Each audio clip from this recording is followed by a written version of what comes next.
Hmm.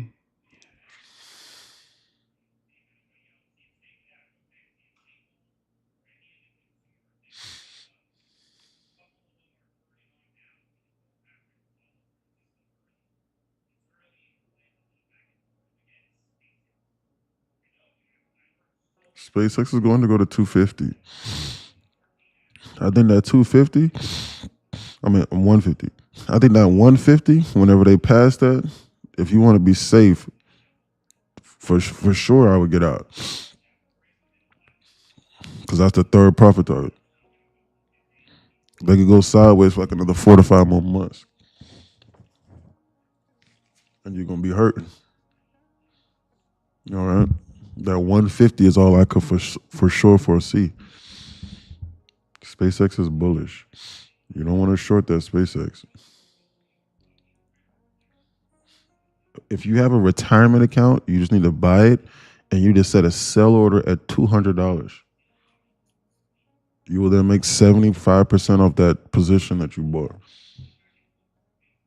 That's what you need to do. And just don't even look at it for a year. Just blindly set a sell order right now at $200 and just walk away. It'll probably take 7 or 8 months, but it'll get there. This is bad. What's bad? Price action? I haven't even been looking at the charts. I'm being dead serious. What's going on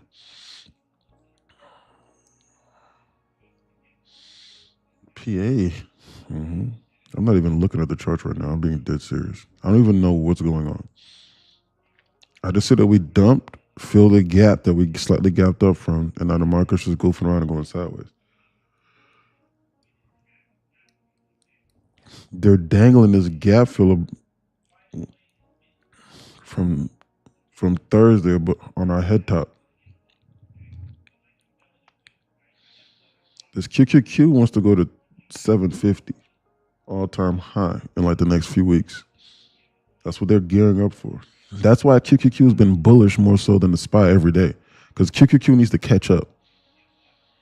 So they're going to turn the QQQ bullish, and whatever that means, they're going to send us QQQ back to all-time high. That's also another reason I wanted to buy that arm. If they have to take the SpaceX to 250, the ARM to 390 or $400, and then NVIDIA up to damn 250, and the Microsoft up to $520, and then the damn Netflix is a piece of shit, and then the Apple up to damn 340 or 330, and the Amazon up to 280, and the AMD back up to $600. If they have to do that to then send us QQQ back to 750, that's what they'll do.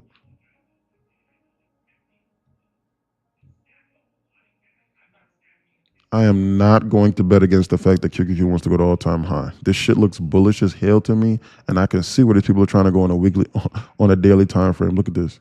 Well, maybe not more so on a daily because we are overextended.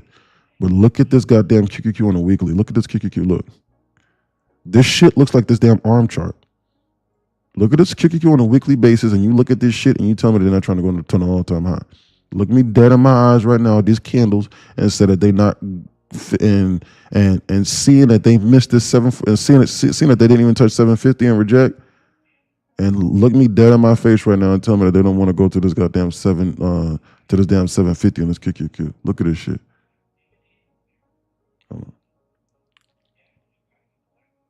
Look at that damn QQQ. They might pull it back. That's what I'm saying. So, shit, we've been going up for 2 or 3 weeks in a row. But like they might pull us back and come to like 720, 721 and go sideways for like another week or two. But these people are going to come up to the 750. And when they go 750, they're not going to stop there. They're going to go to like 755, 760. And then they'll consider pulling it back. They'll do Santa Claus rally for the rest of this year in order to do this, There's nothing to stop these people from getting to the zone here. I would not be goofing around with these people. This looks bullish as hell off the chain to me. This does not look bearish to me. And they keep on floating around these peace deals. What was Diego talking about? Saying I'll send it in the chat. Iran, yeah. Send that in here. Yeah, bro, send that in here. So I can review that. Because I just saw something this morning that said that they was getting ready to get a peace deal. Literally less than an hour ago. I swear to God, that's what I saw. Less than an hour ago, I saw that. And also, I was driving around and I saw gas price lower than it was Yeah, Friday. Also, that tells me yeah, I everything I seen need it. to know. I seen it. I literally, yeah, I seen it. Yo, diesel's still fucking $5 a gallon. They not breaking that down at all. You're gonna have to make your own diesel at home. Moves. I got the same thing. Yeah, I just saw this. It says Iran, Oman, Hormuz deal nears completion. So I don't know who to believe.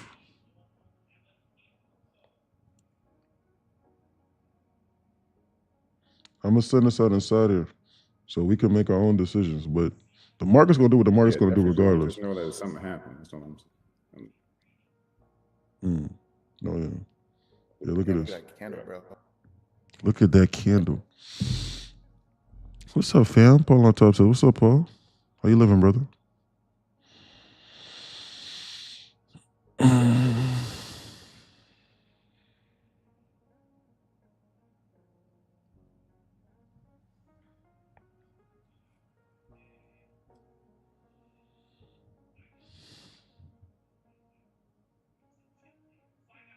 This some nasty work, man. Don't long it. I caught that short right there. Yeah, I'm still holding. I'll show you at the top of that candle.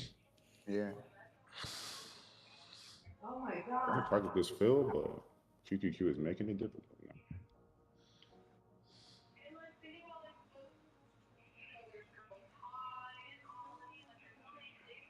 It happened in June, so.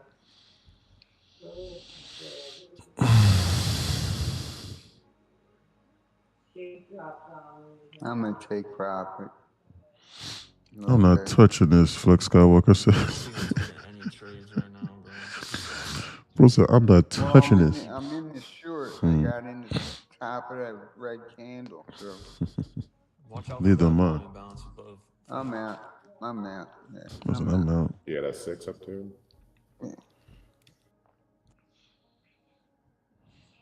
Where are these HVL levels at? HVL 0 to T is at 731. QQQ.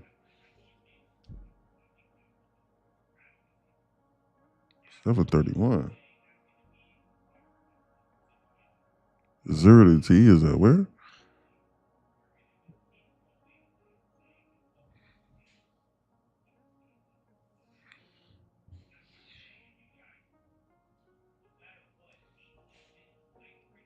And it's 726.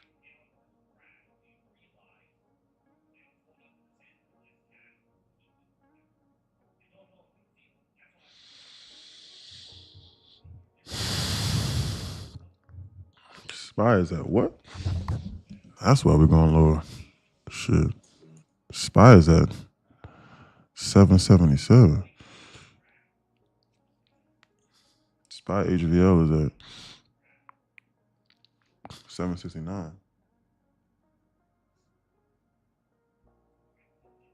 0 DTE is at 777. SPX HVL is at what?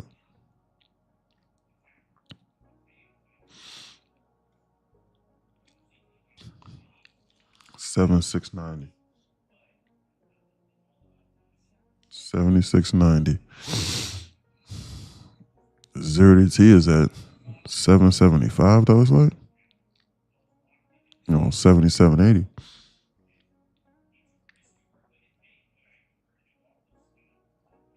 It's hovering. It's trying to shift. Damn, P, I thought you were going to skip today's live. Nope. I'm going to sit there. I'm going to just wait. Price action is terrible so far, but this is to be expected. Time distortion. It's to be expected.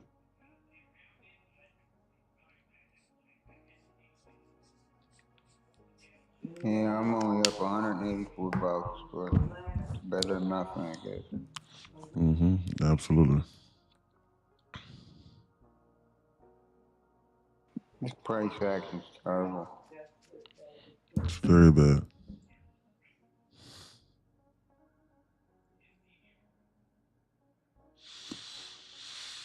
These charts look like a barcode, dog. Paul on top says.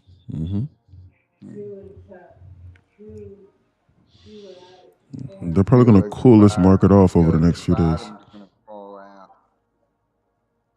They're going to cool this market off over like the next few days. Probably do the gap filling like SPX, flash it through the floor, and then come lower. And then they're going to gain some strength over like the next large data release. Then they're going to lift this off of a rocket ship. They're just cooling this market off because we've been going higher nonstop for like the last week. They're just chilling out.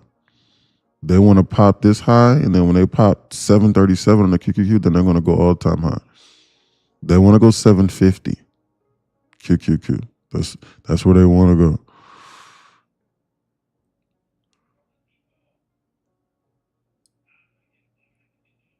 go. They want to go 750 QQQ. This price action is horrendous right now. They're not doing anything. SPY is just bleeding out.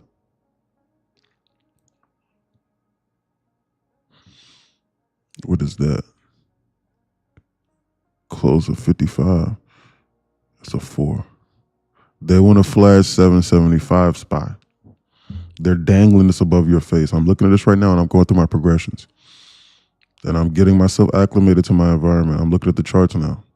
They want to go 775 SPY. Because why would they not flash that before they even consider bouncing? Then we got these relatively equal triple lows over here in this QQQ. I'm switching my order button to short. So if they bounces, I'm going to consider shorting this again. I don't think they tried to go higher. That would put ES like 77.85, right? At a minimum. It's just that you got to be cautious because we have not inversed this 15-minute BISI cluster over here, and we're tapping into it over here to the left. So they could bounce as they come up to the zone and then roll it over and then really reattack. Do not be surprised if they do some shit like that.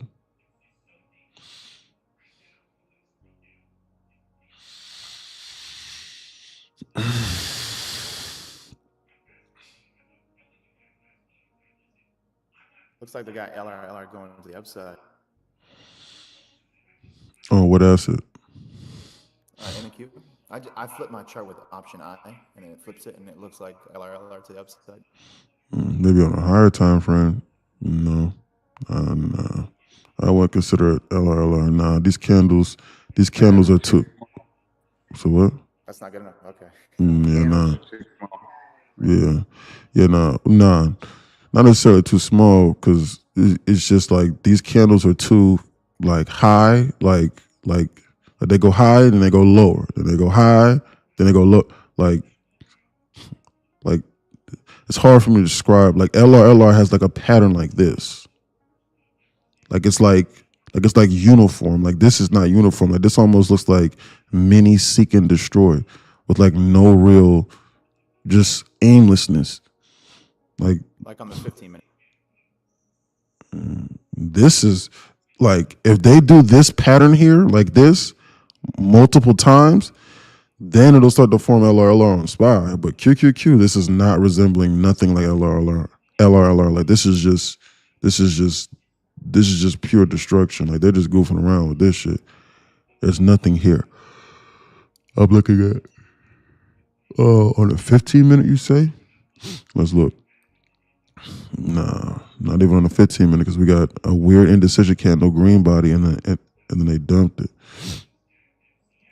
This looks like LRLR over here on the 15-minute time frame like this. Like it needs to be uniform, and it needs to be like creeping in like a channel. There's like no channel here. There's like no like uniformed set of higher highs and higher lows that's like channelized. 4 hour. I know there's not one on no 4 hour. No. We're just rejecting this 4 hour Sibi up here inside the zone. Is that a 4-hour trend line I spy? What the hell is that? Jesus Christ. This is bearish. You saying that made me switch to a 4-hour time frame and I had just seen this. I do not think this is bullish. Very bearish today. Look at this. Look at this on a 4-hour time frame. Look at this. Look at this 1, 2, 1, 2, I believe, and 3, 4 count at the door. Look. On a 4-hour time frame. 1, 2, I believe. 3, 4 count out the door all the way down here in the damn 270, 29, 788 almost. Look at that. That's bearish on a 4-hour time frame. That's a trend line that they're bouncing and that they finally tapped into just now. And it leads and it paves a straight way to hell to then dump the SPX and everything to come over here and fill these gaps that I sent out inside Discord. Stair stepping, correct. It leads the way in order for them to come over here, and then they'll knock all of these out in one swoop. They'll come over here and fill a gap from Thursday. They'll come over here and fill a gap from the CPI, and they'll fill a gap from non-farm payrolls in one swoop. And then they won't stop there. Then they'll sweep it and then flash 76.98, which is basically 7,700 on the SPX, and come down into this zone over here, and then they'll bounce it. And then that'll be the market cooling off. They're going to fill all of these gaps. We have 1, 2, 3, 4 gaps over here below. I'm gonna try serious there about this one, but these are so close together and they're in such rapid succession that once they fill this one, it's gonna precipitate. It's gonna come here, here, and then here, and then they're gonna flash this external. Then they're gonna flash this internal over here at 7,700, and then they're gonna bounce, and then they're gonna go QQQ all-time high. They're not just gonna go all-time high without doing that. They're not gonna do that. They're not gonna go all-time high while leaving 3 gaps in succession like this for absolutely no reason. They're not going to do no shit like that. Especially not after getting off the ground like how we did over like the last week and a half, 2 weeks. So they're going to cool this market off by pulling it back, and they're just going to bleed it out slowly, and then they're going to fill each one of these gaps, and everyone's going to think that we're going to go lower, and then we're going to bounce, and then we're going to go all-time high.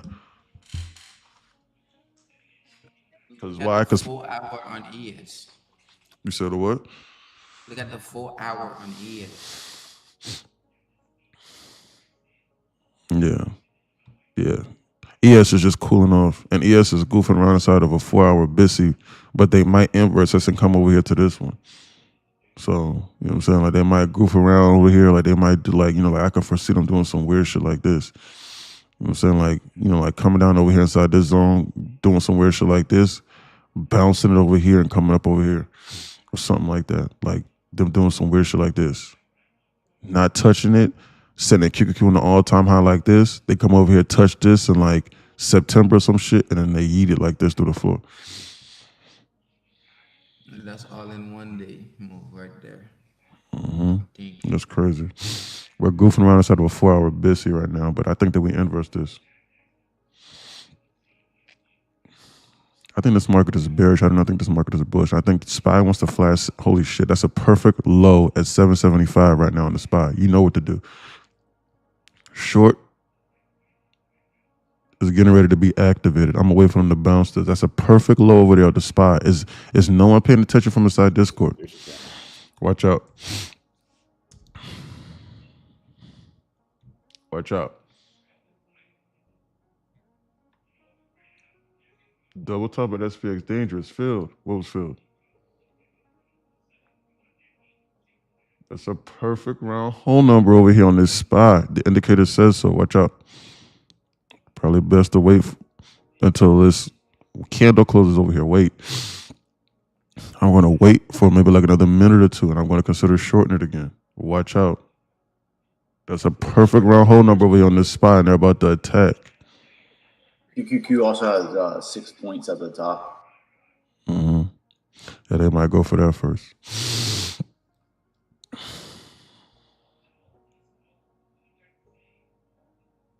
Look at that huge displacement from the zone. Expected to precipitate higher on this new hourly open potentially, and then they're going to attack. They're going higher right now. I'm going to take a starter position right now on a short for 2 contracts. I'm going to take a startup position right now for a short on 2 contracts with that perfect round hole number in mind right now. And I'm just trying to take a base hit of 120 ticks to the sell side. If they squeeze it up like another 100 ticks, I'm going to add another 2 contracts onto the short. I think that this is BS, and I think that they want to flash this to go lower. I think that SPY wants to smash 775. I do not think this is bullish. I think this is bearish, and I think that they're goofing around. That's what my mind's telling me right now. That's a perfect round hole number. Watch out. Base hit. What is that? Close at 87. Low at 91, so 4. I'm fading you. I need to lose $200. Playing on Friday's low. Look at that market bounce.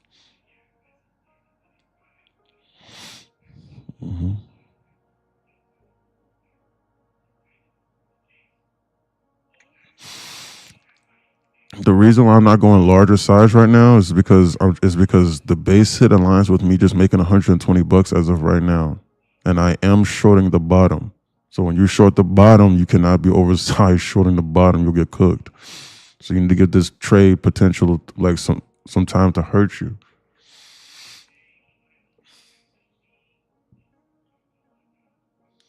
If SPY takes out 775, right, and they don't get there, I'm going to cut this trade. I'm going to get out. Why? Because that tells me that QQQ is bullish. That's why. This ain't Q. Yes, it is.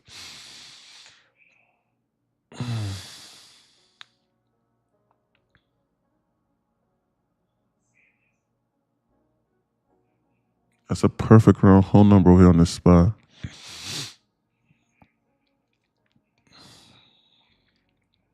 I'll die on my sword with this. What you think of Strix Options? Firm, is it good? I think it's a really good firm. Bro, you can copy trade unlimited accounts with that. And you can swing trade positions and you could trade options. It is strictly an options firm. But yeah, I mean, like, bro, you can hold overnight positions. You can swing trade. EOD, unlimited accounts on a copy trader. Shit. For real. And then all of the students, if you use the code Insider with it, you get a higher percentage than what they're advertising. So it is always going to be 5 to 10% higher discount from using my code because we're strictly partnered with them. Strictly. Our Discord is and our community is. I'm getting in. You ever think about leaving the stock watermark in the background so people know what you're watching? Yeah, well, you know, I thought about that. I don't know how to add that though. Or you always on NQ? Yeah, see, that's the thing. I'm always on NQ damn near, almost always.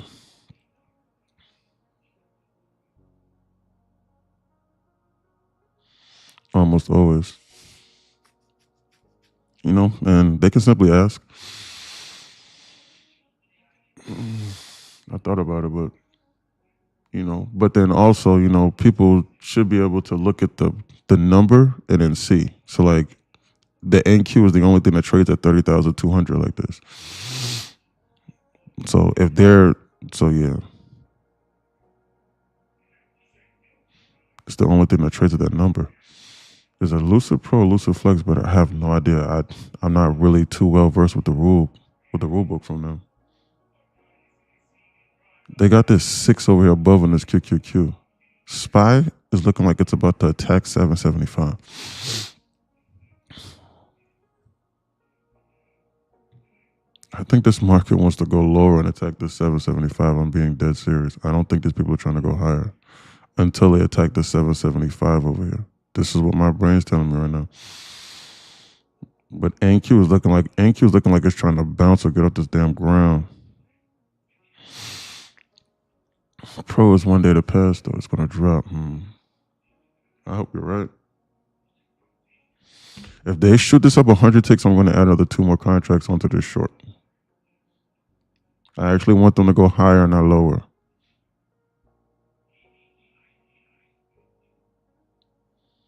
SPY is looking like it's about to attack 775. I need to keep watching 775. I'm looking at it above my head right now. SPY is at 775.31, 32, and QQQ has not even moved. This is a perfect low.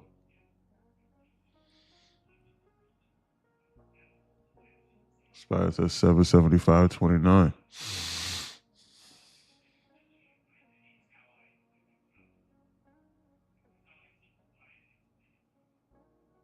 I'm not going to go break even on this. I mean, I'm not going to put a stop loss on this. I'm sorry. Like, if they go halfway, I'm not going to do that. I'm trading a concept. I'm trading a perfect round hole number concept. So I'm not going to get spooked out of this. Why? Because if they go higher, I'm going to continuously add to this trade. Until they take out SPY 775, I'm not going to go break even on this because they can just keep on stopping me out and then they'll go.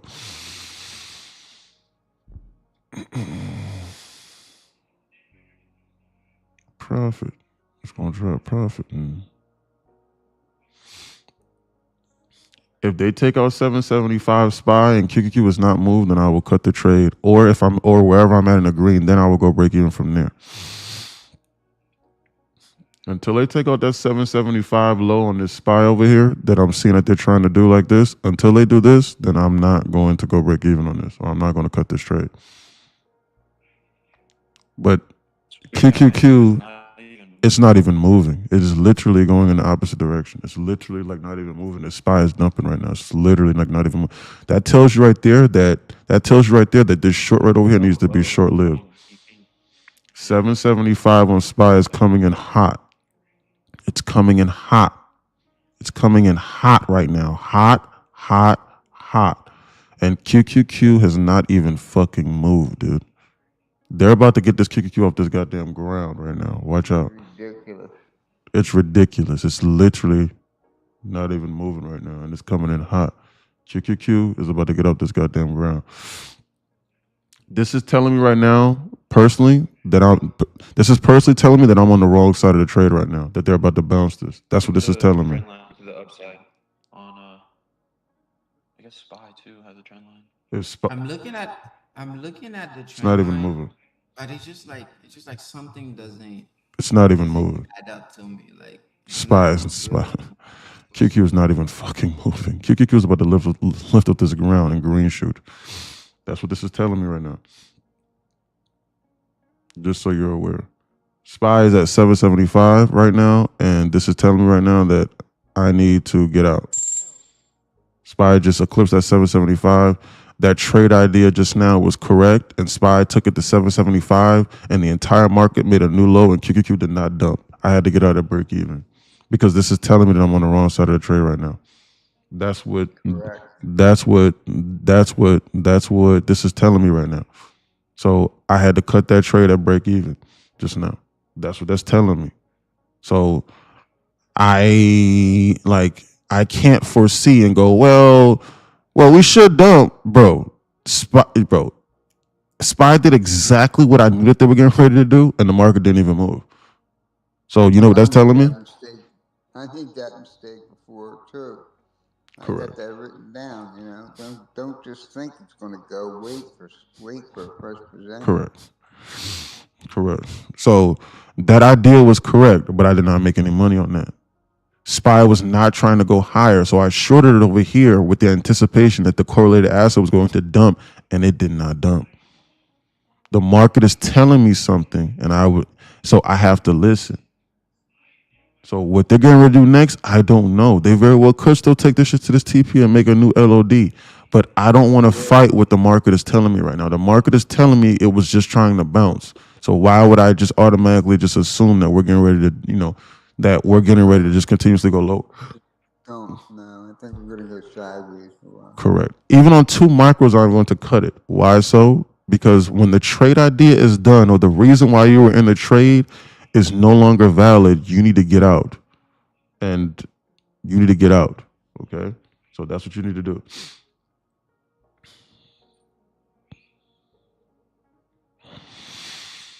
that was some good analysis right there. 100%. I appreciate that. That means a lot.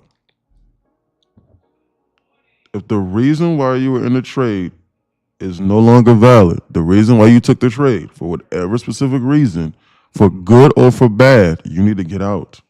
Why are you holding on to that trade? Why are you praying that things change for? The plan has already been completed. It is best to reevaluate at break even than to sit around and just goof around. It is best to evaluate and go, man, I knew what I was looking at, and I was right, and they still did it. But by making no money, because that can do wonders for your confidence. It should do wonders for your confidence to know that every single idea that you thought of is correct. Because now Because now you go, well, I'm right more times than not. So instead of me just cutting it like how I did last time, then I'll just hold on to it. And now you're miraculously begin to be profitable. But see, traders, they always go, man, damn, I was right and I didn't make no money. I'm some buns, or I suck. No, that's not how your mind needs to be thinking. Your mind needs to be going, damn, I'm right 90% of the time. How can I capitalize off of me being right now? That's what you need to be thinking. They're about to lift this QQ off this launching pad. They're trying to lift QQ off a fucking launching pad right now. I would not be short this. They will use every single thing that's on the way just to lift this up. You spin straight facts. You said what? 150. I'm looking at the 150 zone. There's literally Bro, they're about to come up here to this zone. cluster from there. Boy, QQ is about to lift off a launching pad to come to the 6. Yeah, there's like a cluster of 1, 5, 15, the whole bunch. Shit is Like about to 170, launch. this 170 area, there's like a whole cluster. There's no way they don't use that as a support just to launch it. Ryder, this is LRLR. Yeah, I see it. To the upside, yeah. Yes, to the upside. And it leads the gateway for QQ to go off a launcher pad to come into the 6-point volume. They're going to have to prove to me that they don't want to go higher. They're going to have to prove that to me. Also, another thing, I'm just now seeing this. QQ has been going sideways, and we're in the same candle that we opened up at 1 hour and 13 minutes ago. You see this? You see the importance of listening and looking at the behavior pattern of what the market was doing. They're getting ready to come up here to this 6-point volume balance. They're launchers of a launching pad. Everyone needs to be listening and watching these candles and the illustrations and the things that I am saying. That is why you're inside this Discord, so you can talk and communicate, and we can bounce ideas off of each other, so that you can see the things that I am doing correctly whenever I'm making these calls on this market, how I am managing my risk, how I am entering into positions, the things that I am saying, how everything correlates and comes together. That is how you become a high-level millionaire trader. There is no other way around this. You need to be listening to the things that I'm saying and watching what they're doing and forward testing ideas and back testing ideas. And you need to be paper trading. You need to be taking this seriously. Yo, you spit straight facts. I'm adding that to my journal right now, writing a book. 90% of the times my entries go my way, but I target too much and justify changing my risk, which caused me to lose. You should have been inside that class yesterday to where I outlined the mentorship class yesterday where I outlined why 3, 4, or 5 hour trades are a scam. 3, 4, and 5 hour trades are a scam. Because if you're trying to target too much, it looks like this. This was the illustration I gave yesterday. One, like this. This right here is why they're a scam. Here. You got 1R, you got like 2R, then you got like 3R trades, right? This is explained on the Knowledge Center, right? So like if you do some shit like this, right? Look at this, look. This right here is why there's a scam, look. 1R, bang. 2R, bang. Right? 3R trade.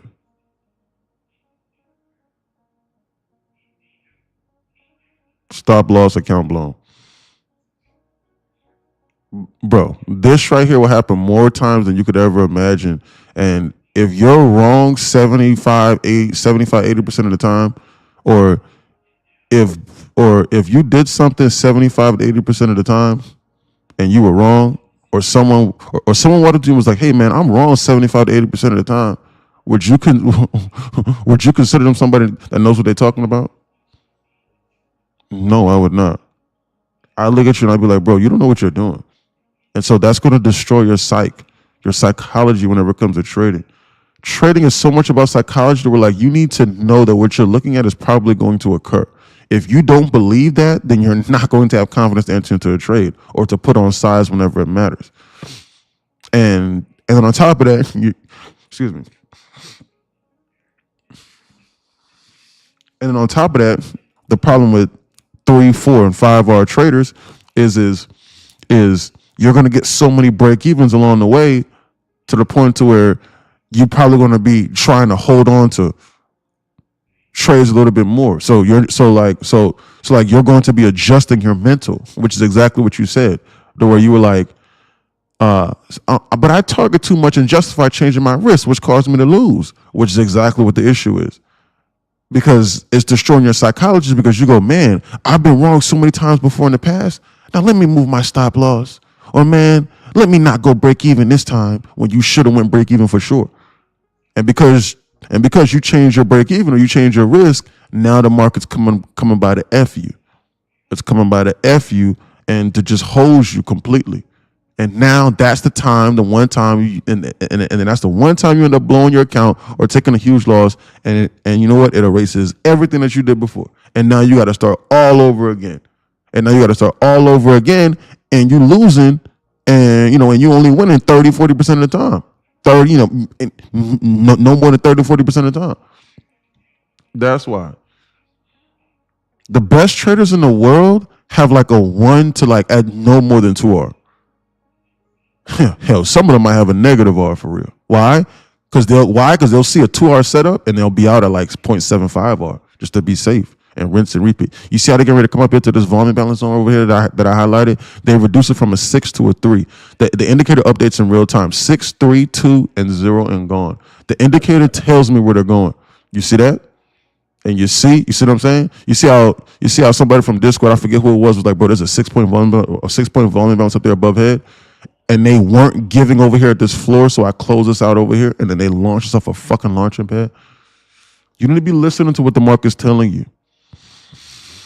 Boom, quick 250. Yep, good job. So now the short could be in play, right? Because they either failed that objective. You said what? The 775 reaction is still off the table. Would you come back to that? Like, would you think like, okay, because now they left the 1 down there? Yeah, well, nah. That's just a 1. That don't mean nothing. I'm looking at this QQQ and the QQQ trying to get up this goddamn ground. You see TPT switch from 5 to 3 day to pass? Yeah, that's crazy. I seen that. Why not trade towards volume imbalances? Because what it is volume balances need to be paired with a clear drawn liquidity in order for you to highly trade them. They're extremely discretionary. So like I can see where they're probably going to go, but that doesn't answer the question of how I can participate and how I can manage my risk. I didn't want to long this. Why? Because ES is trying to dump through the floor. They're going in the opposite of directions right now. So my confidence to just randomly long it towards a 6 was not that high. If that was like a 15 or a 20, then yes, I would have taken my chances, but not on those 6. So I can see where they're going, but it just doesn't allow me to participate in a method to where I'm like, man, you know what? I feel, like I have the utmost confidence in this. Because just 3 or 4 minutes ago, I just thought they were getting ready to dump it.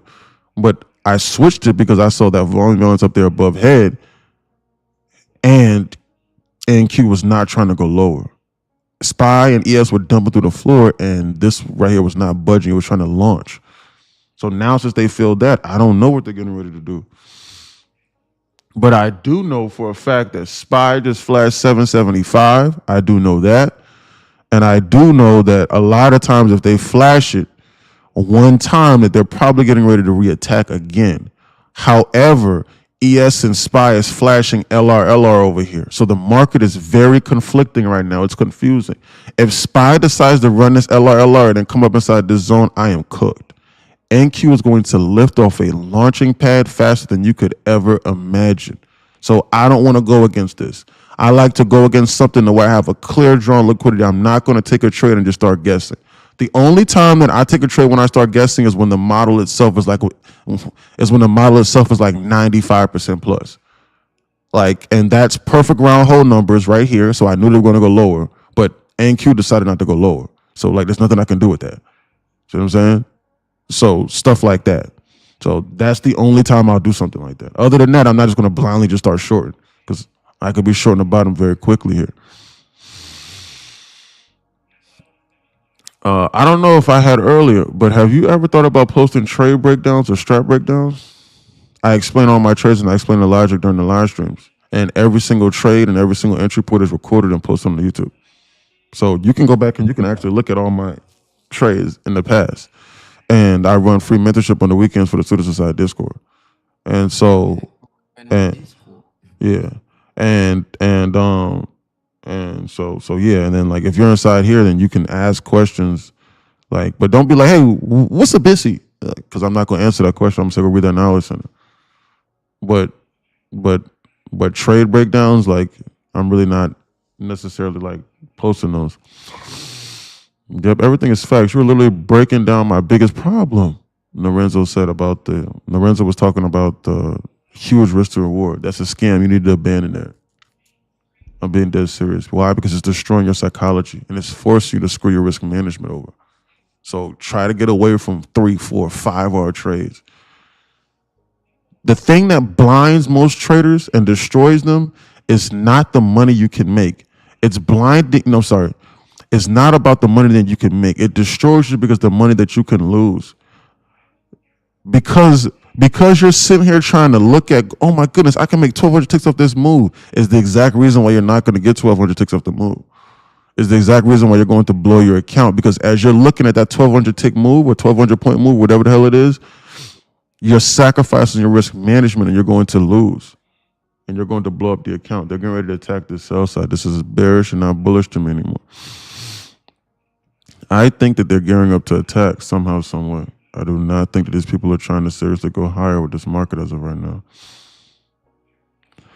I'm going to short this on 2 contracts, and I'm going to try and get 120 ticks to the sell side of this. Yeah, I'll top tick this. Hold on. I might need like a little bit more than this. It's bullish right now. Italian There's Tower. four Blue. I don't think this is taps on bullish. SPY on a trend line. Four taps. I think they're about to attack the 775, and I think they're about to go lower. Hold on. Let me watch this. I need like a clear drawn liquidity though. Like I don't have one. Like they're just going sideways in no man's land. And SPY is reattacking 775 for the second time, like how I expected. But I wonder how serious they are about coming over to this gap. I just don't like how much like SPX is moving and NQ doesn't even care. And it's not even budging. Hey, what's going on, District? Damn, they blew my account. It should have just been a no trade day. What happened to you? How'd you do that? NQ is waffling around Anchor VWAP back and forth. Scott says that is correct. My bad, homie. I took a call. I don't know if you answered my question earlier. What'd you say? Do you have a list of indicators you use? Yeah, all of the indicators are inside Discord, along with their explanations and how to use them. But the only indicators you see on this chart is a liquidity draws indicator by NQ Insider, which is these green boxes. And they overlap or they don't overlap. That's it. And that's it. There's nothing here. It's just straight FEG indicators and the volume imbalance indicators. And the volume balance indicator gets removed whenever it gets filled. So that's it. And then the liquidity draws, which plots perfect round hole numbers that just let me know that they were getting ready to take out 775 just now earlier on the SPY. So it's just like liquidity draws indicators. So it's 3, and they all work in unison, and they don't overcrowd each other. It's everything that you need to know, and it can be paired with any strategy. With any model, any strategy, you need to be paying attention to those indicators, 100%. Why? Because it can better help you with your entry. There is no indicator or no strategy that I am trading that cannot be paired with anything that you're looking at, even Fibonacci. You want to know why? Because when this indicator said that was a perfect round hole number like that, I don't give a damn what your fib says. You need to not long that. I don't give a damn what it says. They're going to take it out. 99%. So just wait until they take it out and then blindly long it off your fib. You'll get a better entry. If if this indicator right here says, bro, we sitting over here bouncing from a 15-minute busy, don't short it. If we got a perfect round hole number top or bottom, don't go opposite. Just sit there and just look at it and just wait. Maybe just wait just 5 more minutes. It can be paired with anything. My strategies and how I'm trading is non-biased, just like the market. It doesn't care. It doesn't care bullish or bearish. The market doesn't care. It's just trying to go fill orders. I was thinking about shortness, but the NQ and the ES are misaligned and they're going in opposite directions. This is telling me that if I short NQ and if ES bounces from the LOD, I am effectively shorting NQ. I'm effectively shorting NQ with the ES at the LOD while NQ is bouncing. So if ES displaces from the look, that's a perfect round hole number over here at 77.90. So if ES displaces, see the indicator right over here? So if ES displaces from the LOD, I am cooked. Look, ES is hardly getting off this ground a little bit. And look at this QQQ just Double bottom too. look at the QQQ lift off this ground. QQQ double bottom on what asset? The ES, that perfect low looks like a double bottom too. Sometimes your indicator doesn't mark out these weird double bottoms that are like right next to each other. It happened yesterday. Yeah, correct. Yeah, because it needs to be separated by at least 5 to 7 candles or so. Because if they're back to back, then this is just one inflection point. So the indicator is doing that on purpose. What you trading on? TradingView, NinjaTrader. On NinjaTrader, trade copy on TradingView. They're going in the opposite directions. NQ is pumping and ES is dumping. If they're confused, then I'm confused. And I don't want to take a trade when I'm confused. I'm not going to do nothing like that. I do not want to get skinned trying to short NQ and then ES decided, well, I think we have decided to put the low of the day. Let's go Yes. look for something else. Exactly. Not with that ES flashing the LR like that. No, sir. Yeah, I do not want to do. I'm not gonna trust any that. of the short idea right now. I don't trust that at all. Because I think that I think that they got one more in them like Vince Carter, and now they're tapping into this 15-minute busy, and I think that they're about to run this LR over here in a minute. I think that they got business over here, maybe something like this, and then they'll do something like this. And if they do this, then this QQQ is going to go to damn 735, and then I'm going to lose. What do you think about using Bookmap as Confluence? It all depends on what you're pairing it with, honestly speaking. You see this QQQ starting to get up this damn ground, you see this? And ES is not even moving. See that? ES is still at the LOD and SPY is still over here at this LOD. You see that? See what I'm saying? They're flashing this LR over here. If this SPY gets off this ground over here and comes into 776, and QQQ is going to go to 735. It all depends on just what you're pairing it with, man.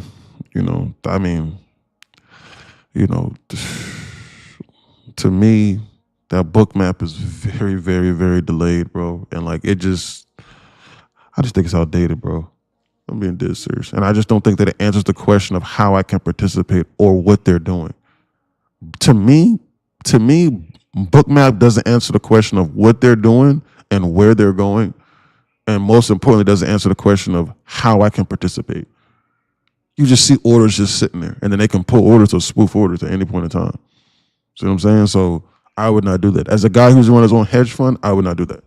Why? Because I know for a fact that you cannot tell me what I'm doing with my firm's capital when you see those orders sitting there. You have no idea why I'm doing that. And I spoke to a guy, which was the first guest I ever brought on, and he worked at a wealth management firm. And he was like, "Yeah, I know." And he was laughing. He was like, "Yeah, man, that's crazy, man." Like, retail traders, like, they don't have access to none of this data. They think that they know, but they don't know what we're doing. Long story short, that's basically what he said. I promise you. But like, we debated for like 30, 45 minutes. And like I finally got down to the roof and I was like, hold on, stop. So you're basically saying the same thing I was saying. He was like, yeah. He was like, yeah, like they don't know the reason. But I had to explain it and like give the analogy. See what I'm saying? Like you don't know why there's a 50, you don't know why there's a $100 million order sitting there. You have no idea like if they're trying to go long or get out of a position that they're already up on, or like if they're trying to hedge. Like you don't know what they're doing. It's just sitting there. And on top of that, they could pull it at any point in time. It does not have to be filled. So I'm not going to say, and then on top of that, we're trying to formulate trading strategies when you can only afford to lose $1,000 or $2,000 a day, and we're sitting over here trying to goof around and we're trying to go band for band with people that have 50 billion in cash, literally 50 billion in cash, 50,000 millions in cash. I'm not, nah. And you can only lose $1,000 on you hit your daily loss limit on your 50K account, or if you got a 25K account, hell, $500, hell no. Most huge orders are hedges. Exactly. We don't know what these people are doing. So I want to see what they're doing right now, this second, and then take trades off of that. Like I want to see what they're doing and what they had just done, and then I'm going to take a small piece of the pie, or small little piece of this pie, and I'm gonna take one little bite and not stuff my gullet too much. Because why? Because we're all gazelles, and I have to run from the lions. So I'm gonna try to cross the river safely from the Nile crocodiles. And then once I get to the destination, I'm gonna take I'm gonna eat a few blades of grass so I stay lean and so I can run. And we just need to just go to sleep standing up and just try to survive the next day. That's all that we're doing. So you need to go to sleep standing up. Don't go to sleep laying down. Don't do no shit like that. Don't get too comfortable now. All right? You get 800-pound feline with 9-inch butch knives for teeth latch onto your windpipe while you're sleeping. Don't do no shit like that. So don't do nothing like that. So don't get too comfortable, long story short. Be on alert. Anyway, yep. Most order. Okay, I already read that. I'd love to be able to get in the Discord one day, but money tight with my wedding and a move for real. Okay, yeah, nothing wrong with that. Just watch for free, brother. Not pressuring you. Well, thanks for the answer. No problem. That's why you're here. I wish I would have found your page last week when I was on night shift for real. Well, you found this page now. And the only better time to start self-improvement or to improve was yesterday. The best time is right now. We don't have last week. We have right now that we can try to improve off of. We have right now. And so God knows how much money you lost or you haven't lost or whatever the case may be. But our journey to self-improvement begins now. Let's not focus on the past. Let's lock in and let's try to be the best individuals that we can possibly be and put ourselves in the best position to be successful. So all of that other weird shit that you was doing before, we need to tighten our risk management and we need to improve. This QQQ is getting off this ground. It was screaming bullish this whole time. And this SPY is looking like it's about to damn run this LRLR over here that I was telling you about to come into like 776. This is not something I would be shorting right now. I'm being dead serious. That arm is at 281. That arm gonna go to $300. They lifting this off this ground. Watch out. Possible long setting up. Recent cross on 9 and 21 EMA on 15. Reaching highs of the day, Scott says. Man, I knew it. Yeah, I targeted that high. This is bullish. This is bullish. I know it. I seen this shit happen so many times. As soon as they literally keep ES, This is bullish, bro. they move in the market and ES is not doing nothing and NQ wasn't doing nothing. It's not even doing anything. Did not want to go nowhere low, bro. We literally took out the open. They took out 10 a.m. open and then they took out the open. Imagine if I didn't close that trade, bro. You would have been cooked. I would have been cooked. Like, imagine if I didn't do that shit. I knew that it was going to get this off a launcher pad, but that still was not something that I just felt comfortable with long in because they're in such confliction with each other. I knew they was getting ready to go higher, but how much higher, I have no idea. But that's not something like I could just blindly go, well, I was getting ready to short it, so now I'm along it. Guys, listen, y'all need to stop utilizing that reverse button so much. Because guys, because listen, Shit up there, buddy. I never use that button. Yo, Correct. What happens when you use it? I'm curious because I've never used it. It just you want to know what happens? Reverses your position. No, but does it Yeah. count against? I'll explain it. No, it closes your one position and opens takes another. you the other way. Correct. In the exact same amount and in the exact same size. Guys, listen, bro just hurt my soul. I'll explain it to you right now in a way that hopefully will deter you from using a reverse button. Are you ready? I was just now getting ready to short this right now on 5 contracts to then try and go lower. Literally 30 seconds ago. Doot, doot, doot, doot, doot. And what the hell? 10 seconds later, I'm now going to reverse and then do the exact opposite of what I had just done so much research on and I was so confident in 10 seconds ago. So I'm going to do the exact opposite and then target the exact opposite of what I was just doing and what I was just getting ready to put all my money on the line for. And on top of that, before I came to that decision, I put no further research into this because I had just closed out the position. So I put no new thought into this new idea or this new concept that I'm getting ready to put all my money again on the line for. And I'm going to put all my money on the exact opposite of what I spent a lot of time on. That's what high-level professional traders think of it whenever you go, like whenever someone goes, yes, I just pressed the reverse button just now. And I went 5 contracts short to 5 contracts long. 10 seconds. That tells me how confident you were in that original trading strategy that you were just in. That you immediately reversed it and went 5 short to 5 long or 5 long to 5 short in less than 5 seconds with no thought. That's what that's telling me. So you would be best served when you close out a trade to reevaluate and to go, okay, I was just wrong on that idea. I'm going to repeat that again. I was just wrong on that idea. Because if you were not wrong, you would not press the reverse button. So I was just wrong on that idea 5 seconds ago. Maybe I should double check to see exactly what I'm looking at right now. Because I could be wrong again. Let me not do no shit like that, all right? They're up here at this HOD. Facts, just reverse it because you lost is crazy that is correct. Now, I'm not saying that like you made a mistake and like you meant to press a short button and it entered you into a long. You was like, oh shoot, damn, my bad. What the hell was I doing?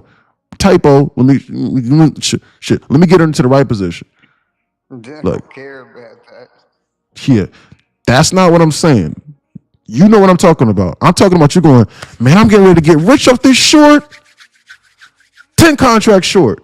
And then like the market gives you one candle, you go, oh shoot. Let me get out. 10 contracts long. Reverse. Like that. That's what I'm talking about. Don't do no shit like that. Stop doing that. Facts. Okay, I read that. 4 trades of that to be account gone. I don't just the button, but same thing manually. Lost so many accounts over trading. That's correct. Man, I shorted it at the top. good job. Never thinking maybe I'm just early. Look at the price section. Not trusting this bullshit. Yep, I'm out. And they pop those like accumulation and like little highs at like 279. I was in that long. I got in that. Look at this, man. I can't see too good. Look at that arm. 30,000. The fuck am I? 30,000, 260, something. They tapped into 1 hour FEG. Which one, Trey? Sibi or Busy? Please identify. Then took a short. Then took a short. They tapped into 1 hour Sibi just now or 1 hour Busy? Sibi on NQ, okay. Sibi on NQ. Okay. Yep.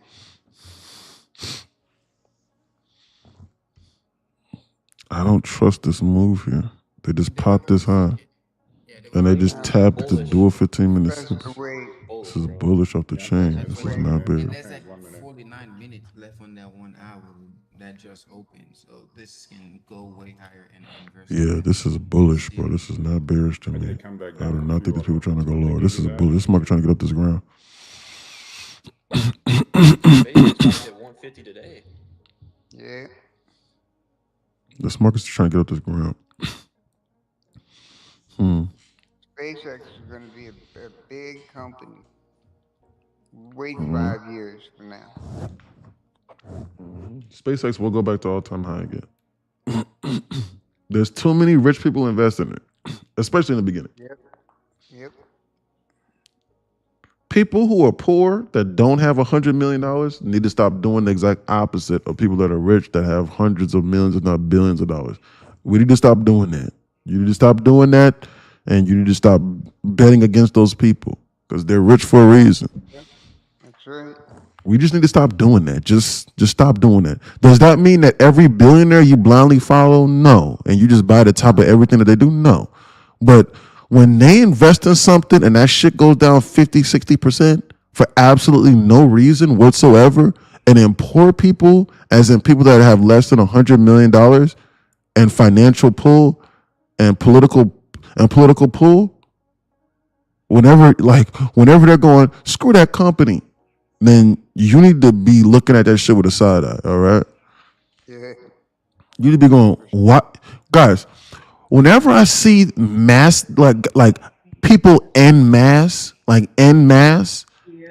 talking shit about something, I literally, especially when it comes to finances, I literally probably go, well, that's probably the opposite of what's getting ready to happen. What, the S&P? Yeah. Too high. People are still trying to figure out why we're at all-time highs right now because there's multiple wars going on. How did you learn? You know, A decade and a half of lower stock. through. Honestly speaking, you don't even want to know. I'm embarrassed to tell you. Got that perfect low on the ES or not? I wish that I could tell you I had a mentor in the Never beginning. wanna put all I'm your eggs- embarrassed to tell you what I did. You said what, Phantom? No, I said my daughter wants to invest in SpaceX. I was talking to my wife. I told her take a starter position. I said don't put all your eggs in one basket. Yeah, correct. That is correct. Great advice. Quadruple top on ES. You know. Ruple? Oh, They're about to burst us through this high over here, and this ES is about to get up this ground. And then they're gonna come into 776. What do you think about 30,600? That perfect high. Like, do you think we even go up to? It just looks so clean up there. But I don't think so. Today, no, I don't think so. And the No, I don't gap, think so. and the I don't gap, think they're you gonna do have today. like a 4 hour flat top. I think they're gearing this market to go lower, and I think they're only bouncing this to confuse people, and then I think they're about to start hunting sell side shortly. Tell us, brother. Tell us what.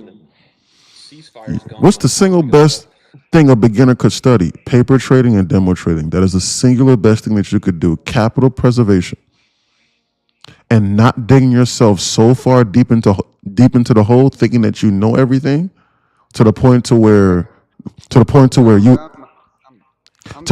you either quit early before you get the chance to truly blossom,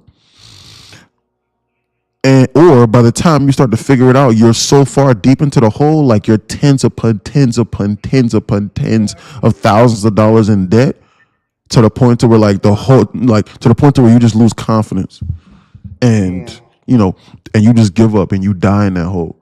On my thing, That is the singular most reset my beneficial advice that I could give you. accounts because when when it goes against, it goes against. If you don't give yourself enough feel what I'm wiggle saying? room, you get stopped out. Yeah. Mm. Yeah, that's that. And then Speaking of capital preservation, capital preservation. tell me why. I'm not even gonna say hire a mentor because most of y'all are not even gonna listen to me anyway. And I don't want you to think that I'm trying to upsell you on a $15 a month page. I'm not gonna do no shit like that. So, but the second most important thing that you could do is, honestly speaking, is to be in a classroom and to be hands-on with someone that is making or that is where you were trying to get to. And you need to be looking at what they're doing on a daily basis, and you need to be picking up on the things that they're doing well, but more importantly, the things that they are doing wrong. Doing wrong. Yep. More importantly. Why so? Because you already know that they're doing something correctly because they're a millionaire and they are already successful in that endeavor. So that's going to come naturally. But if you can improve on the model that they are already doing and custom tailor it and suit it to your understanding and avoid some of the things that they and avoid some of the mistakes that they naturally make, you can take what they're doing to a completely different level. And then you can avoid the pitfalls that they have made. That is that arguably speaking is the second, if not mano a mano, with the most important thing that you can ever do whenever it comes to trading or whenever it comes to any endeavor that is going to get you to the tops of society. It has already been invented for you. Why are you trying to reinvent the wheel for? You need to be an apprentice. You need to have a mentor. Every single person that has done anything ever monumental in life, somehow, some way, they had a mentor. They had someone higher than them, or someone that they looked up to that was influencing every decision that they made. And then they took it to another level. And then they became the status quo. They became the new mentor. And then they passed it down from generation to the generation, and the next generation improved on it. There is no other way. So Phantom, you think it's going long to enter? Man, top of the moon. The sniper himself. 7:30 Good to Gaffy. hear your voice, bro. Yeah, I won't. Yeah, how you I think they're doing, about to my guy? attack this goddamn sell side. I think they pull us back in an attack. 1150 there. You see that? E? Yeah, I think they're about to attack the sell side, brother. You see what? Yep. You see I think they're about to attack the sell side for some reason. That 730. Yeah, QQ wants that 7:30 Gaffy. Where? What, lower? QQQ. At 735, somewhere around. Let me see. I didn't even see that shit.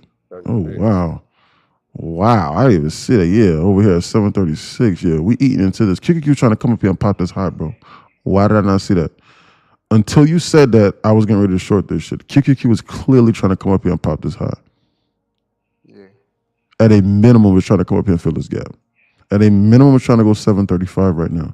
They want to go 735 QQQ, and they just popped this high just now. This is bullish and not bearish. I almost got blinded just now by thinking they were getting ready to go lower. I should not be shorting this. Yeah, nah, but there is a double bottom on ES2, but I do like them going for that gap fill first. 100%. I agree with that. Analysis. Thank you so much, Murdoch. Dumping. He's true because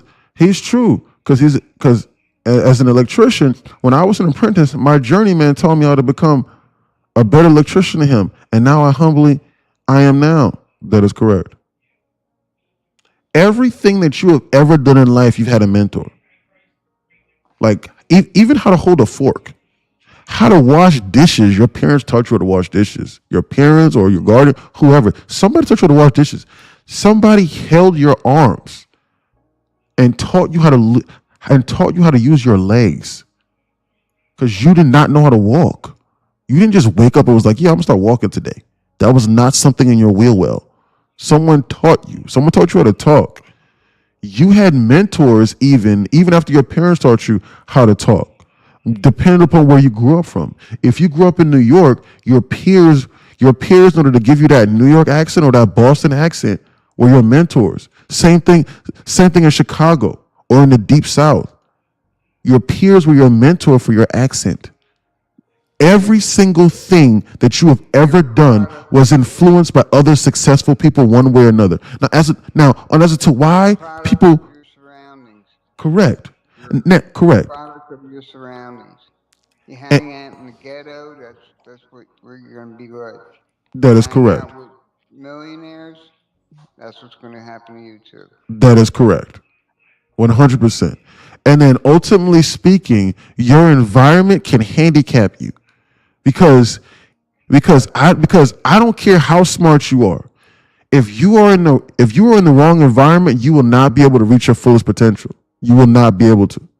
But I guarantee you, if you're not at your fullest potential and you start hanging around a highly positive, a highly elevated environment, let me know how much further you'll start to get.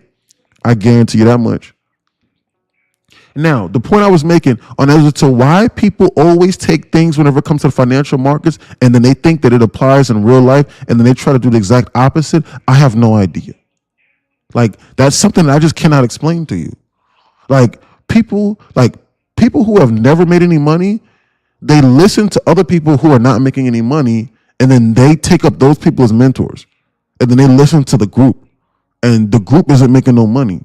They're not doing anything with their lives. They're just goofing around. They're in the same position as you. And you sitting over here listening to their advice. I want to be following somebody's advice that knows what the fuck they're talking about. So we need to stop doing that. But hey, that's just the way of the world, huh? That's just the way of the world, right? I don't want to be following instructions from 97% of other people. What do 97% of people say? What is the stigma going around? What is the common consensus amongst people who are not multimillionaires and who are not financially free? Well, anybody can do this. Just log onto the computer, bro, and just go study for free on YouTube. You can go do it. Go right now. Anybody can do it. Just gotta go do it. You can make money from a computer. Just gotta do it. You don't need no mentor. If anybody's asking for anything, then don't pay them. Why? Because if they're really rich, then they just do it for free. Are you crazy? Would you want to do something for free? For forever? Would you want to do some shit like that? No, you would not. All right? Yeah, you gotta go do it. Just do it. It's easy, bro. Just go do it. Okay. The problem is there are a lot of fake or money-hungry mentors in this space. Who's real? I thought I found one. Then the guy was like, pay me $5,000. Yep. You need to ask yourself this question. 90% of so-called gurus are scams. That is correct. 100%. You want to know how you weed them out? Treat it like a real classroom. You need to build off of the successful model that was in place. When you went to school, you went to school for 7 hours a day for 12 to 14 years of your life. Then you immediately went into college for 4 years. And then maybe if you got a higher level master's degree for another 4 years. You were in a classroom with your mentor for 7 hours a day, 5 days a week. And they sent you home with homework and there was punishment if you did not do so or you did not graduate. I am not paying anyone that I cannot immediately interact with, speak with, see the things that they do well and all of them, and most importantly, all of their flaws on a daily basis. That is where the scam is. I want you to be able to do what you're doing in real time and explain it to me. And I want to be able to learn on my own time and then come back to the classroom for live advice. That is how you weed out the scam. If the mentor is not going I trade live every single day in front of you, or almost every single day, and I am willing to put this to the test in front of you. However, the onus is on you to learn, because why? I am doing this on a daily basis. Why so? Because how can I teach you and still make money at the same time? I've been going on this rant right now for the last 20 minutes and I have not even been looking at the fucking charts. It's hard. That's impossible. So you're asking something of somebody that's impossible. They cannot do that. And then like we label these people as scams. You're paying, dude, you're paying that person $5,000. Why would that person trade live in front of you? Like, why would that person do that for? If he gets 10 of you to do that, that's $50,000 a month in revenue. Why would that person trade live for? They would just sit there and just teach to you. And I don't give a damn how good of an instructor somebody is. If they're not putting the concepts that they're telling you to the test in front of you, you're not going to learn the same. Your brain is not going to make that connection. You're not going to have that confidence. You're not going to be able to iron out all of the wrinkles and all of the crinkles that are in that strategy that person is telling you. You're going to be forced to try to do that with your real account. And there's not going to be any like any live feedback. Yo, E. No. So what do you think about ES right now? We got a trend line forming, a double bottom, and you got a perfect low. Shit, this is dangerous, man. I can see them coming up over here to the 776 over here on this spy, like I was talking about, running this LRLR, coming up into the 776. 15-minute. Yeah. And then coming up over here to this 5 and 15-minute Sibi cluster. This right here was my fear on as to why I didn't want to short it over inside this hole, and it came true. This is LRLR over here. You don't do nothing like that. If they show you LRL over it, man, you don't do no shit like that. Why? Because they're probably going to run it. You don't ever do nothing like that. So I'm thinking that they're going to go to 776 over here on this SPY, pop this high, and then like attack this VWAP. And then from there, I'm unsure. But we're goofing around over here with this trend line like this. That's 3 bounces. Yeah. So, but again, this is just an immediate term trend line here. So they could just snap this by like 1 or 2 candles and then go lower. I'm sorry. And then go back to going higher. Especially when NQ is not falling longer anymore. Oh, double bottom on QQQ. Yeah. Let me see, man. Yeah, that's an immediate term double bottom. If they squeeze and go higher from this zone and release this, we can use that as a target. But however, we're running out of time to short this. We got about 17 minutes left. That's crazy. That's exactly what I was gonna say too. We're running out of time. They use that for the confluence to come back to, so that they Exactly. create that shit, go pop that high that we talking about on both of those indices, and come back and attack that to the downside. Correct. Exactly. Look at that arm up to 282. Arm's gonna go to $300. I bought the arm. Just so you know. At $279 I bought. I'm not gonna sell arm until it goes to $300. I'm $303 or something like that. And then I'll get out. Dude, that's another triple bottom on ES. Like, this is insane. 7796. Triple bottom on ES? Yeah, it's not showing it on the indicator because they're like right next to each other, but I just checked Correct. the candles and it's 79650, 79650, 79650. Oh yeah, I see it. Yeah, because it's only showing a double bottom because this candle over here to the left is lower than this candle over here. I'm saying above that too. That's above right there is a double bottom, triple bottom. You know what I'll do? When Oh yeah, I see this. Yeah. When It's I too see a close. double bottle, I'll long it into a FUG that I know is going to tap into to come back and retrace to take him out. Right. Right, they always veer away from them at first. And it's vice versa. This market's not even moving. This market is confusing. This market is confusing. They went up in a straight line and they've been going sideways since 11 o'clock. Yeah, They're before we goofing around short up here at the these full highs. They're about to dump this. Man, Holding until 11:50. That's where I plan on calling. they're goofing around right now up at these highs. This ES looking like it's about to dump. This ES is not looking bullish to me. This is not looking like something like I would put all my marbles on right now. Look at this clusterfuck of price action from the SPX today. Look at this. I really hate to say this. Once they start to dump this, it's gonna feel like they moving coke outside of the earth, bro. Like, Look at this Once cluster. they start to move this market to the side that they want it to go, it'll feel like they moving pound of coke all at once. Man, I feel like Trump about Know to that. say How you know something. what that's like?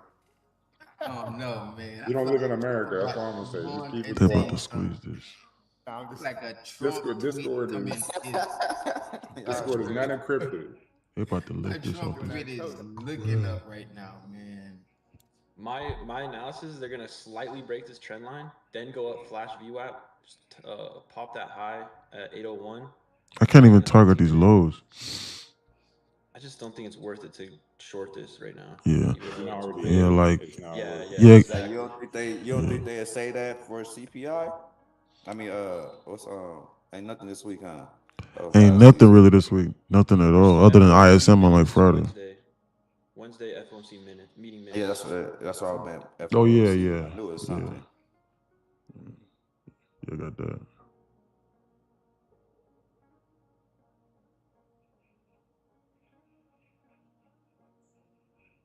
I don't think they're gonna leave a double bottom on QQQ like that though. Shit, they still got it on. They still got it on NQ on the bottom down there. They still ain't even take. I couldn't even short this high to try and target these lows like this because I was only 50 ticks away. These candles were small. Wow. Let's go. Diego's on the train. He's riding that thing. Look at the dump. I was holding that, bro. That's it. I'm out. Dude, that's just too many confluences to the downside. Like, I just had to sit through that. No, man. absolutely. That the little that kids 5-minute Sibby, When the and little that kids gotta go 15-minute pee. Sibby top for sure. That was me, man. You could tell when the little kid got to pee. that was me. And I had that shit right there too. I should just hear shit. Order filled in my head. I'm like, wait, what? Okay. Come on, man. Yeah, if you was in short, I think it's a good time to get out. To get out here, yeah, exactly. They could. They tap into a 1 and then in the 5 furthest and one, too. 15. Mm-hmm. This is where 11:50. This is where a reverse button come in, but I don't want to press it. Yep. It's They gonna keep snap those double bottoms on QQQ.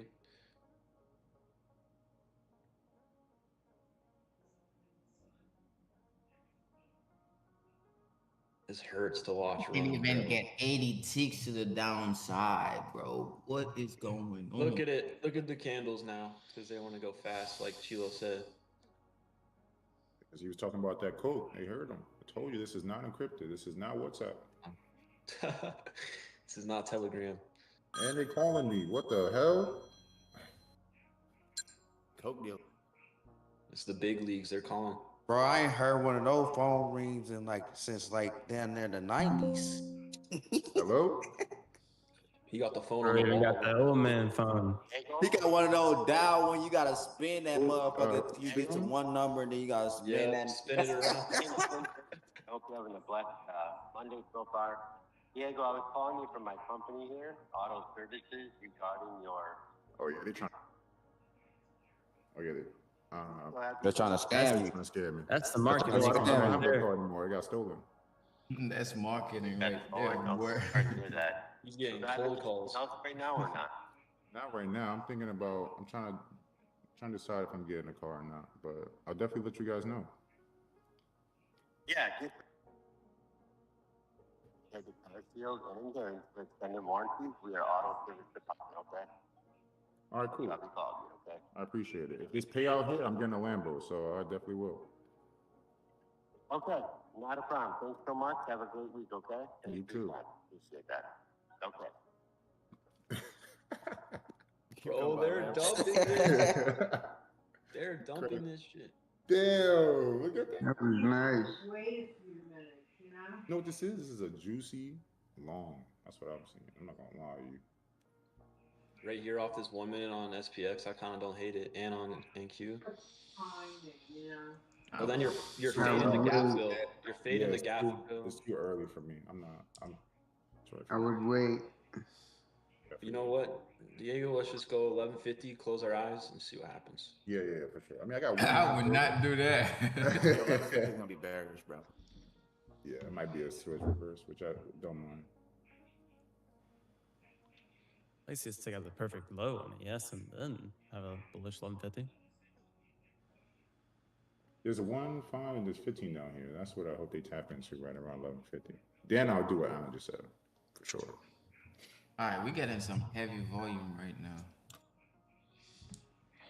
I'm telling you, them boys about to move Back that somewhere in. late, Hold. man. The news is bearish, basically, but like you never know. It's at 15s, bro. I'm only touching 15s, as if I was a pedophile. No. I'm telling you, I think a Trump candle's coming today, like some you ever seen in a while. Man, I'll give Yeah, it. don't like, say that, bro. Don't say that. 1 p. Oh yeah, we on TikTok, right?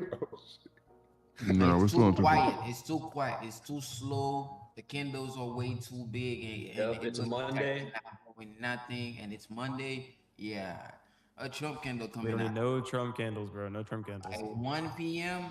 They're I about to see lift that this off of launch, man. Hey, It's like we got a new deal. We got a new deal. especially he was already flexing gas price before the weekend. Yeah.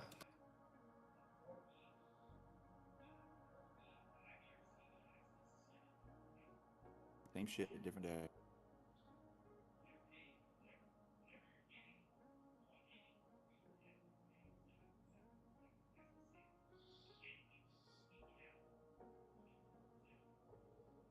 Sheila, are you paper trading that? Yeah, I was paper trade the Qs, and I took that short with 2 micros. I was trying to target 82 ticks. I got bored of it, and I just decided to go. I think it was like 69 or 70 ticks on it. You would never take that many contracts, right? I mean, I know I see E does that, but That's on Qs, so that's like 2 micros essentially. Like it's way less than you would think. Each contract's like a cent or something, right? oh, I think It's on the Qs, so it's different. 50 contract is like 1 Q size.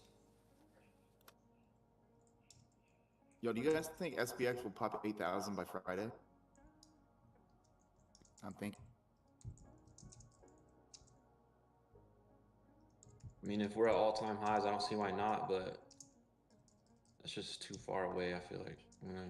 If Trump came out nowhere and said the war is over and then no more tariff on any country, the next candle open, it's gonna be like 1,000 points. Just so y'all know. Bro, I don't know. I've been having like this, like, I don't know, something's about to happen real big with SPX. Like, big.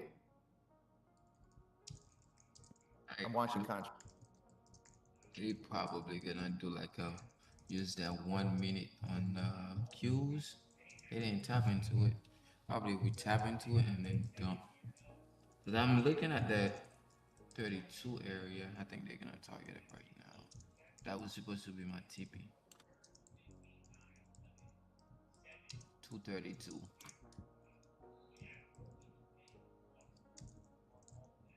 Look at Where's this the week? movement. Come on. Hold on. Where's the week? I don't know why I didn't take that short. Like I'm looking at everything. I was like, that is my short right there. That's a good. I took That was a good trade. I kind of choke on it. Choke to hold it, but you just, going.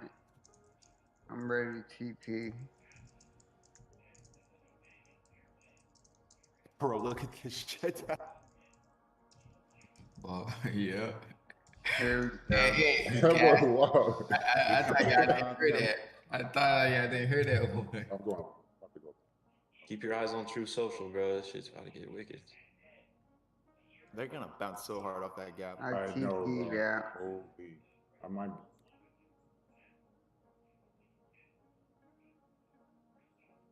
Might just go on one right now to get started. ES is on a 4-hour busy right now, so things can go real quick. And he is going for the LOD one more time. 0 to 100, baby. Damn, look at that short. I'm They want to go lower. We're right back at the open. Yep, we in midday right now. It's like so wild. Like this is the type of move that we're gonna catch, and we have to stay in there for like minutes just to get like 100 ticks before you decide to change your mind. Say, you know what, forget it.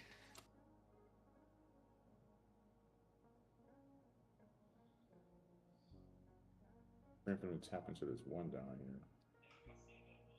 Here we come. Wow, look at us. I got a target at 156. They're coming to 156, 156, 156. Here they.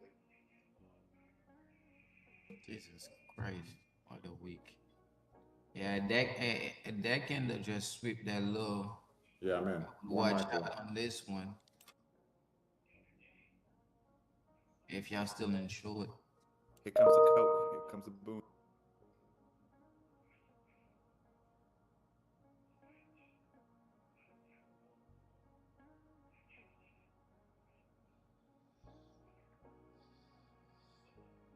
Did something happen? Like, is there news? That was crazy. They moving. I'm in long on Just two. be Mike. patient. Yeah, they moving it based on the news. Better to gear up type of idea. Yeah, I'm in one micro.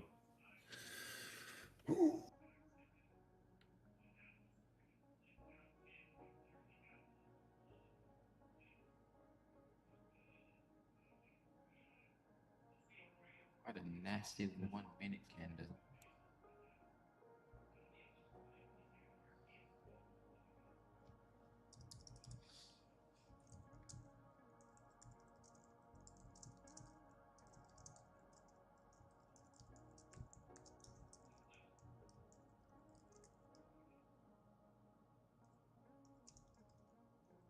I got break even. I wouldn't long this, honestly. Please don't long it. I promise you, you're not gonna want it. Depending on how they move it up, it might be like a liquidity grab on the upside to dump it lower. Depending on how you close on the 5 or the 3. The 3 close like they need to grab some more liquidity above, and the 5 is just doing some work right now. Depends on They how might that come up to 279. New 15-minute candle in a minute and 40 seconds. Bro, they're gonna drop lower. If the 15 minutes is it closing below or higher than the previous? It looks like it might close below. Yeah, then it's going down, bro. That shit's. it looks like it C'est la vie. low it. C'est la vie. Low on it, yeah. But that was supposed to be my partial zone right here. Literally 210. I'm in 4 contract.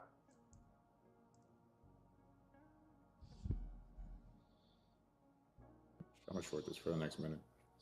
They still have a minute to close inside this 15, so be careful. They could react pretty strongly out of here. Wonder if we precipitate lower, and then that's what I'm looking to do. Perfect. We have 6 minutes to safety as well. Or if you're They made the short, bridge across it down. They're bringing it down. That's the bridge.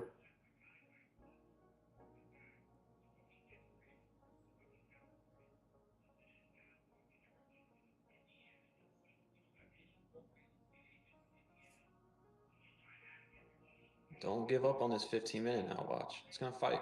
It's gonna fight for its life. Yeah, 30 seconds left. I'm scared. This shit's fighting, boy. I'm in long. Come on. 40 ticks.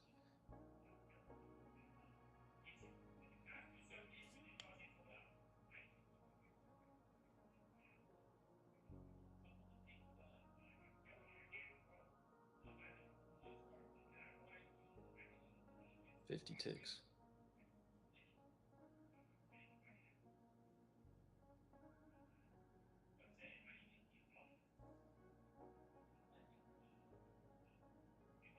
Under 15.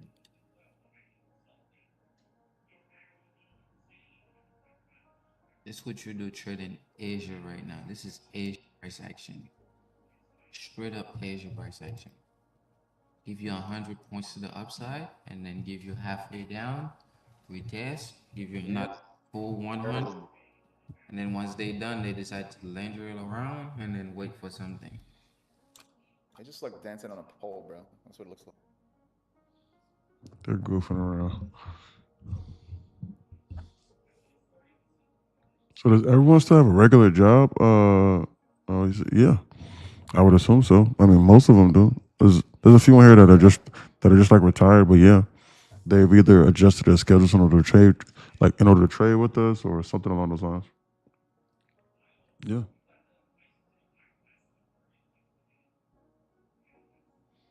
There are a few individuals in here who are business owners.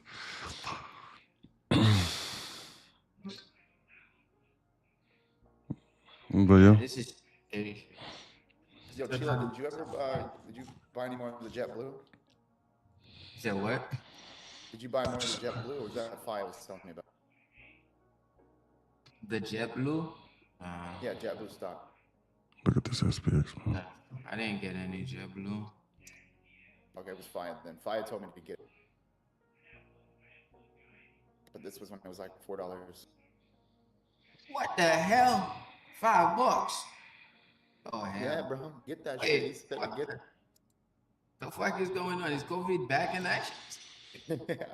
What is this I $5? told buy it, I swear to God, bro. I sold it at $6.50. Might turn into a bag holder if I get this.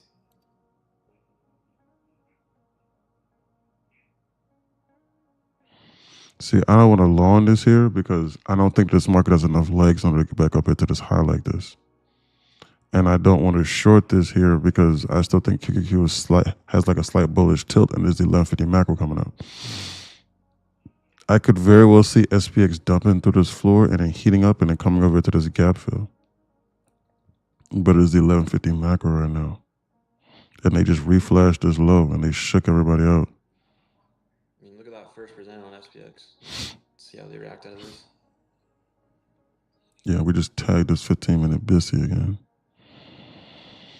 But like, I don't have like a high or low to target because like if I long this, then it's either this high or nothing on ES. Like I don't have anything in immediate term because the candles are so small together.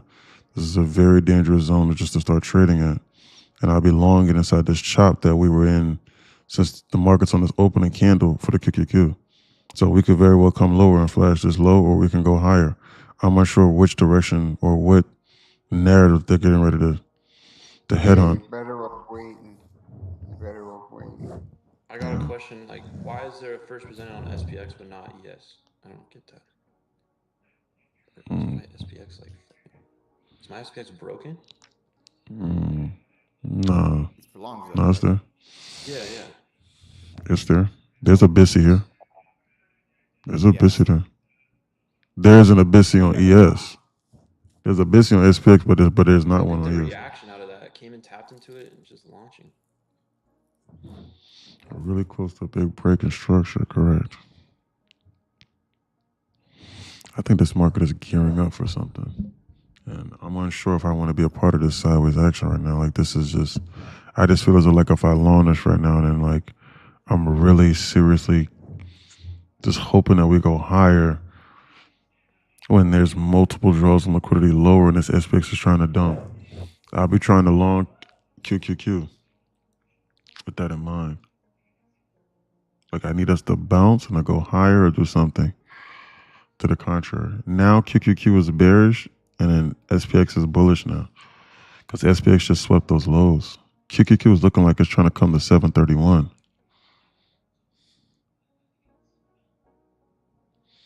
We did nothing but go sideways all day.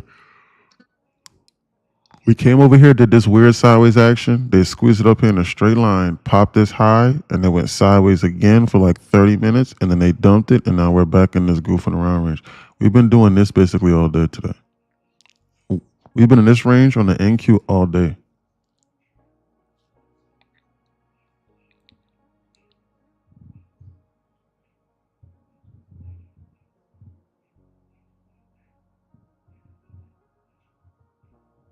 Yes, a head and shoulder.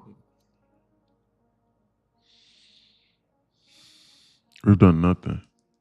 Yeah, I haven't traded any of my PA accounts. Take a nap, yo. Shitty first shot. This is terrible. They're just goofing around and going sideways. And the candles are so tight in this sideways action, and they're so small to where, like, I don't even know, like, it's not even worth the risk to reward. 1150 macro, and they're bouncing it right now. Yeah, that's what I was looking to. The risk to reward is so tight. It's so tight. And I'm not sitting on a 50 tick straight for like 3-4 minutes. It's like, do you long this over here with this 1150 macro in mind, but there's nothing above the target.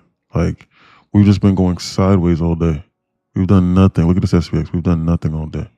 We've been going sideways. Like, you don't know where they're getting ready to go. Like, there's no hints. It's just 1150 higher. Like, it's just I blindly long. There's nothing there. Diego, where are you at, bro? I low-key missed it. I went to the bathroom. Oh, I'm in, bro.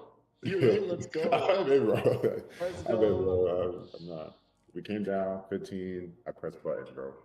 What are we doing? Like, close our eyes. Like, look at this shit. Look at that first percent holding up. Look at that. Perfectly. Yes, that's what was holding me. So this long, I have.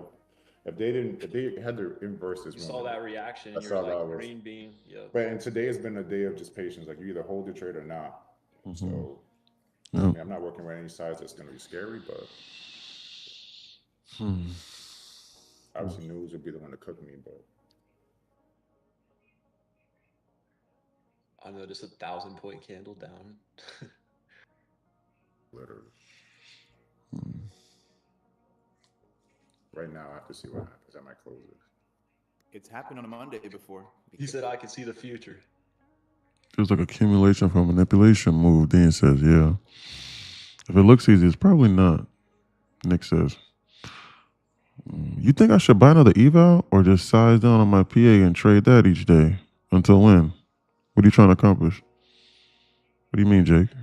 Do I think you should do that? I don't know what you're trying to accomplish. I don't know how many funded accounts you have. I don't know what your risk management is. I don't even know how much money that you have left or how close you are to a payout. I don't know what you're trying to avoid. So I didn't know what you're trying to avoid before I can tell you what you probably should be doing. Why don't you want to trade your PA account? So what are you trying to avoid? I just mean, should I buy more funders or is one fine? Why would you want to consistently stay at one? Why would you want to consistently stay at one account? That's the entire benefit of a funded.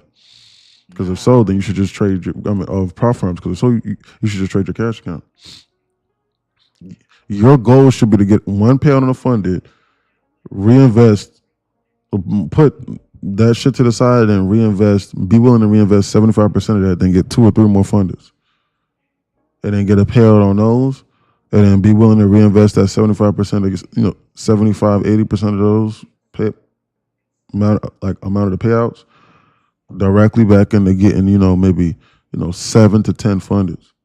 And you can do that if you're really hitting on all cylinders in like a month and a half from one account. Like if you're hitting on all cylinders. But if you're building up, maybe like 2 months. And then once you get anywhere from 8 to 10 funded accounts, now you're talking about like consistently, and you didn't blow the money, and you don't lose your noggin. You're talking about something that can continuously make you anywhere from $10,000 to $15,000 a month minimum on base hits. That should be your goal. That's inside Discord. It's called the Zero to Hero. There's a section inside Discord that shows you how to scale up. All of those things are answered. I took profit there. 101 ticks.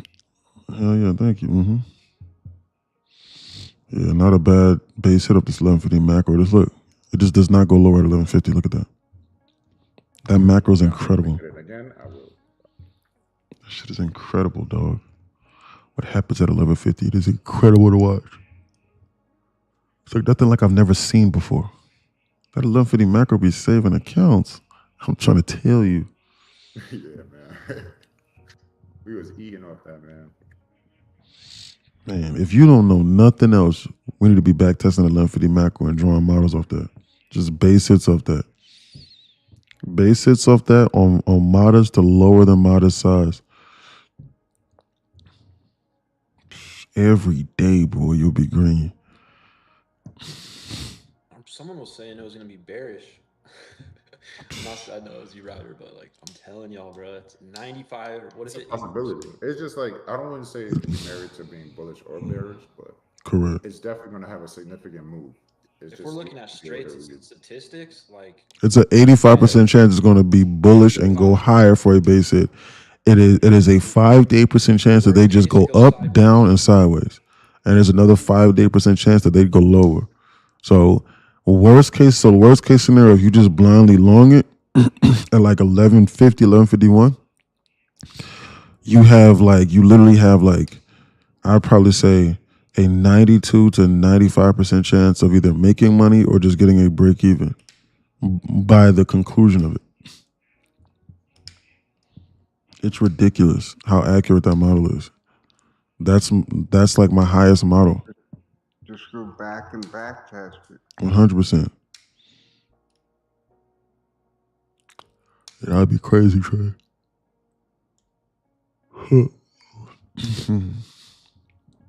They're just going sideways right now. They're not doing anything. This market's just frozen. Look, we've done nothing all day. Thoughts on the long? Man, they're not doing nothing, moves. Like, I don't feel confident in taking nothing here because the candles are so small and the price action is so clustered. And like, I have a case for them going higher in both directions and a case for them to go lower.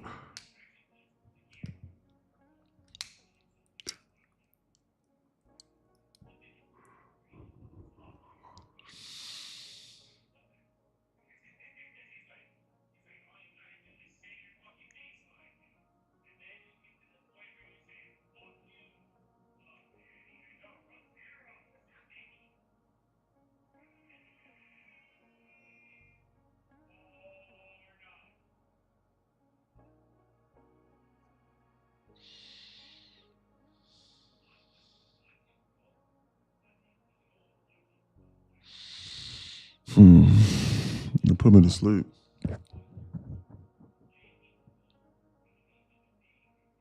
I'm in like a super light size, super small target, like short right now. I'm testing this 10 a.m. open candle theory on ES because we rejected right off the 10 a.m. open.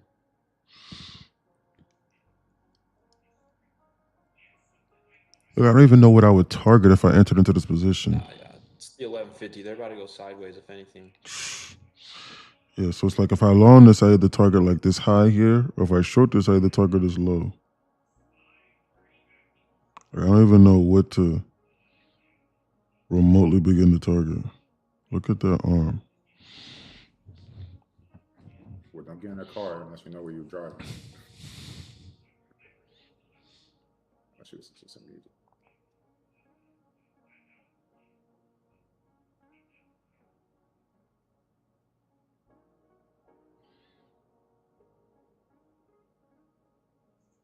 SpaceX, right there, 150.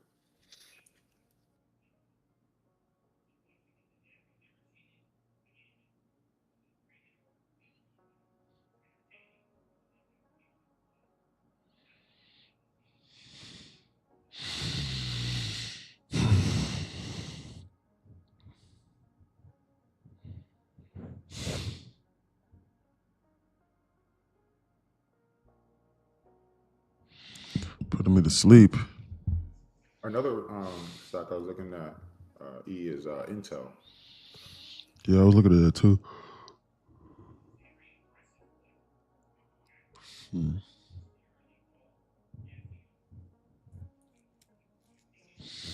gonna need Intel at like $70, $60 or some shit. Like one more shakeout. The shorts, oh, come on. Follow through. I think Intel is just gassed up.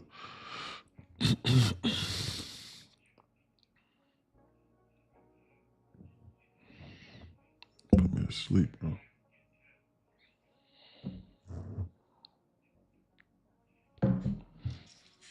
I want to go lower. 56. I just took his trade.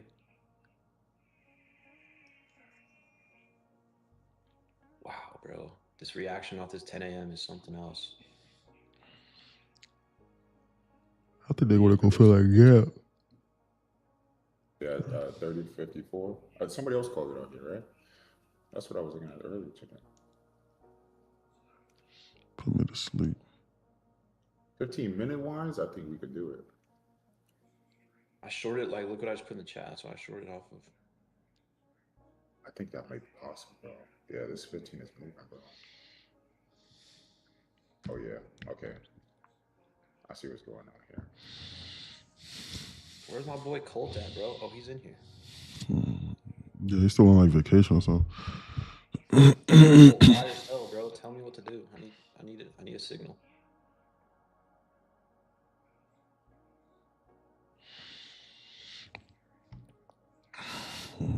I need some kind of market structure. Just look what they've been doing all day. Outside of this price action where they went sideways from 11 o'clock until 11:30 for 25, 30 straight minutes, we've been here all day. We have gone nowhere. Market's been frozen in place. The QQQ has been in the 3-point range all day. From 731.50 to 734.50, we have displaced and gone nowhere. This is time distortion to the max.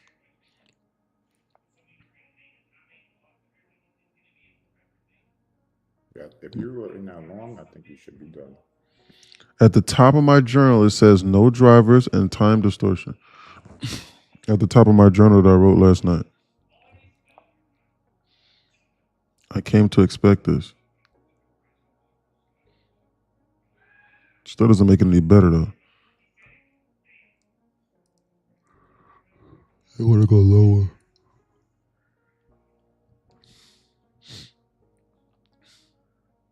Like, you have no idea if ES is about to lift off a launching pad or dump. You have no idea. They're just going sideways right now. Disgusting. This is ridiculous, man. And the candles are so small. Somebody said this is like Asia. This is literally like Asia. You don't think I know what I'm doing, Colt? Come on now.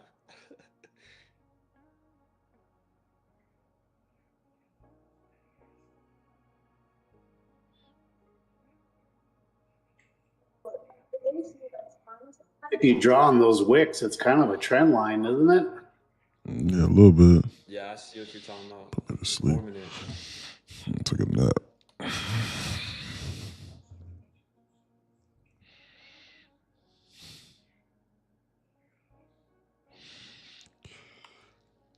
Oh God. Sleep, huh? Yeah, because they're just about to the trend line right now. On what, NQ? No, MNQ. If you draw the wicks up, those two long wicks on the way up.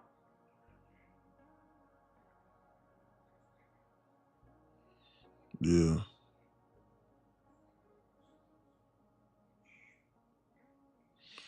They're goofing around with it right now. Right See now. if they bounce here. Absolutely. Shorts is going to be great. 100% I'm going to short it. But I need them to touch this and then bounce and then go higher and then start curling.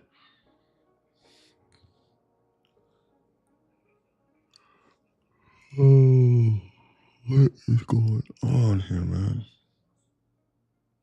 This 4-hour trend line they're goofing around with. Sideways. Nothing. If I enter right now, I could get cooked. I'll be with everybody else.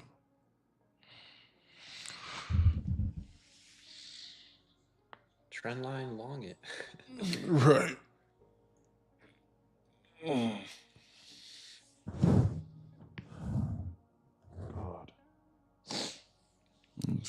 get some stretching in. They're about to dump this. Oh, they're about to shit the bed, dog. They're about to shit the bed. They're bleeding this out. Hold on real quick.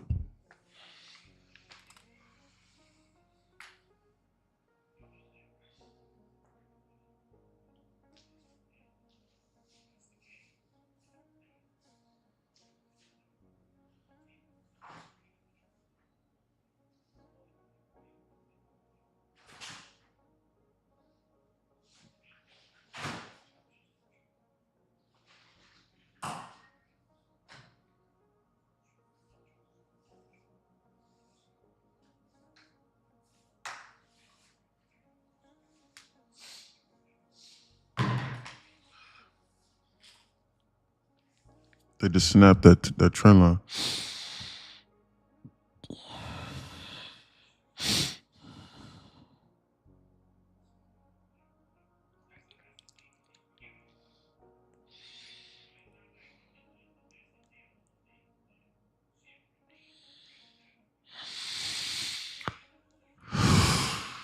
Liquid down there, 156.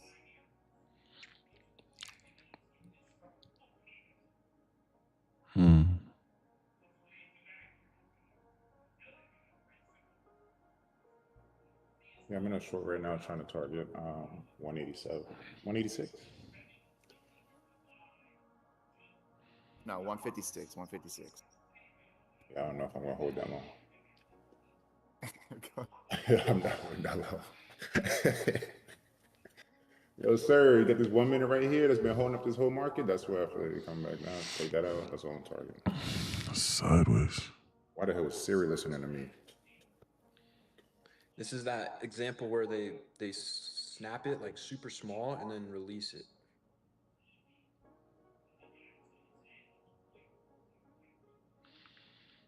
Yo, you shall not participate. You shall not pause. Yeah. Yo, not gonna let us participate. Not gonna let me. I don't like to trade in the sideways market. So they're just goofing around, just going sideways, bro. Aimlessly meander. I'll wait until they show me a credible double bottom, double top, perfect round hold number, some liquidity, and bounce it, give a first presented after displacing, flashing a major internal, something.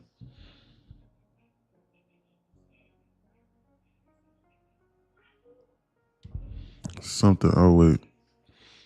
Break even for the day. Yeah. Break even, taking a lot of break evens comes with mental baggage. Because your emotions were heightened because you were up, then losing, and then stopped out. People don't talk about that enough. Versus just sitting here and waiting. And knowing what they're getting ready to do, or seeing what they're getting ready to do, and then participating, and knowing, hey, you know what, I'm right or I'm wrong. I don't want to be entering into trades and just guessing. I get that a lot. People go, long or short. So buy or sell. Hey, man, you're going on those rants. Press that damn button. What are we doing over here? Don't you know I need to turn 87 cents into $50,000 by the end of the day? Now tell me. Hurry up, Buster, or I'm going to unfollow you. Like, how am I supposed to do that? I like the concept of taking half off before going break even. Yeah, me too. One bird in the hand is better than 3 or 4 in the bush. I like the concept. Oh, yeah, I just read that. Yeah. Going sideways, Dean. They're going sideways right now, Dean. They're doing nothing. They're meandering. Short, Diego? Yeah, I'm still in. I'm in short paper trading.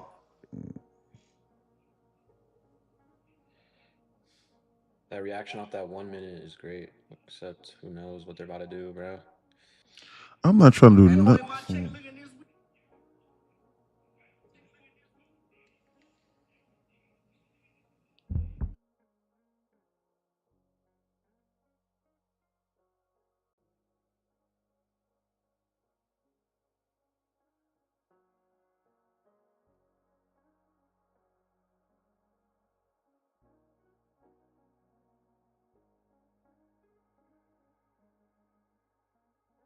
Jaywalk says 3 taps on the 15-minute trend line.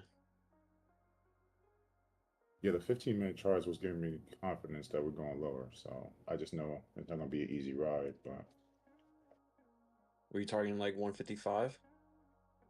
in that direction, I got my stop is at 186. You look at it right there, bro. If you want the whole enchilada, you know, Sorry, I was on mute. just try to get a little 100 piece here and there, save the life. You know? I'm I think 186 is a good target. I'm not trying to do nothing crazy. That's busy that's going at the market. I'm $350 away from making $9K on Bullnox and If it payout. rolls over, then live. You only need 350. $350 for $9K payout. $1,300 total across all my accounts to make $38,000 on the payout minimum, and that's 4 or 5 days. You see yeah, the new update they just dropped? yeah, I seen that. Yeah. So I'm not trying to do nothing crazy. I'm just trying to take basis for like the rest of this week. Well, 15 that's all I do anyway. I'm short from 264, targeting 164 TP. I could see that. That candle just closed on 30,200 exactly.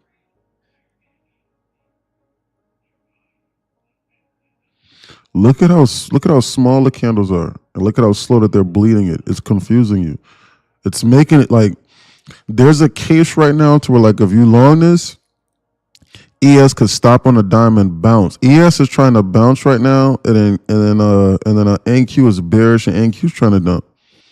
So you don't know what they're getting ready to The do. red candle right now, NQ would flush. Yeah, exactly. And yeah, NQ would flush, but look at the ES. Look, ES is saying no mas, and I'm trying to go higher. So they've been going in opposite directions all day, and I personally just don't know what's amiss here. Something strange is going on. Good afternoon. I'm gonna hop in calls to explain this ranger. That's cool. Cut the top at 286. Good job. Yeah.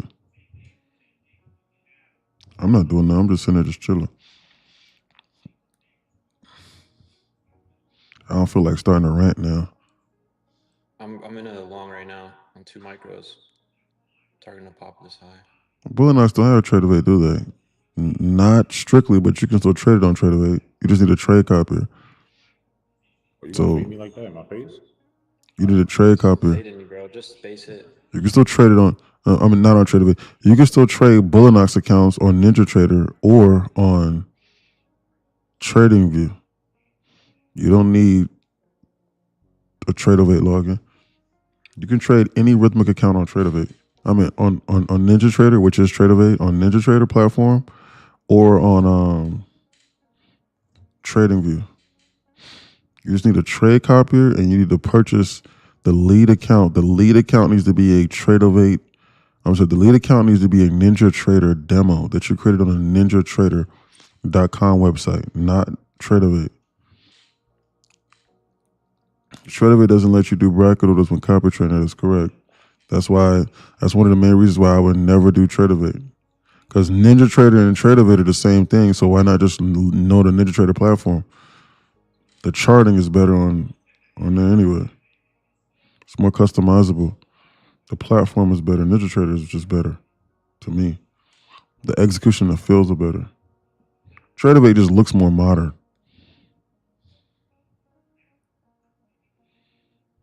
TradingView is the best though. They're trying to dump this. I like the way the candles move on Trade of 8, yeah. That's because the candles are slightly delayed. Inversed in 5 seconds. The candles are the candles on Trade of 8 are slightly delayed by 1/100th of a second. Literally 1/100th of a second. So they smooth them out. It's very similar to how the candles move on that one platform. What's the name of that platform? On Quantower. If anyone has ever seen how the candles move on Quantower, it's so smooth. Like it's not like sharp. Like it's so smooth. Like it just why? Because Why? Because they delay it by like 1/100th of a second, and then they smooth it out.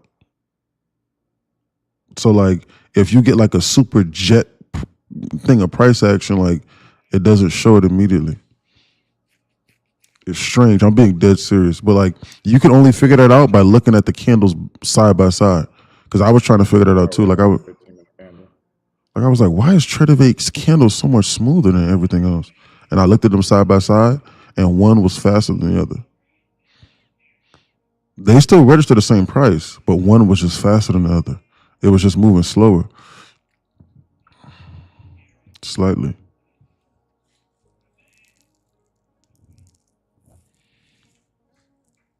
But I chart on TradingView. Your TradingView is the best charting, and it's the easiest interface to use, for sure. I used to do that same thing, but then I switched strictly over to TradingView. I used to like trading on TraderVate.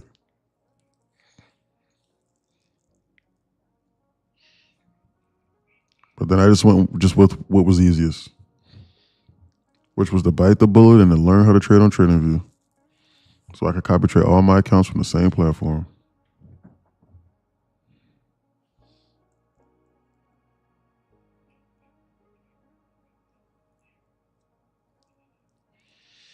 I bought some yesterday with my trade copper, and it wouldn't connect. And the trader don't give me a username and password. You need to follow the trade copy instructions on the eval instant pass page on how to connect it. You personally need to connect a demo. You personally need to create a demo account on NinjaTrader.com. That's the first step. Then on that demo account, you need to go to TraderVate.com and log in using those same credentials, Trey. That is the second step. Then when you log in, you need to then purchase a $9.99 or a $10 a month connection to add to allow that demo account to then be able to log into TradingView. Then you need to purchase a live market data subscription, a CME bundle subscription on TraderVate for $4 per month. Then you can log in and then you can use this demo account as your lead account. That's what this is here. This demo account is my lead account. This is a NinjaTrader demo. It will not let you log in if you don't go to NinjaTrader.com and create it from yourself. If you go to TraderVate.com and create the demo account, it will not work. It needs to be NinjaTrader.com if you're going to log into NinjaTrader and then use that as your lead account. So Wait, what firm is this? if you're trying to trade Rhythmic on TradingView, the lead account needs to have TradingView access and it needs to have live market data. And you're entering into demo trades, but your funded accounts are just copying them, and the trade copier copies them. That would honestly do wonders for your mental psyche as well, because you trade in a demo. Why could you trade in a paper account? I'm sitting here, bro, and I'm trading my paper account. But my paper account is copying the real accounts, and I don't know the difference. Why? Because there's no difference.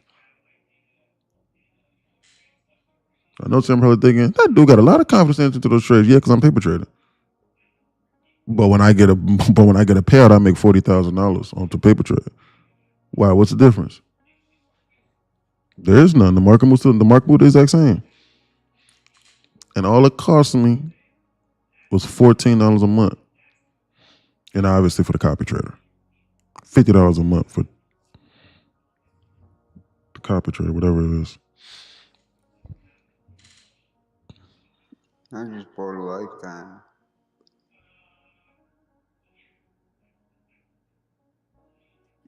For robots, Replicanto.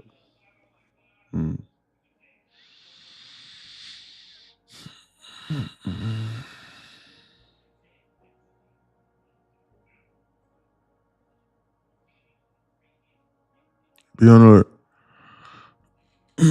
They're goofing around. They're going sideways. They've done absolutely nothing. They're confusing people and going up and down. They've done nothing all day. Nothing all day. We're in the same exact spot as when the market opened today. We've done nothing. They're just meandering today. They're goofing around and they're trying to blow up people's accounts before the real move, it appears. They're trying to churn people out. They're confusing people. They look, as my mentor would say in his voice, they can fool others. They can fool others, but not me. They can fool others, but not me. No. Sorry. They can fool others, but not me. No. I'll sit here and I'll wait. They can confuse other people. I'll sit here and I'll fall asleep. And then I'll wake up again and I'll see what the market's at. I got all day. And if I don't, then if I don't have all day, I have tomorrow. And then I have Wednesday.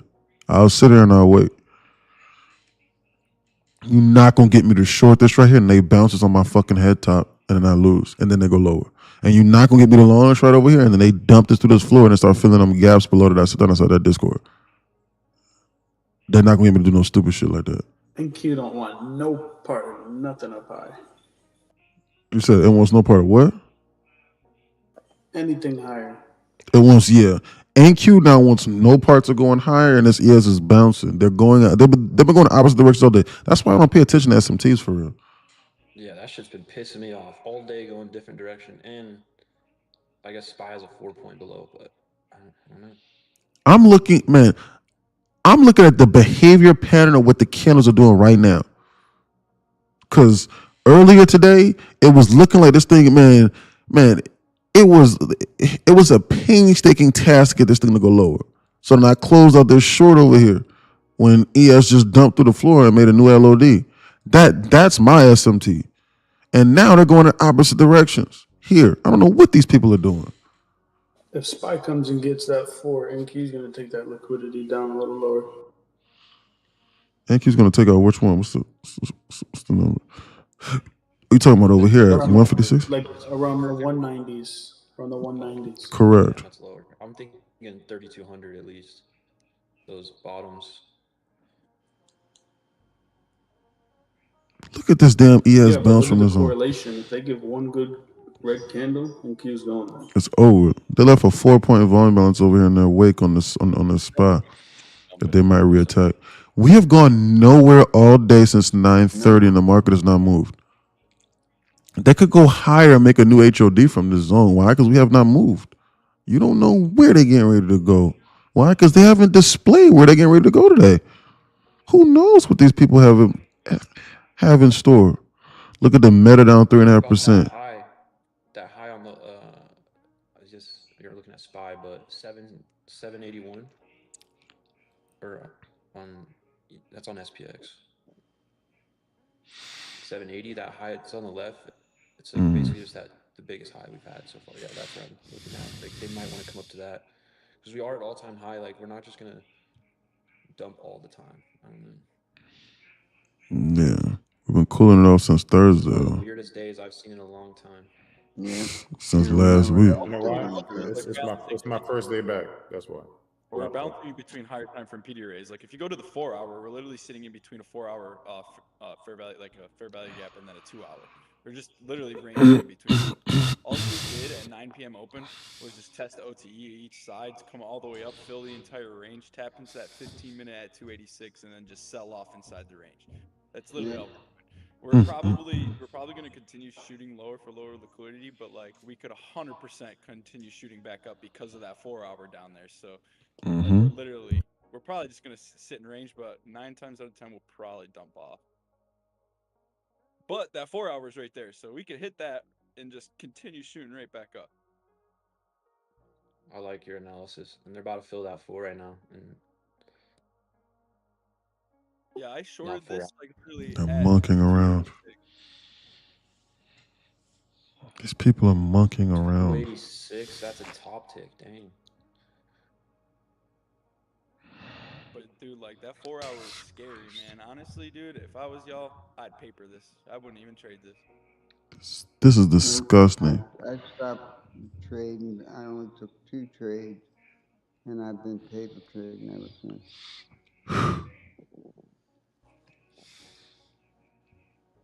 This is But that disgusting. No News Monday too. Yep, and ES is looking bullish, man. Anytime it moves a little bit up, NQ follows it. But anytime it dumps, NQ doesn't really dump. Exactly. Think of NQ as like a dog on a leash. Like NQ wants I know. to go the exact direction. You know what I mean? Like, and ES is like, nah. We're gonna stay. This Yeah. Once What's- ES goes, bro, it's gonna go. Chilo calls ES. And that's exactly what Dean said. Where it wants to go. That's like what Dean said. Dean was like, if ES rolls over, it's straight to hell. That's exactly what I'm saying.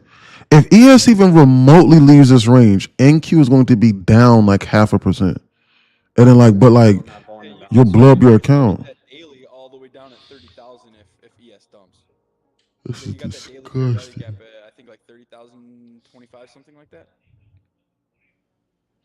This is our lot in life for trying to trade all-time high territory. Look, now you can see the bullishness in NQ Let me see. Yeah. in the candle correlation. Yeah. Exactly. You see that? Now ES dumped on that one candle and now NQ trying to go higher now. You don't know what these people are doing. They're going in opposite directions and they're goofing around. If I loan this right now, man, imagine if I would have loaned that shit early on that pullback. I would have been cooked. And they still gonna go lower. You don't know right now if they're going to this does not scream, hey, this is the bottom and long me. This screams, hey, this looks like a bottom right now and it's safe, long me, and then I'll randomly liquidation squeeze, stop you out, and then I'll go higher. That's what this is telling me right now. Why? Because I don't think enough destruction has been caused in order to validate a bottom or a top. Couldn't agree more. I could not agree anymore. Before they reverse, they like destruction. I'm out. I'm not gonna keep sitting here. Oh damn, you been in that for a minute. That's about to dump too, right? When you get out. I'm still in. I'm staying in. Like, I'm on the Diego eval. closes position, let's dump. Let's If dump. you're short Yeah, stance, literally. that is just target the gap fill at like 1. That's what we were going for. That's Yeah. what I'm in. You have a 30-minute, 15, and a couple order blocks there. We're fighting through this. I lost $800 last night being bored trading. What do you do when you're bored and trying to make money? I went against my strategy, Zay says. You want me to answer that for you? You don't take this seriously enough. Nope. They want to catch them all. But bro, I thought we was cool, man. There's no but. But NQ Insider, but I thought it was cool. We are cool. But I'm gonna tell you the truth. You don't take this seriously enough. You're not looking at this as an interview for $1 million job every single day, and that you are blessed to then take that position. If so, you can still fall asleep because I fell asleep just now earlier.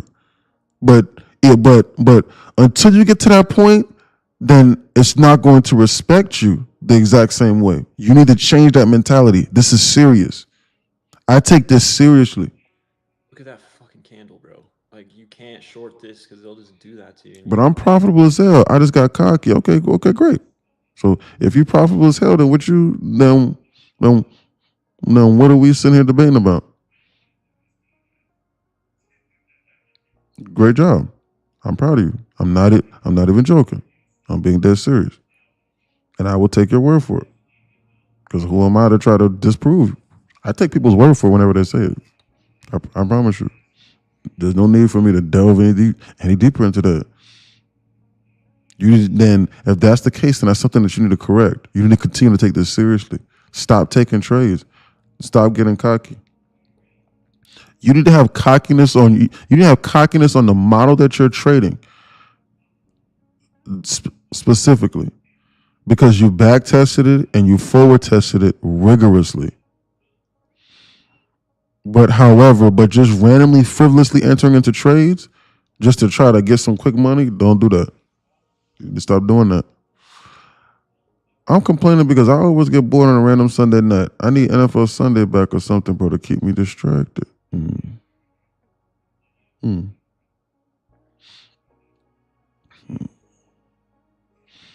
The pain of that money, leaving your account should keep you distracted. You don't fear the dangers enough.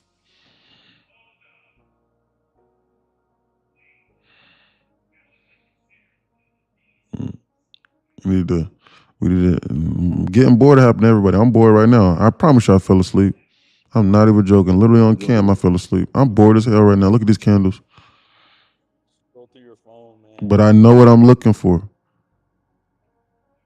I know what I'm looking for, and I know what I'm willing to wait. I'm sitting here like a praying mantis.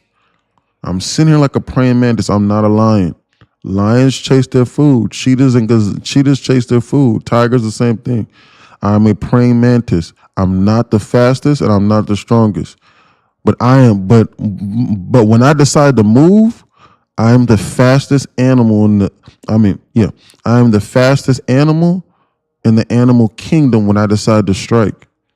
But I'm very slow before then, and you can pick me up if you want to, and I might look all cute and dandy, but when it's time to eat, it's time to eat. And I'm going to sit here right here, and I'm going to wait. That's what I'm going to do. And when that food gets in front of me, I'm going to launch. And I'm going to launch, but however, I'm an evolved praying mantis. Because when a praying mantis latches on, he's not going to let go, even if a larger predator or another praying mantis starts to eat him. That's not going to be me. I am going to take a few bites of my food and I'm going to fly off. Do you think it'll go back up and take London highs? Man, I don't think so. That's the funniest shit I've seen all day. He said, same for me when I'm making love. Right. He said, that's the funniest shit I've seen all day. That was funny. Right. Right. That's him on the record. Bro got Discord laughing.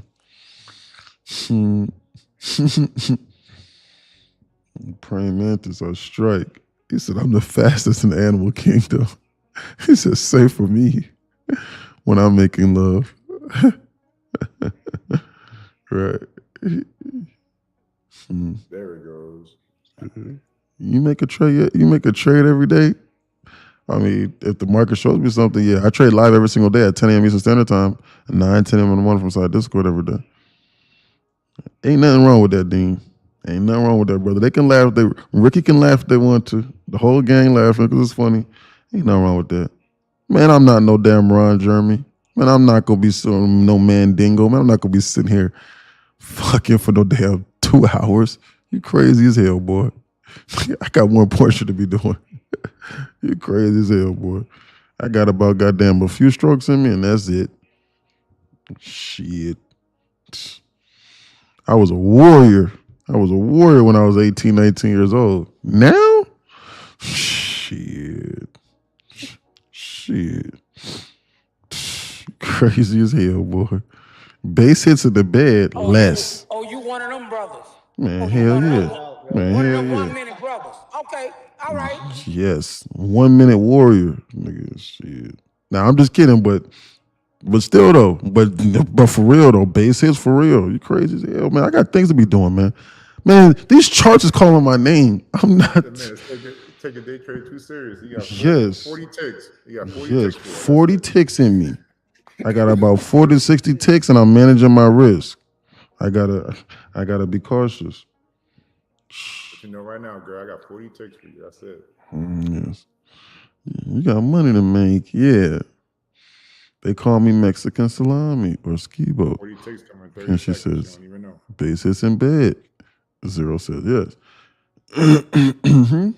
Yeah. Come on, man. I'm not going to be no damn crazy ass. Shit. Corn star? Man, crazy as hell, man. On some fantasy world, man. Shit. Just be a good guy and call it a day. All that weird shit that I be seeing on the internet. Picking women up and all kind of weird shit. Like this chat just You're doing all kind of weird Donkey Kong shit. I'm not doing none of that shit. Crazy as hell. Shit, my back could give out.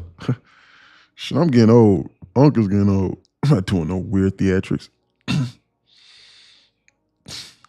like the Kappas do. What do? What do those Kappas do where they twist their head back and forth and they stick their tongue out? I'm not doing no weird shit like that. Who are those people? The Kappas that be doing the dances? And you know what I'm talking about. You know. And stupid ass fucking mating ritual. I'm not doing no shit like that. It's time to lock in. They got me talking about mating rituals. I was gonna say, bro, what we doing over here? You got 40 ticks and I gotta pull out the mark. Yeah. They're just bleeding this out, bro. They're goofing around. Nasty cord today, me in bed. Yeah. But you gotta perform though, bro. You just got married, bro. That's So all I got. yeah, right. Right. You just got married. No, that's it. Mm-hmm. Keep this. Yeah. Yep. You got a live account right now. He said, I got a live account. You gotta perform. You literally just got married less than a week ago. You can't mess up. You're banned for life, bro. For real. Gotta keep this, man. Modesty piece. Yeah. So yeah, do whatever you gotta do for the time being.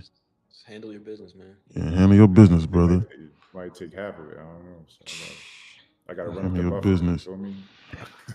Yeah, take drink 5 Monster energy drinks if you got to. Do whatever you gotta do. Till your heart bursts. Do whatever you gotta do for now.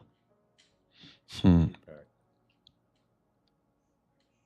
she start laughing? Bro, gotta tap into a Bissy and stay up. Yeah. That's what Kenshi said. That was funny. Yeah. No, I'm actually dead, bro. Yeah. Tap into a 15-minute Bissy. It's going up. Oh no, this is crazy. Go along with 15-minute Sibby either, bro. Don't do that. Look at this market bleed out. This ES does not want to go lower. Look at this. Look at them. This is just as bad as Asia session. Look at them goofing around. Who knows what these people are getting ready to do right now with this market? Double bottom SPX.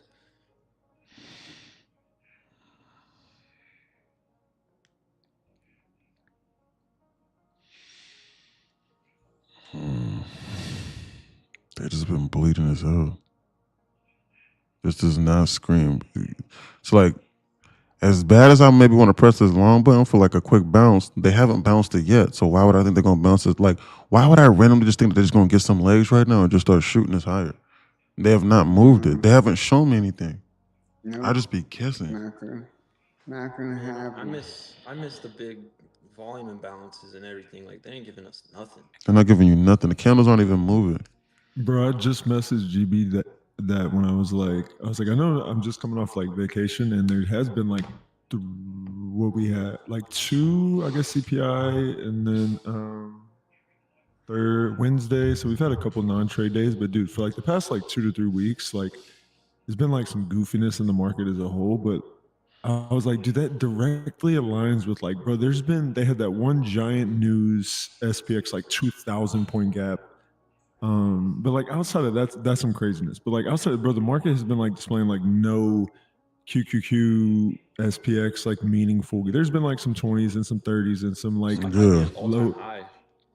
Yeah, it's been so gross for like the last 2 or 3 weeks because it's gross sitting here watching this. Like there's no, and I think like some of those imbalances, like when you get used to like how the market moves off of them, especially off like QQQ and how you pair them and whatnot, when you just stop getting them, like they're not here.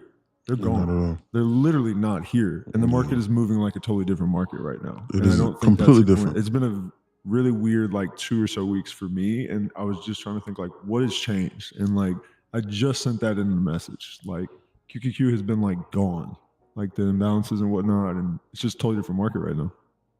Completely different. Absolutely, I agree. This dude's mic is trash. Whose mic is trash? Who? Because I was hearing Colt clearly. Oh, you talking about me? Mine is trash? Jake? Oh, let me run a sound test. Bro in Discord. Who's that? What are you talking about? I think we're talking about the wrong person because Colt, I could hear bro clearly. Maybe we're talking about the wrong person. There was some static through Discord. Oh, some static? Oh, I could hear bro Colt. Oh, I could hear him clearly. Maybe it was because of the... Let me switch it. The audio source was messed up. Maybe it should be fixed now. People in your Discord mics are bugging through the stream. Yeah, I know that. That wasn't him. That was my computer. Sorry about that. Here we go. Strap your seatbelt. Look at him bleed this out.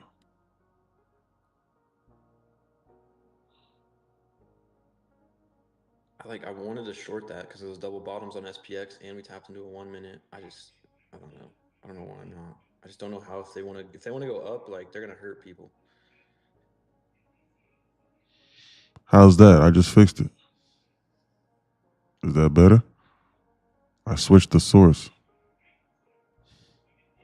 Was that clear? Perfect. Yep. Thank you for mentioning that. This is a democracy. They're bleeding this out nonstop. They're confusing people. The market is not even moving. It is frozen in place. Look at that goddamn arm. Piece of shit. Arm's going to go to $300, just like how I told you Tesla was going to go to $150. I bought the arm. The arm, as my mentor was saying. The ARM. Because I remember him using this, because I remember he used to say that back in the day. And I didn't know what the hell he was talking about. The atom, folks. Look at the ARM. The atom. The atom. Look at the ARM break loose and go to the moon. $50,000 I print. I'll never forget him saying that. And when he was making money, I was sick as shit. Why? Because I was always losing money. It wasn't like I wanted the bro to lose. It was just like, I was like, bro, how the hell is this dude green every day and I'm red? And then I stopped laughing. And then I started analyzing the root cause. And I looked in the mirror and I was doing the exact opposite. Like I was fading him. And I was doing the exact opposite of what was making him money. And like miraculously, I just stopped doing that shit and my win rate just improved. So like I stopped losing as much money and then I just needed to focus on risk management. And I don't even trade like him. I just stopped doing the exact opposite. So like when he would say certain things, I would listen. And like when he said I would not long this, I would not long that. That is like literally I just stopped doing that. And when he would go short, I would then reconsider my long position. I'll go, oh shit. Because if he's going short and he wins more times out of not, and I'm long right now, that means I'm probably about to lose. So shit. If I'm green, let me cut this. That's what I started doing, and my win rate is reversed. They want to bleed this out. Big Mikey.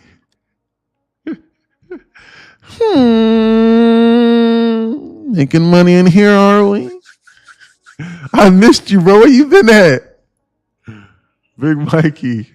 Send it inside the chat, bro. Say, making money in here, are we? You always say that. Bro, I was just talking about you the other day. Where you been at, bro? What's what I do? That's what I do with you, no cap. I'm serious. I just stopped doing the opposite. So like when he was like, they're going sideways, folks. They could go up or down. I stopped trying to guess and I was like, man, you know what? I really don't know if they're going to go up or down. Maybe I'll wait.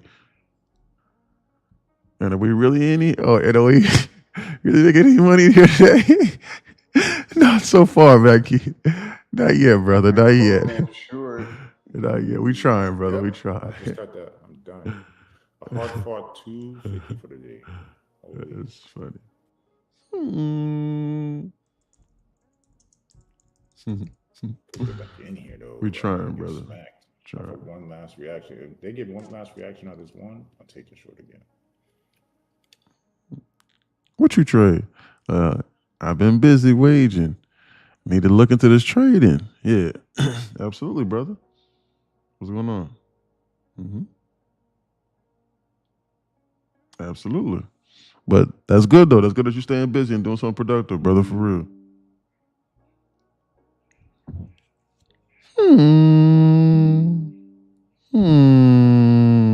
We're making money in here, are we?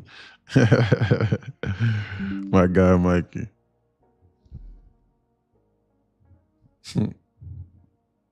Good guy. Real good dude. Solid dude.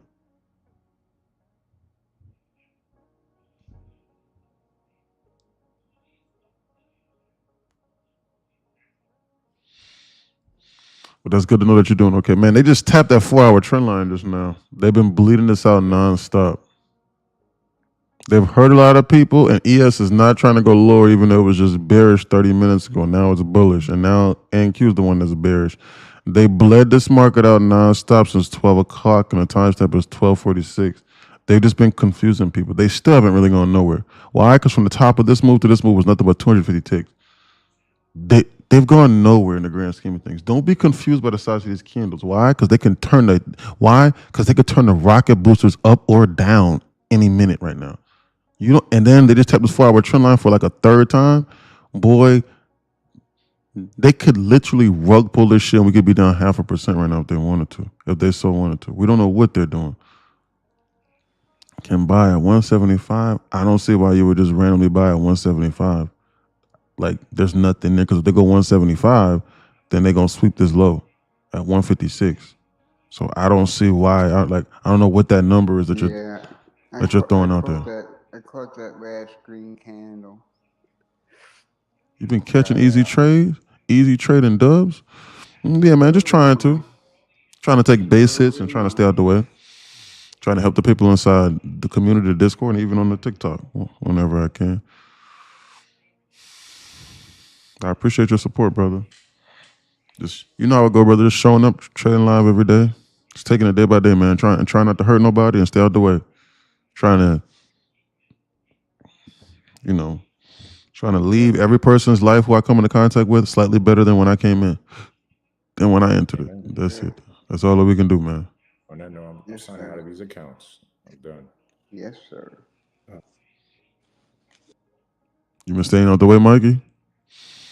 Big Mikey, staying out the way, staying out of trouble.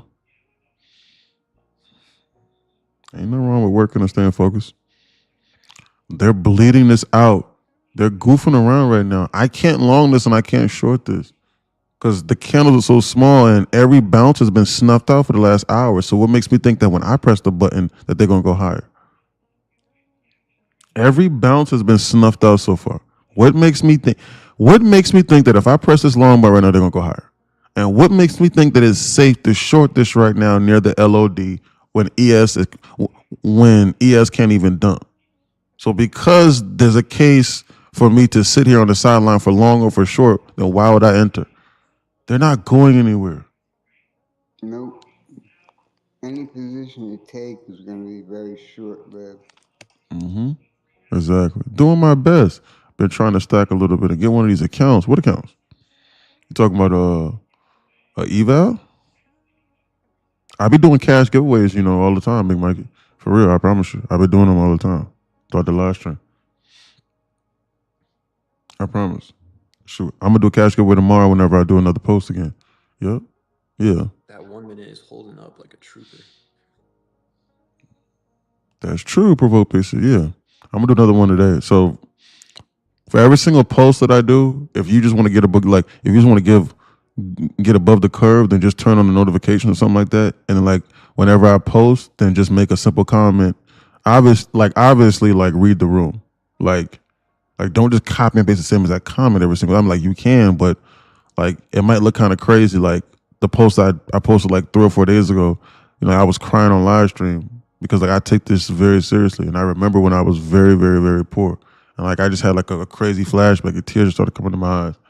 And so don't like, I mean, you can do whatever you want to do. I don't care because it's the robot that's looking at the comments. And obviously I still like the comments and I read them all, but still. But on something like that, you wouldn't want to post, "Congratulations, Ryan."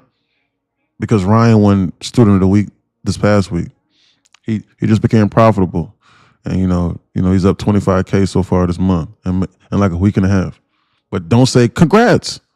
And everyone else is saying, man, I feel that, or something like that. Or if Ryan wins Student of the Week, don't say, congratulations, Tom. Like, at least read the comment and get the person's name right. You got me dead sometimes. Sarcasm is just always out of top. Yeah, I'm always throwing sarcasm out there. Because sarcasm actually gets people to learn a lot faster.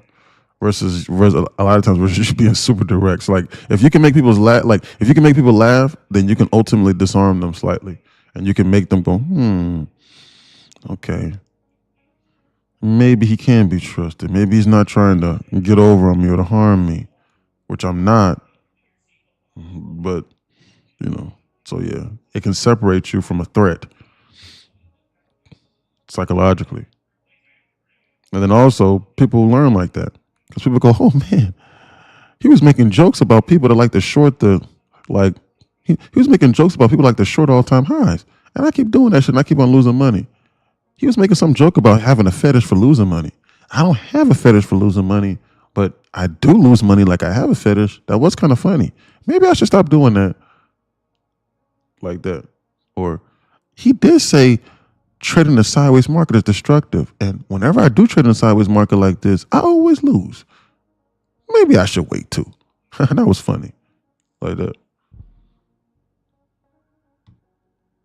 Big Mikey, next Student of the Week. Absolutely, brother. 25K? Yeah. Go look at the post. He just started trading. He has a full-time job, you know. A lot of the students inside, they have full-time jobs. And they make $20,000, $30,000 a month. Then they just log on from 9 to 11 or 9 to 12 and they go about their business afterwards. You know what I'm saying? Almost all of them do. I'm being dead serious. I'm not even joking. Just, you know, you've been working, Mikey, but just go to the TikTok and just look at the testimonials. Or go to the Instagram, NQ Insiders, with an S, and go look. Why do you read the comments like that? Provoke says. Because if I read it like this, in my normal voice, if I go, why do you read the comments like that? And then like if I immediately start talking about, man, they can ready to dump this. Why do you read the comments like that? You'd be like, wait, huh? Why do I read the comments like what? What's going on? Nasdaq's about to read the comment. What the hell is this dude talking about? You know what I'm saying? Or if I go, man, you're funny, bro. Man, this market's about to dump. Man, you're funny, bro. You'd be like, the market's funny? This shit is not funny. This is not a game. I'm 86 cents away from blowing my goddamn account. This is not funny. You see what I'm saying? Like, that's what your brain would be thinking. But if I read it like how I read it, the voice shift knows, like, the voice shift, it makes you know, like, oh, shoot. He's talking about something. See what I'm saying? Or he's reading a comment. You know? Just say, you're funny, bro. Yeah, I know. Thanks, man. I'll try. Bro start laughing. Where are you from? Basically from Atlanta, but I was born in Charleston, South Carolina. But I don't talk like I'm from Charleston. Fortunately, that doesn't get you anywhere. That crazy Geechee Gullah, deep South, where only black people talk like that, that does not get you anywhere successful, unfortunately. You wouldn't want to know what I'm talking about. If you don't know what I'm talking about, then good. So it's like the only, that and like deep New Orleans. It's like the only places where they talk like that. And honestly speaking, it's really only the black people, sadly. It's called Geechee Gullah. It's a curse. I think I know what you're talking about. I was truck driving one time, and I was asking for directions down in, I think it was North Carolina, maybe it was South Carolina. It was right in that area. And Yeah.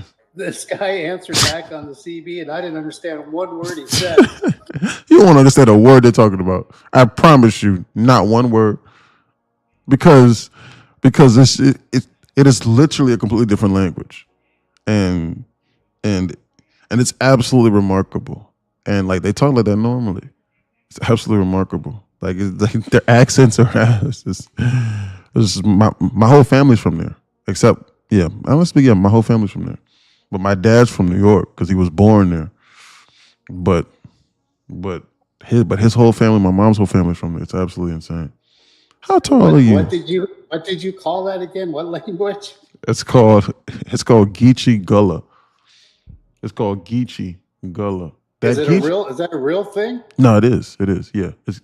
Yeah. Trey just sent that inside Discord. It's called the Geechee accent so thick I don't be understanding what they be saying. And if you ask them where you're from, they say I'm from Charleston instead of I live in South Carolina. That's correct. So like for example, like if you ask them and say, hey, hello, sir, how are you?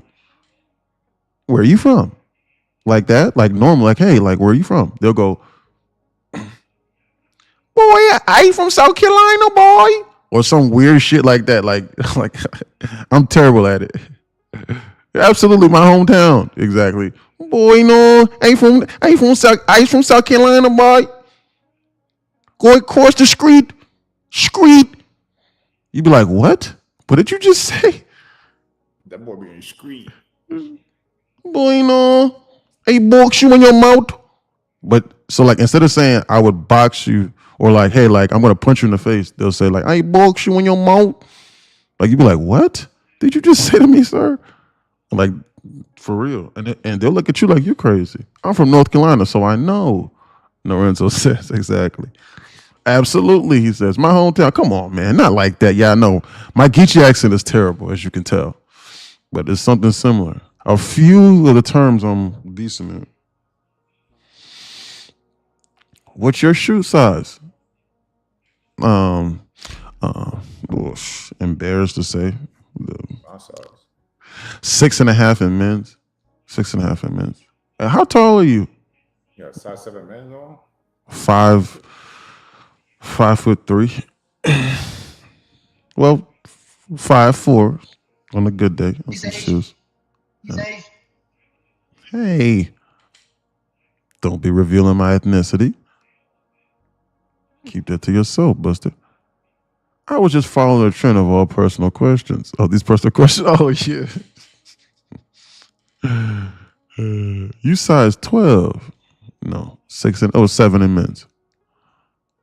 And I'm 5'3". How tall do you think I am, Provoke Pigs? How tall do you think I am? And like 6'2". Think I'm 6'2"? 6'3". I really be watching this live with a girl sitting on my lap. She want to watch Netflix. I'm like, nah, really? Oh. She must be bored as hell, boy, because she don't give a damn about none of these numbers. Boy, she must love you, Mikey. And like 6'2". Nope. If I told you the truth, I'm 6'9" and I wear a size 15. That is the God's honest truth. I'm 6'9", and I wear a size 15. I used to wear 16 when I was in high school, but then I stopped going a size half size larger. I go just where my feet are, because I like my shoes tight and snug. I'm being dead serious. I'm not lying. Yeah. You can look me up if you want to. Every step you take a foot and a half. 6'9", the league calling my guy. Unfortunately, truth be told, had league talent for sure, but talent can only get you so far, and potential runs out after a specific period of time. I had for sure 100%. I had league talent, league potential, but to make it to the NBA, it requires higher levels of focus, and which I had whenever it came to basketball. But there were a lot of different things that I kept shooting myself in the foot on outside of the court that affected my on the court reliability. And ultimately speaking, and then after a specific period of time, you just weren't good enough. So there's that. And so, in the beginning, I was good enough with my class and stuff like that.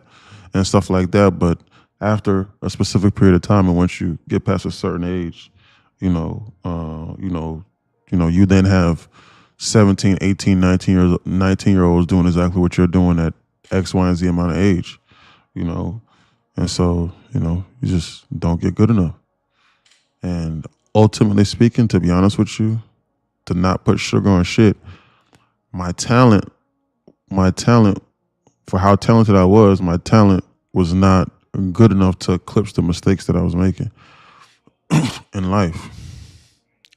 And the pitfalls and the amount of holes I shot inside my own foot. So, because if I was a generational talent, like let's just say Zion Williamson or LeBron James, I'm just making this up that people would know, because most people don't know nothing about basketball. So I just say random names like generational talent. Kobe Bryant wasn't even generational. But like if I was one of those talents or something like that, then I could continuously make the mistakes that I made. So ultimately speaking, it really boils down to, were you good enough or were you not good enough? I was barely good enough, but I needed to follow the rules and I needed to follow instructions, and I needed to stay focused in order to go on the path that I was destined to go on. But ultimately speaking, I could not make it there based off of the talent level that I possess, which is what most people have. It's very rare that you come across an individual. I add in there that the game changed. 100% it changed. Absolutely it did. So imagine being used to even today, the market went from this to how you guys are usually work. Like the candles is 200 ticks, 100 ticks. 100%. If me and you, if we were born in 2000, if we were born in the 80s, we'd have been in the league for sure. Oh, for sure, 100%. 100%. Oh my God, we would have been generational. No, early 2000s. Early No. 2000s? No. Wait. I'm sorry. Yeah. I'm sorry. We were in college early. In the 80s, yes. In the 80s, yes. Correct. Marcus Cousins time? Oh my God. Yeah. Oh my God. Yeah. Or honestly speaking, if I was born, for me, if I was born, I would probably say if I was born 15 years later, I would still be in the league. Oh, I'm sorry. Not still. I would be in the league. Why? Because growing up, what happened was I fell victim to the small ball sort of kind of a game that were colleges were transitioning to having a small ball forward kind of ordeal, but they still didn't value shooting like that. But in high school, bro, all I did was shoot. If you look at my high school highlights, if you go online, if you look up Eric Hamilton high school highlights, and if you look at my high school highlights versus the shit I was doing at Pitt in the ACC, it is complete night and day. I was bringing the ball up the court, crossing dudes over, and shooting from 30 feet. But right now, I would not get penalized for that. But I was getting penalized for that in college. I swear to God. And I'll never forget it to the day I die. I'll never forget it, because I came in as a freshman. And my first ever game, I was player of the game, and we had 3 NBA players on that team. Landry Shamet was on our team, Fred VanVleet was our starting point guard, and Ron Baker was our starting shooting guard. We had 3 NBA players on that team, and Austin Reeves was on our team. But Austin Reeves came my sophomore year. But my freshman year, I was player of the game my first game. Huh? Anybody in the short? My first year, my first year, I was player of the game because that was the first and only game, because that was the experimental game. And I played free. And I was just coming in like I was just shooting threes. Beautiful. I was just dribbling the ball up and down the court. And I'll never forget it to the day I die. I tried to do that shit again, and Fred VanVleet walked up to me and he was like, "What the fuck are you doing?" And I was like, "What are you talking about, bro?" And I was like, I looked him dead in his face and I was like, "Bro, I'm a bucket." Like, bro, like this, cause like Kevin Durant was my favorite player. It's like I wanted to be like KD. And so like, and he was like, "Bro, I threw you the ball and you did not run that fucking play, bro. Don't do that shit again. If you do that shit again, I'm not gonna pass you the fucking ball." And I looked at him and I was like, this dude doesn't know what the fuck he's talking about. And he was a consensus All-American with us. And I looked him dead in his eyes and I was like, this dude doesn't know what the fuck he's talking about. And then in practice, I was getting first team reps because I was like the most talented person, like the most talented forward on the team. It's like I got first team reps and he passed me the ball and coach was like, run this play and run the offense. And I looked at it and I waved him off and I waved off multiple NBA players and I still shot the ball. And coach was like, Greg Marshall was AP Coach of the Year. Best coach in the nation at the time. He looked me dead in my eyes and he was like, if you do that shit again, I am not going to play you. He was like, I already have NBA players on this team. Don't do that shit. I don't need you to do that. I need you to grab the ball and swing it and go set a screen. Don't do that. And I looked him dead in the eyes and I thought he was joking and I did it and then he pulled me in practice. And Fred was like, I told you to do that shit, bro. I told you, bro. It's just not your time. So from there, that was when I started to get penalized for shooting and from playing my game. So in order for me to get on the court, I had to adapt. I had to adapt to the times. And so that's just what was asked of me. You see what I'm saying? So like I had to completely change everything for like who I was. And like it destroyed me. And like I was still able to play at a high level, like start, like believe it or not, like I was still able to take that and then still start in the ACC. But like if I was just free, oh fuck, like oh my god. But I had to do what I had to do in order to play. It was crazy. Wow, dang, bro, how old are you, man? I'm 30 years old, man. I'm old. Wow, yep, I'm 30 years old. I'm 30 years old, bro. I done seen it all, bro, as far as basketball's concerned, man. Look at them bleeders out. I'll never forget that. Just got in. Which one's the real Eric? Who's that? Yo. What's that? Diego. It came down to 156, bro. Oh, yeah, right. That's funny as hell. That's funny as hell, bro. That's funny. Yeah, I remember that. He is 5'11" Asian, man, with fringe bangs. He wearing them oversized strip longs. That's funny. Get what I get and get out, bro. I ain't even. They want to bleed this out and go lower. If your Uncle Gramps, Katie Nation, we go up. We up, yeah. Katie was my favorite player growing up. Oh, no, I lied. Katie was my second favorite player. Carmelo Anthony was my first. Like, I tried to model my entire game of Carmelo Anthony. I tried to. And then once I got to school, like they was like, stop holding the ball. Cause what happened was I was a ball stopper. And so what happened was like back then, Come on. they were trying to model everybody's game after like the Golden State game. So everybody was trying to find like a Draymond Green small ball forward that was not really that could potentially shoot if he's wide open, maybe like a little mid range, but that was good in the pick and roll game, and you were playing through guards, and so like that started to trickle down to the collegiate level back then, and so everybody was looking for a forward like a 4-man that was like 6'8", 6'9", athletic, block shots, run the court, screen, hand off, and then play off of the guards, and then and then could still play make. But that was not greedy. You see what I'm saying? And all the smaller schools like us at Lamar, like that's why I could get away with doing like what I did at 6'5", because like the biggest guy I'd have to play against was like maybe like 6'8", but I was probably like more skilled and whatnot than him when we go play like the big schools and whatnot.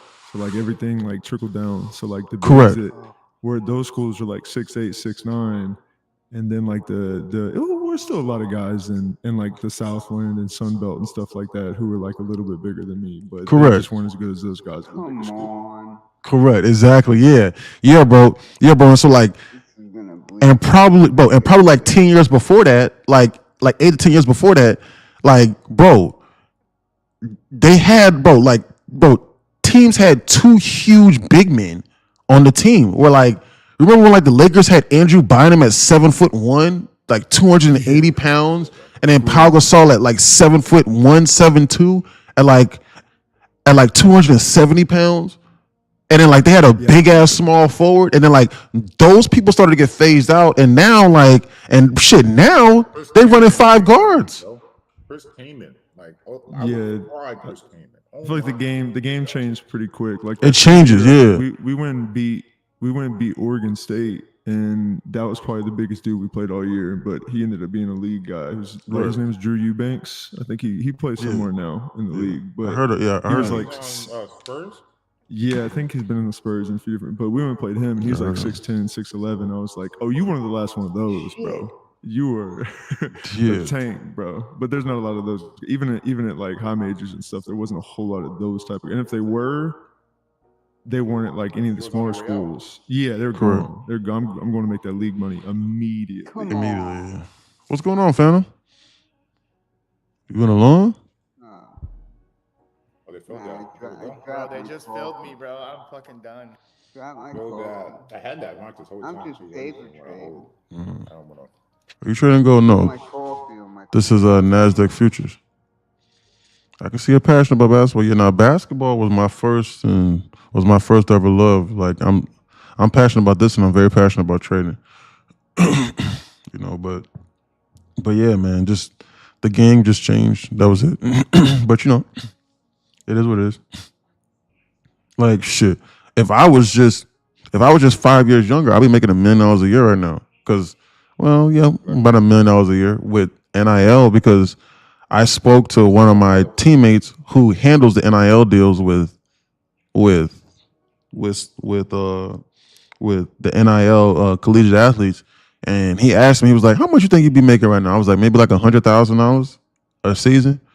And he looked at me and he laughed, and he was like, he looked at me and he laughed, and he was like, "Bro," he was like, "You were starting with us in the ACC." He was like, the asking price for a starting big man in the ACC, he was like, the floor is like 650 to 750,000 every 6 months. He was like, I had one he was of like, my that's the athletes floor. went on a visit to a D2 the other day, and they said they had one of their best players as a D2 player that was going to come and be a 6-man.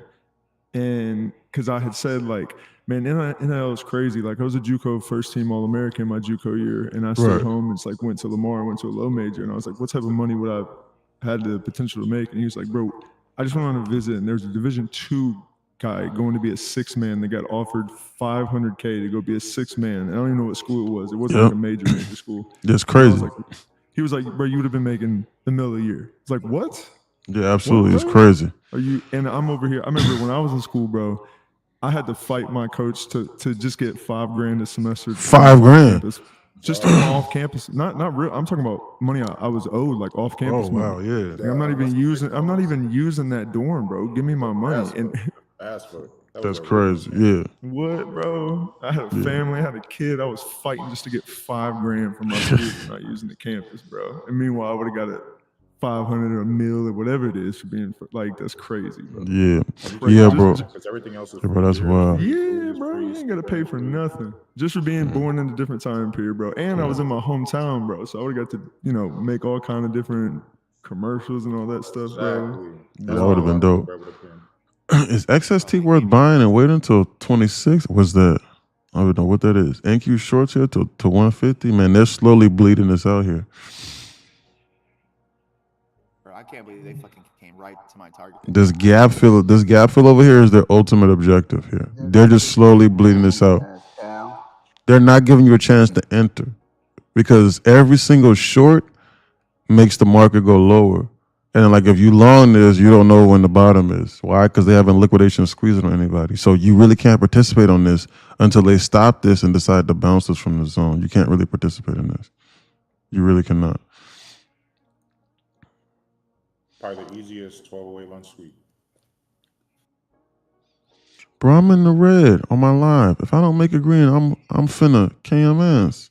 Don't do that. Why you doing that? Why you trading your live cash account in this environment anyway? Call Wall Street, tell them make price pump. Smoking on that hopium. I don't know what they're trying to do, bro. But they just bleeding this out. Why would you long this? Like, why would you long it like that when they just bleeding this out? What made you think they was getting ready to go to a new high? They just snapped this trend line. This is bearish.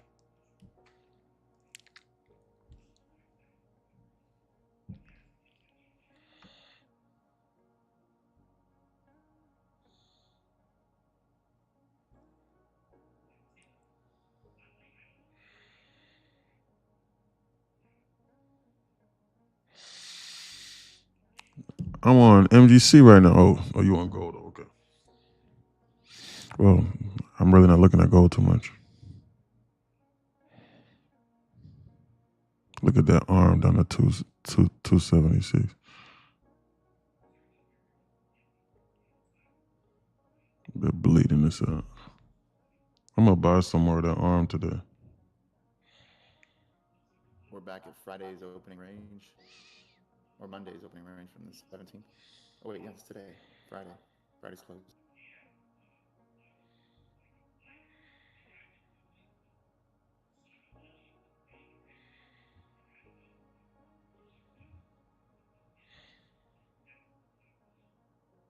So for the options, what would you have done? Like, let's just say we at the top when it touches that 15-minute SIBI up top. Is that when you would do like a QQQ put? For anyone that does options? Yeah, that's what I would do. Interesting, because if you were targeting that gap fill, then. Ooh, look at that!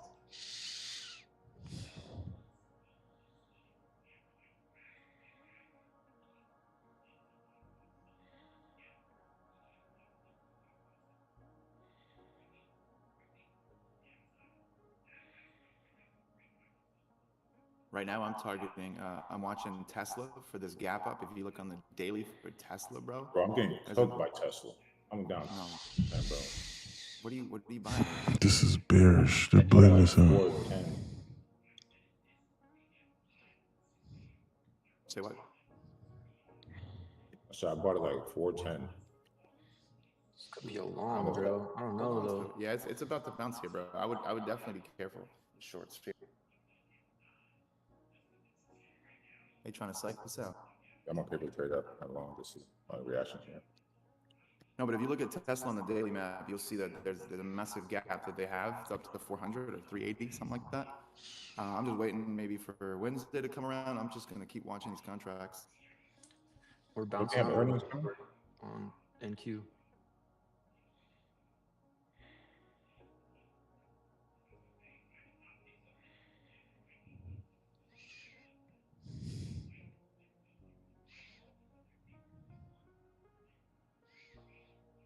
Look at them bleed this out all day. Does the hammer and magnet emotion strategy work? This market doesn't really care about candle formations. The only time I look at candle formations is if we close at the absolute top of a candle on a higher time frame. Like if the EOD meets the HOD, then you can expect precipitation, as in like if they just close it at the HOD of the EOD. If the EOD closed at the HOD, why would you just think that the market's getting ready to just dump 1 to 2%? It's probably getting ready to go a little bit higher. So that tells me that I should not short it. That tells me that I should probably be looking for longs going into the next day. And then it works the exact same way to the sell side. Like if the LOD meets, if the LOD meets the EOD, then more than likely we're probably gonna, even if we bounce, it's probably gonna be a dead cat bounce. So you need to be looking for shorts heading into that next day. Other than that, from what I've noticed, there's no real hints. They patched that method. I said I don't trust that bullish momentum earlier, correct? Yeah, that NQ chart inaudibly bearish.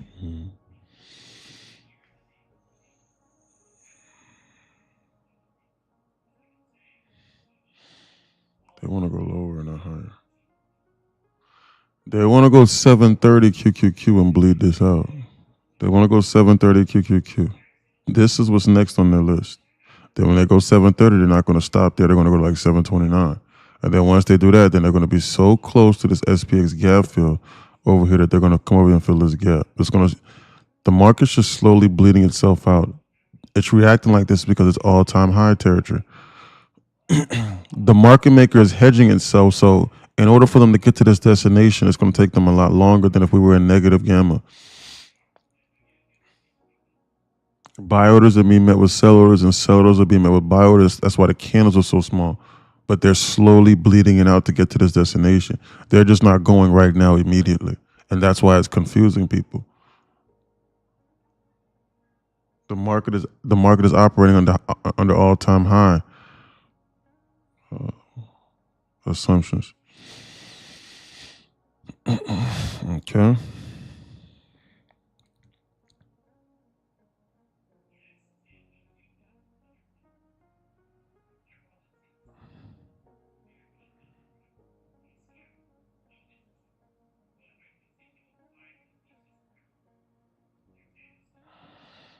Look at the arm. I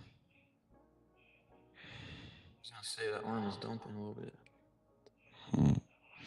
I want this arm to go to $300. I think this arm is going to take off and go to down $300. Get out of there then.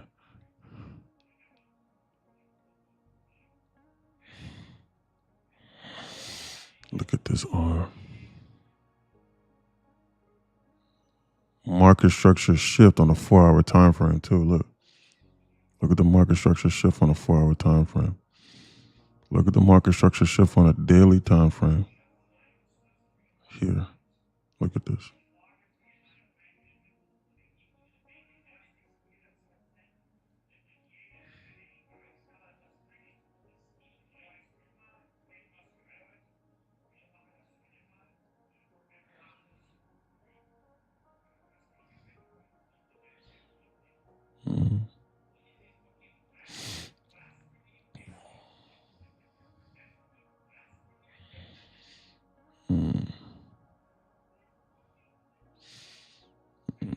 Look at it on a weekly. Positive HVL is gross, very much so.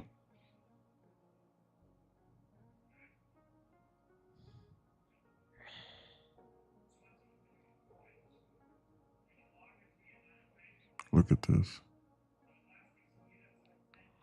Why would they not go to this high here?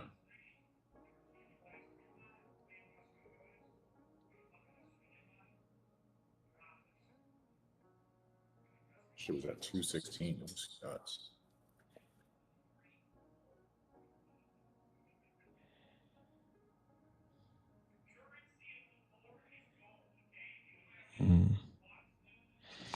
I think they're goofing around. I think they put the launches off a fucking launching pad and go higher.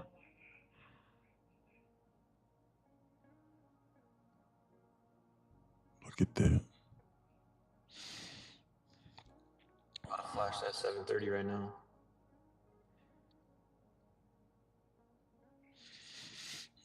I gotta monitor that. I'll watch that. Watch out for that arm. They're goofing around right now with this 730 right now in this QQQ. Excuse me. I was looking at the arm. They're here for this 730. This right here is where they're trying to come to. They want to take SPX to this gap fill over here. They're just slowly bleeding this out. I waited all day for this. For something that makes sense.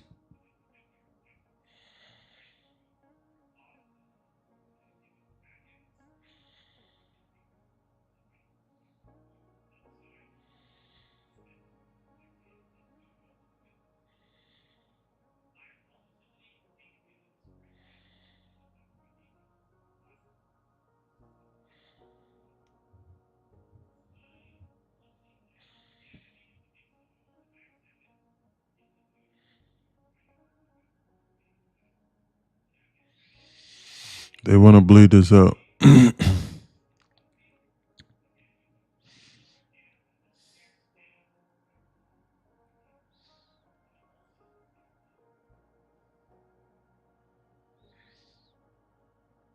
LOD is 7:30:30. They're probably going to flash dump this to this floor. They're trying to come into the zone, and they just tease that. Why would they not flash it psychologically? To get a crap load of people in and out of the market. They would accomplish their job if they even remotely flashed this. This is where they're trying to come to. Let's not jump in the way of that. I'm not going off of that psychologically. I'm going off of this. This is the drawn liquidity here. First it's 7:30 QQQ, and then it's here. They're bleeding this market out to come into the zone. SPX wants to dump here, and then here maybe tomorrow, and then here probably later on, maybe tomorrow again. They're bleeding this out. They're cooling this market off. They're pulling this back. They're gearing it up. This is not bullish. They're bleeding this out. They're just not giving you a chance to participate. Why? Because they've gone down in a straight line since 12:22. For 1 hour and 5 minutes, they've gone down in a straight line with no pullback on no bounce. The market does not have to bounce either. So stop trying to catch falling knives. Stop DCAing. The market does not have to bounce. They don't have to bounce. They could just keep going lower indefinitely and then go without you or blow up your account.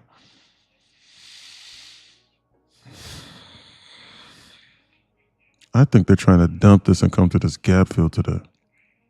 They are 0.1% away from filling this gap. And I think it's going to come very fast.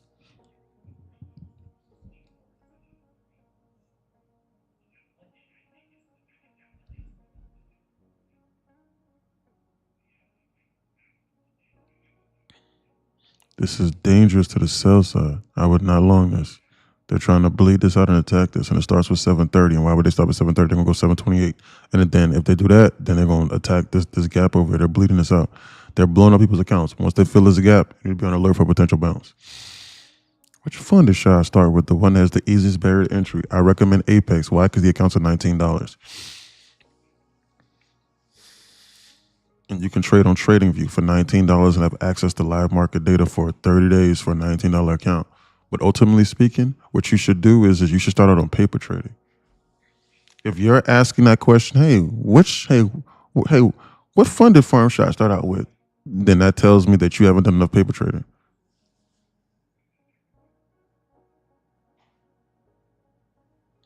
That's what that tells me. I'm just being honest, Meech. That tells me that you still need to be paper trading, and you need to be with a group, and you need to be with a mentor, and you need to be studying every single day. The start question and the where should I go lets me know where you're at, and I'm just telling you the truth. I'll be right back. I'll grab some water. I'll be right back. I bought $60,000 more of the ARM at $275.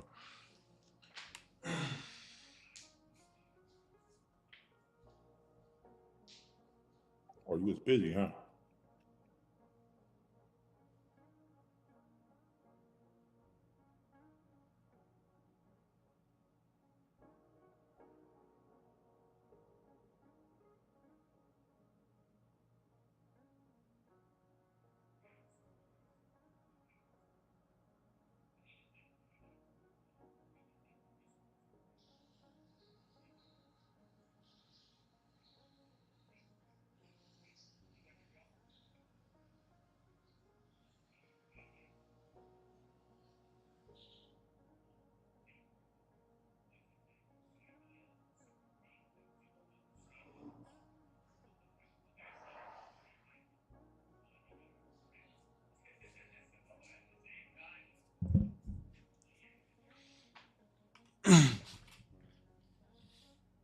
Five evals for $95. Best bang for your buck. That's correct. They just flashed at 7:30 just now. This right here is still the ultimate objective. They just touched 7:30, so you know what that means. There's a lot of people trying to buy at 7:30. I don't think that suffices for these people. I think they want to go lower. Account activation fees are $59 right now. Yep, it's the best deal. You need the lowest barrier to entry in the beginning. and the firm that's going to give you the best chance to succeed. Believe it or not, how you succeed in the beginning is through having discipline. You need to not be rewarded for making a lot of mistakes in the beginning, because if so, whenever you start making a lot of money, or let's just say that most people don't even get there, but let's just say you are one of the fortunate ones that actually begins to make a lot of money doing so, right? If you don't have those rules and those regulations and those and those internal guardrails in place to stop yourself from crashing out, that have been honed and molded and honed over the course of X, Y, and Z amount of time, you will not know how to react whenever you start to lose ungodly amounts of money. It will destroy everything that you are.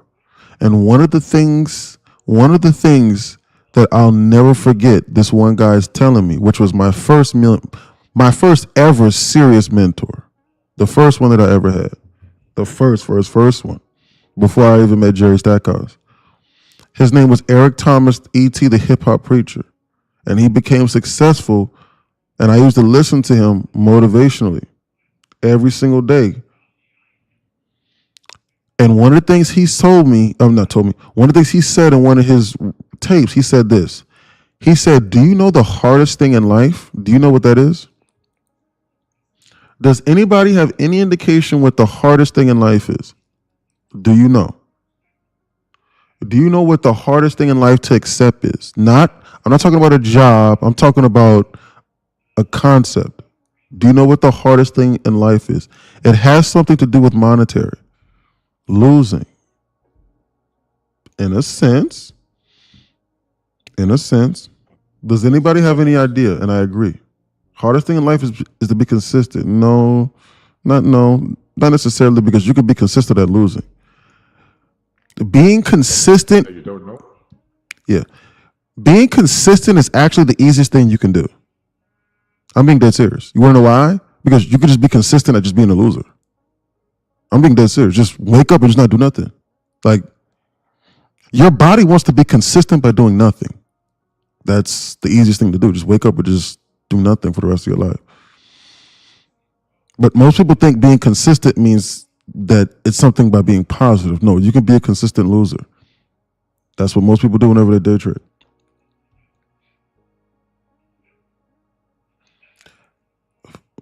Lorenzo says facts. Yeah. Guys, I'll give you a hint, or not a hint. I'll tell you right now, because I think they're getting ready to start reversing this soon. I don't want to drag this on. I don't want to belabor the point. Triple bottom on SPY.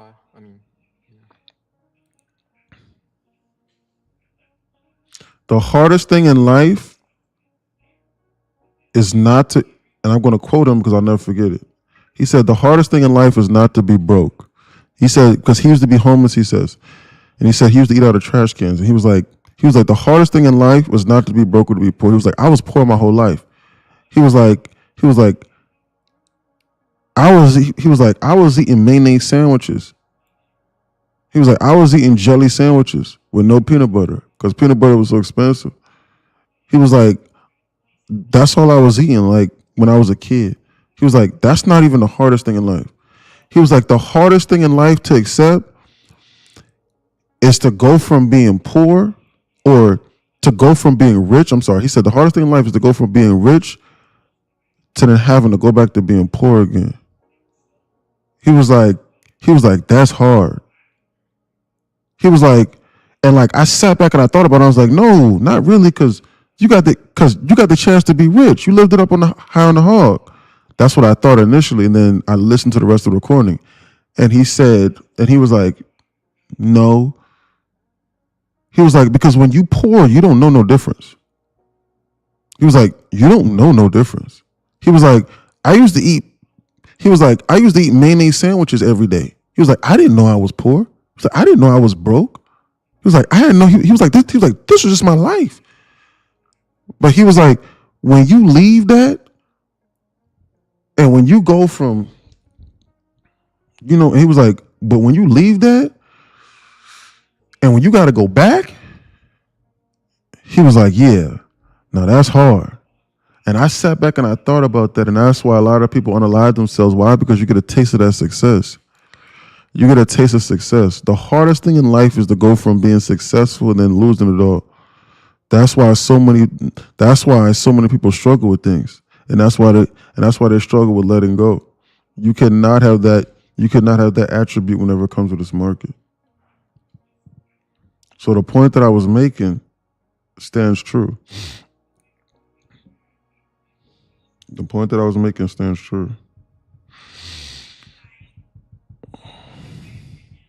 Is it possible to build like community on Discord? Yeah, I got a solid community right now on Discord.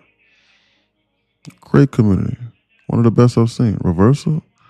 I don't think so. I'm not going to guess on a reversal when they're this close to this gap fill. The SPX is about to dump and come into this gap fill. I would not loan this. They're scheming on reversal right now. I can see the bullishness from the QQQ, but they're going to dump the SPX and the entire market to come here and fill this gap.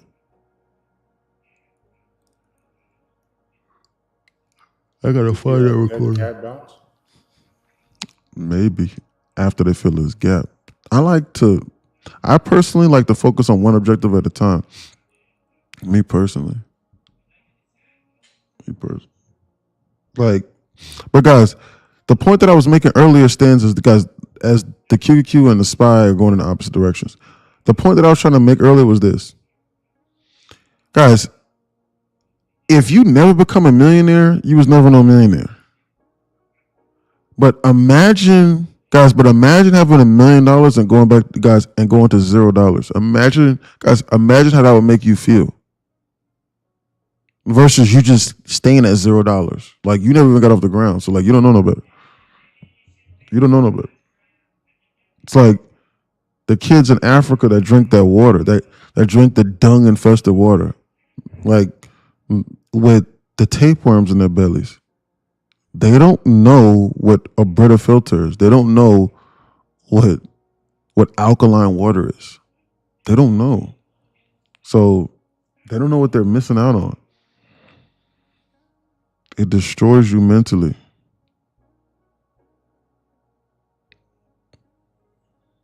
And he was like, that's hard.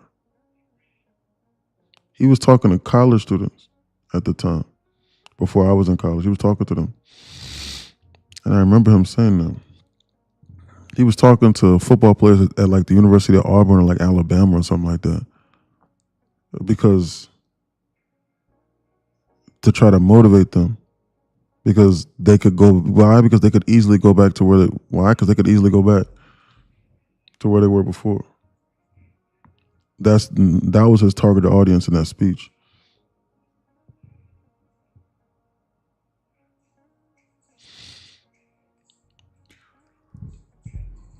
Greatest family, yeah.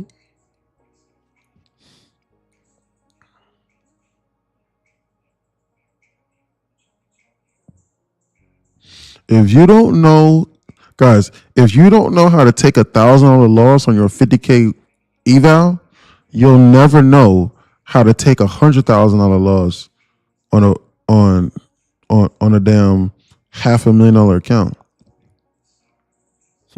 You'll keep on holding until all the money's gone. Why? Because if you can't manage that $2,000 funded account that you got, you have no hope in managing a large amount of money. Like people think that having more rules and freedom and regulations, and having less regulations means that they'll make more money. That is the exact opposite of how it works. You need to know what you're doing and have excellent money and risk management in the beginning for a small amount of cash. And then once you get a large amount of cash, you do the exact same thing and then the money just flows to you effortlessly. That is how you get rich. And then what it is the more money that you have. Money is nothing more than an opportunity generator. You need to understand what I just told you. Money is an opportunity generator. It breeds opportunity. If you don't know what to do with the opportunity, you will squander every opportunity presented your way with the money that you have. You need to listen to what I just said. That is 100% true. They're about to fill this gap. Watch out. You listen to what I just said now. Money is an opportunity generator. If you know how to take advantage of multiple opportunities and you have a shitload of money, you have more you have a higher probability to capitalize on the opportunities presented towards you. If you don't, then you'll squander everything and then all of the opportunities will go away, which means all of the money will go away. It gives you more cracks at success through opportunities. That is all money is used for. And that is all it should be used for, that and freedom. You said that what? They're scamming right now. Like, They're scamming right now, but they're about to dump this and come over and fill this gap. I would not loan this. 5 point, and then now they're about to fill the 5 point. Yeah, they might go up higher for that 5 point. If they leave that 5 point volume balance like that, if they dump this to this floor, that'll be a perfect long opportunity and a perfect first target for this dump. I agree. And I've waited all day. Opportunity generator. Double top on M&Q. Yeah, I see that. Internal, yeah. NQ is trying to bounce, and SPX is trying to come over and target this gap. They're confusing people all day. One of my old teammates in Missouri right now making $8K a month, basically, yeah.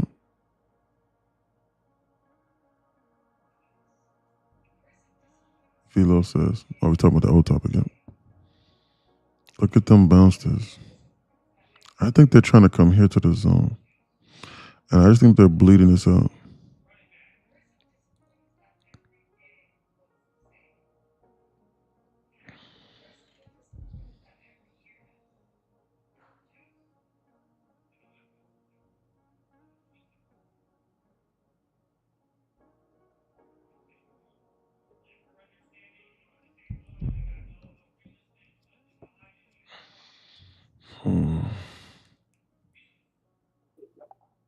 Trump's talking live right now.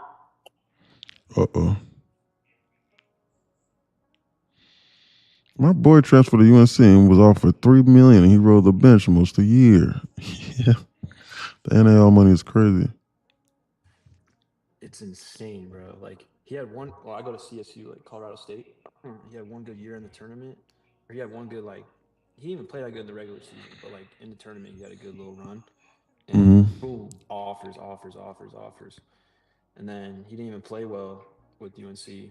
So he just transferred to Minnesota. But still, like, that's life. Still making money, yeah, oh, for sure, 100%. Gets you a huge head start. You need to know what to do with the money. Like, money is just an opportunity generator. Like I said, that's it. It just allows you to open certain doors. But if you don't know what to do, but like if you don't know how to walk through the door, then you're cooked. Right. It's just more freedom. Literally, that's all. That's it. About money. It's just freedom. That's all it is. That is all it is. It's all it is used for.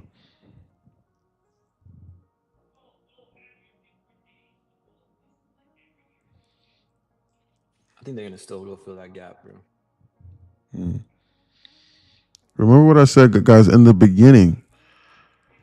If you were trying to get out of a hole or if you're trying to change your situation, every single dollar that you have needs to be used strategically. You don't have the luxury to then try to be able to take advantage of multiple opportunities because your money is low. If you are trying to get out of a certain situation or try to improve your life, it needs to be used on viable opportunities, or it needs to be used on things that's going to potentially give you more opportunities to then get ahead.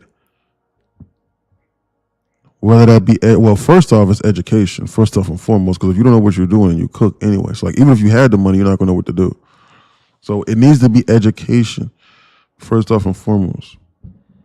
And like, I'm not talking about going in and just getting a degree on how to clean, on how to throw away Kleenexes or how to blow your nose. I'm not talking about no shitty degree like knowing how to wipe your ass. No. I'm talking about education in whatever endeavor that best suits you. And And if what best suits you is like origami, and you're trying to get a degree in origami, then I'm sorry to tell you. But you don't need no degree. You need a profession. You need a profession. How you get rich is that you need to go into a profession that allows you to add a multiplier onto whatever it is that you're doing. One way or another, you need to be able to add a multiplier onto whatever it is that you're doing. Otherwise, you will constantly be exchanging your time, effort, and resources dollar for dollar, hour for hour, dollar for dollar, hour for hour. Who do you know that is stupid rich that does shit like that? I know doctors and lawyers that still live paycheck to paycheck. That's how you escape. They just have a higher overhead. These people still live paycheck to paycheck, you know. Like trading, like day trading is a multiplier. Because I only need to make $200 to be able, because why? Because I only need to make $200 to make like $10,000 to $15,000 in a day. That's all that I'm trying to do. It adds a multiplier onto what you're doing. Just so you're aware.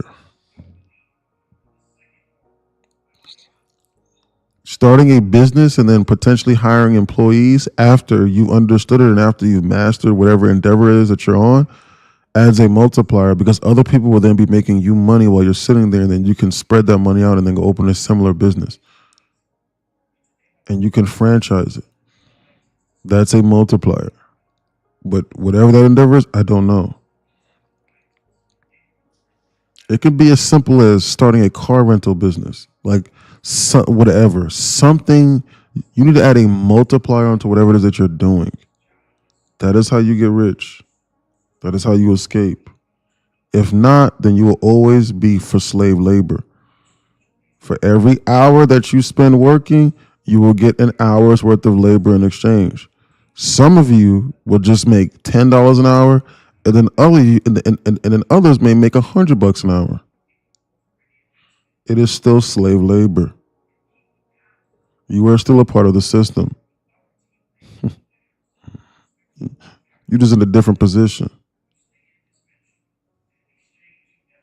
But I'm not slave labor. I still get to go inside the house. And every now and then, Master lets me drink the Kool-Aid. So I'm not that doesn't apply to me. I'm not out there picking the cotton. Maybe one or 2 days a week. I'm not out there every day. What are you talking about? You crazy as hell.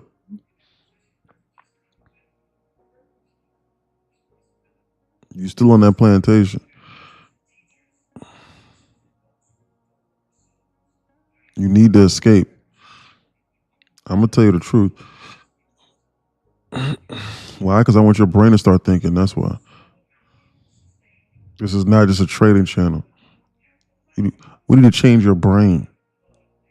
The psychological makeup of who you are as a person needs to shift. This is serious work. This is not a game. This is not a joke. People are changing their lives every day.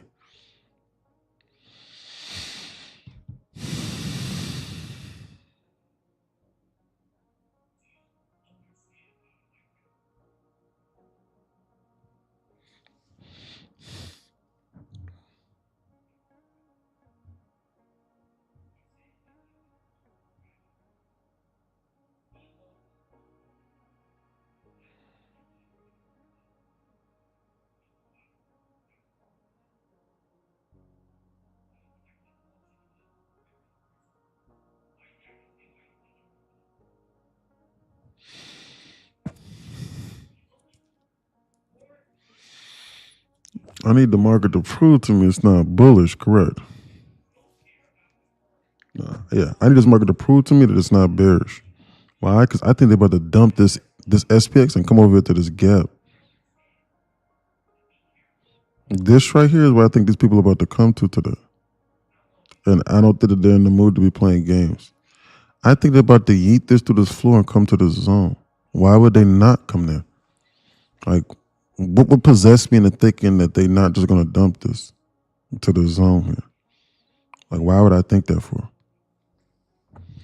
This NQ is trying to bounce. The most dangerous thing I think you could do right now, not yet. It's close. I was going to say short. It's getting close. What I would not do right now is short this. And then the most dangerous is along it. Nah, not necessarily, because once they fill this gap, I think this QQQ is about to bounce. It's yeah. This QQQ is it's reacting. This QQQ is trying to get up this ground. This QQQ is behaving the same exact manner as it did over here that caused me to close up this short over here. It's doing the exact same thing because SPX is trying to dump and it's trying to get up this ground here. And it's not even moving as SPX is trying to create new lows. It's literally not even moving.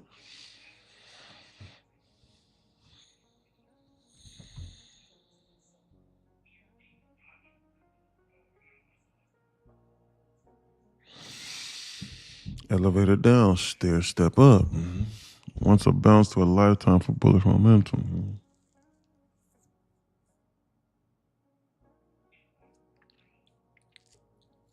Yeah, correct. Yeah. I need the market to prove to me it's not trying to do that.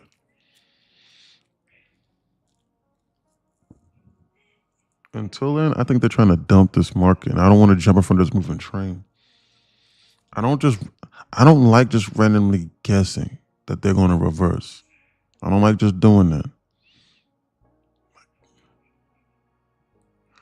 That's most people's problem. I don't want to long this right now. I don't want to do no shit like that.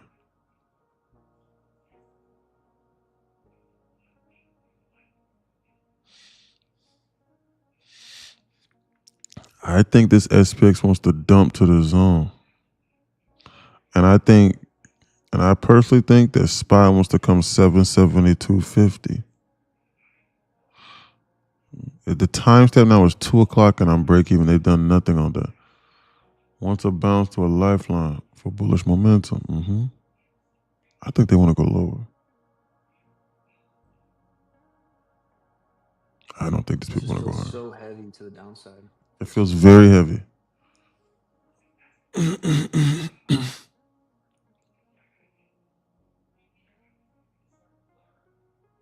They bled it out all day. Not even moving.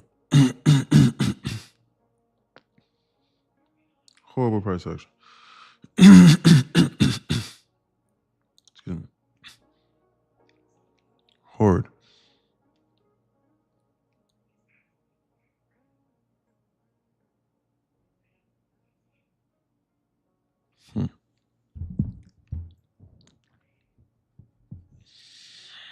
Two o'clock. Q wants to get off the ground, but I don't know. It wants to get off the ground right now. But it wants to get off the ground now, but that SPX is that gap fill below. That's what's stopping it.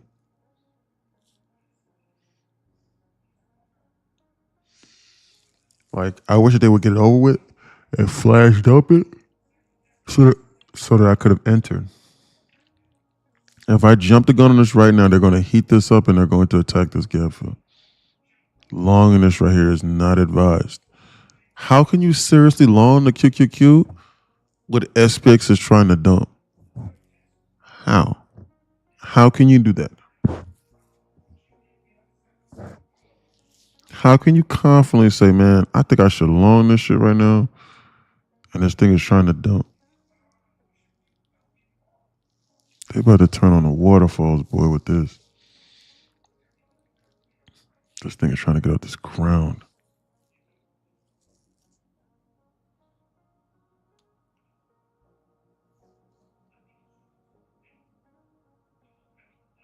Are those double tops? I think ES wants to, 779 or 7,779 on ES. Double tops over here on. That would be my target. On SPY. Tag into that 15, 1.5 and 15 minute.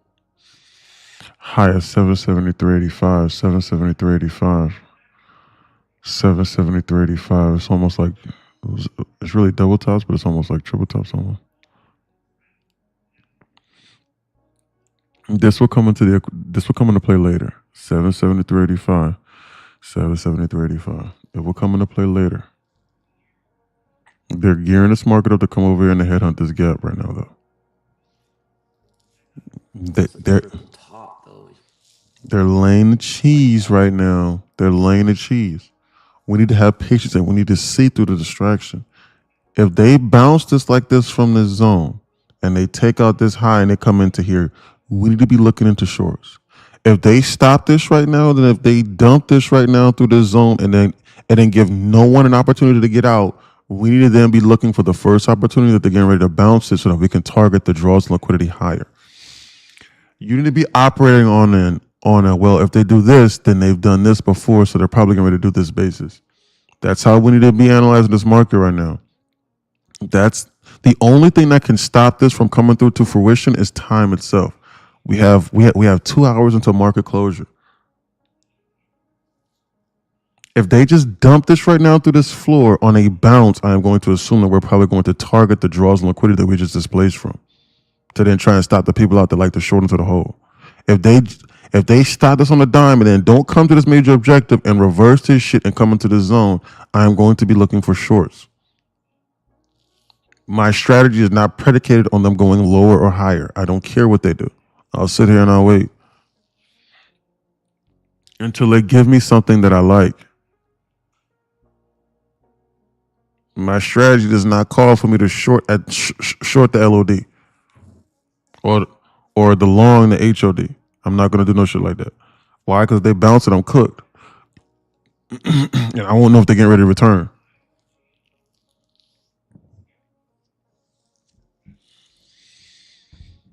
Don't do nothing like that.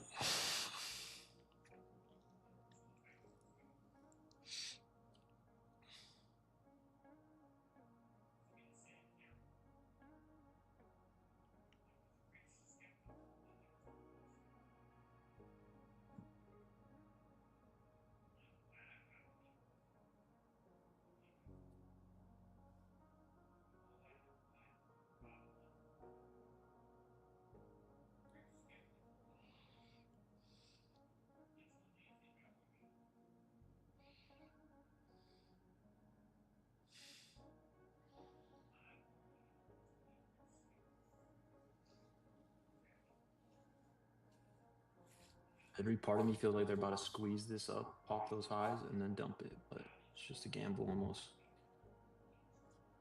Mm-hmm. I think they want to dump this. I feel it in my bones, bro. I feel a dead cat bounce right here.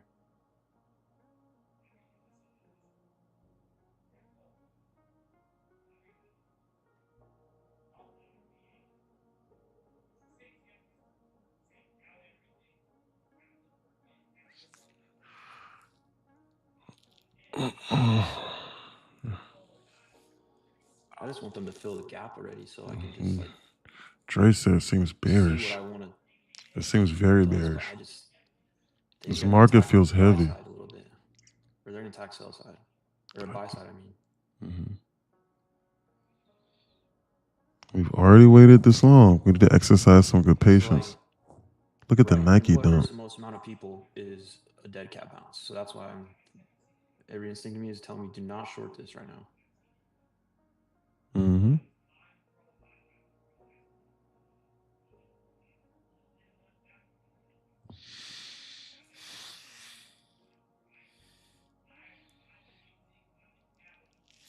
I think that they're not counting on people looking at this. And I think they're about to come to the zone. And I just think that they're taking forever because we're in deep positive HVL or positive gamma. Yeah, I could see that for sure. They want to dump this whole market and come to the zone. I do not think this is the floor.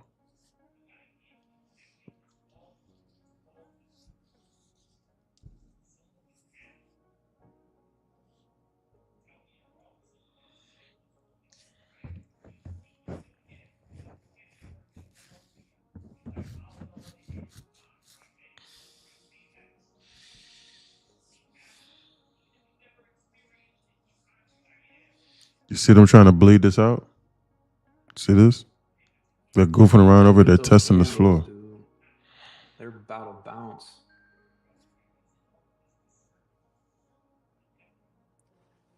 This just shows you how many times I've been cooked trying to do like it's Yeah. just coming from like I feel it, you know what I mean? Like it's a weird you can feel the market just being manipulative.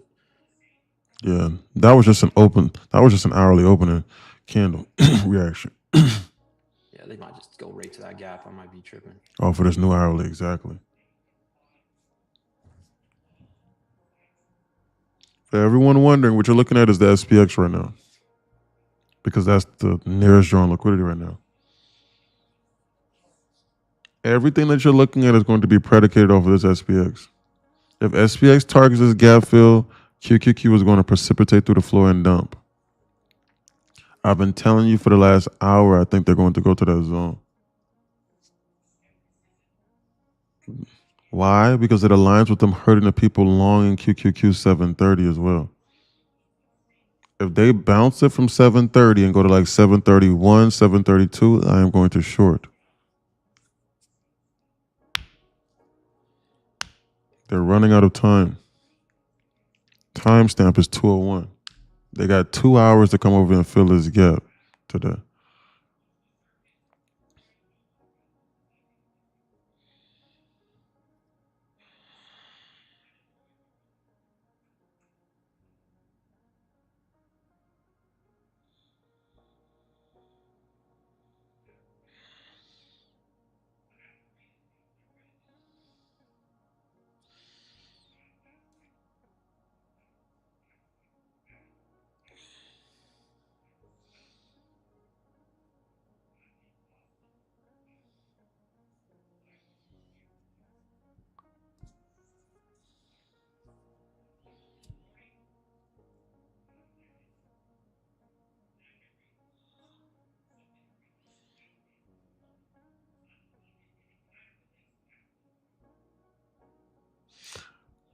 Yeah, possible.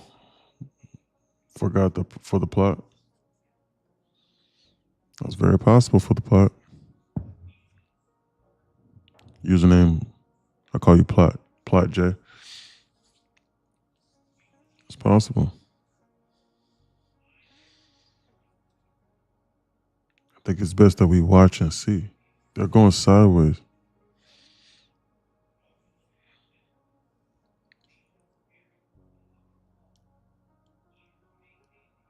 They've done nothing.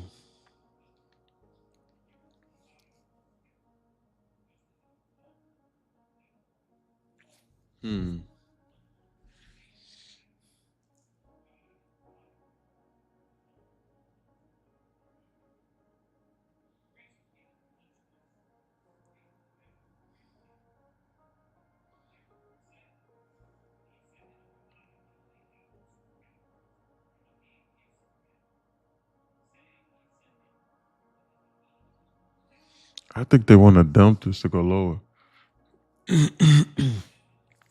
They're testing the 730 floor. On the QQQ, they want to dump to go lower. They don't want to go higher. I would not long this. This does not scream safe to me. They did not give an adequate enough bounce for me to short it yet. I do not short into the hole. I do not go opposite of a trend with momentum. That I said last night in yesterday's class. I do not go opposite of the market structure with momentum. It can and will go against me. I do not trade in a sideways market. I wait for a pullback to execute my trade.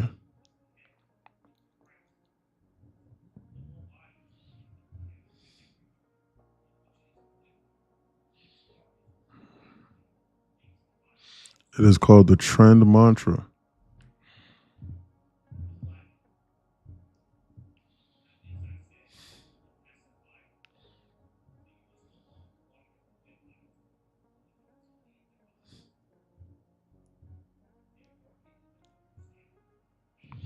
Now they want to go lower.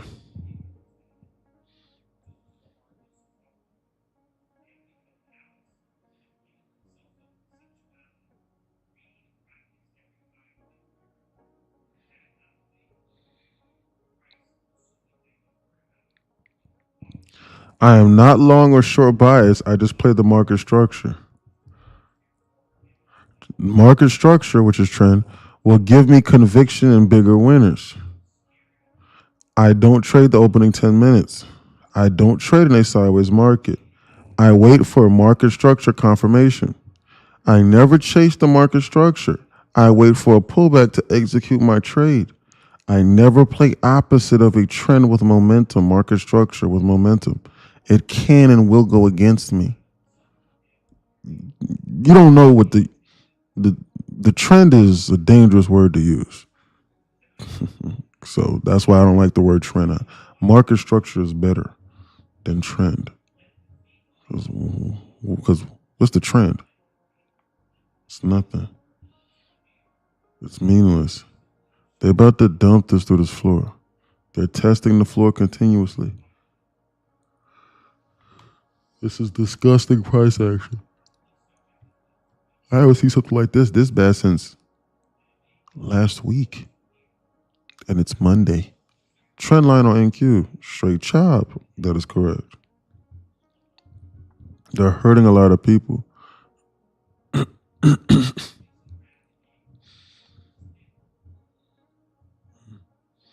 I don't know if you're ready for the big leagues if you can sit through this market structure like this, through this chop, and if you can wait on your setup, whatever that may be. I don't know if you're ready. Trump on Iran.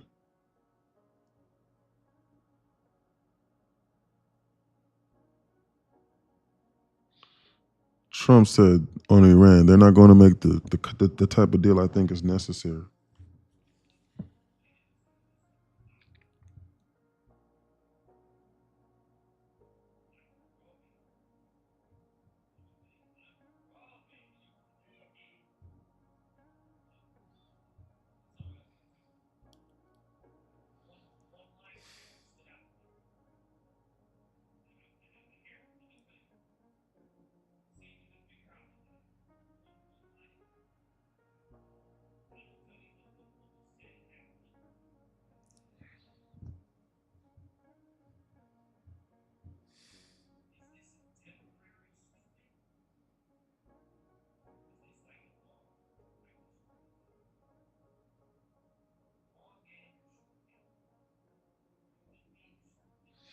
They want to go lower.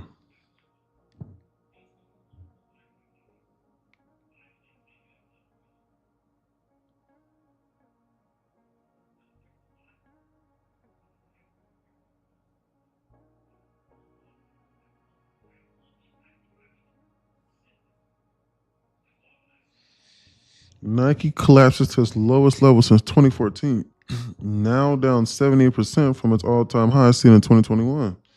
The stock has now officially erased over $200 billion in market cap since its record high.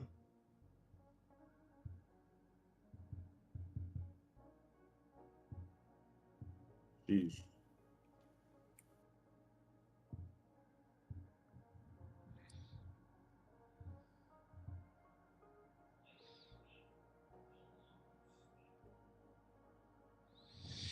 Nike is not going to go out of business.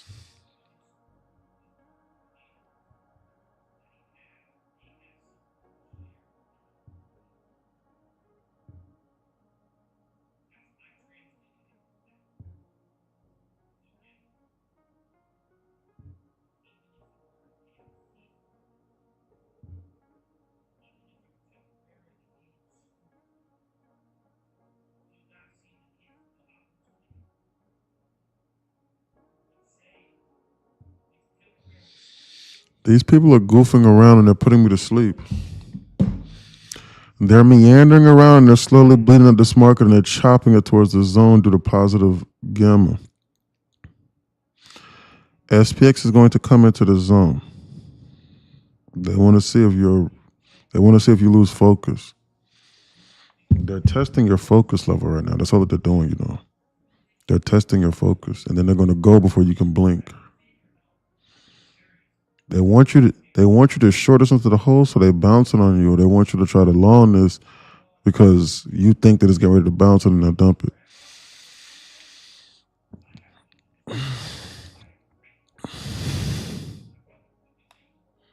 They're goofing around. This is the SPX chart you're looking at right now.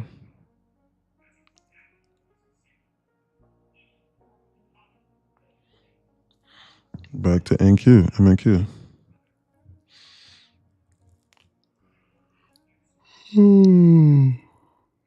Excuse me, put me to sleep, huh? Timestamp 210.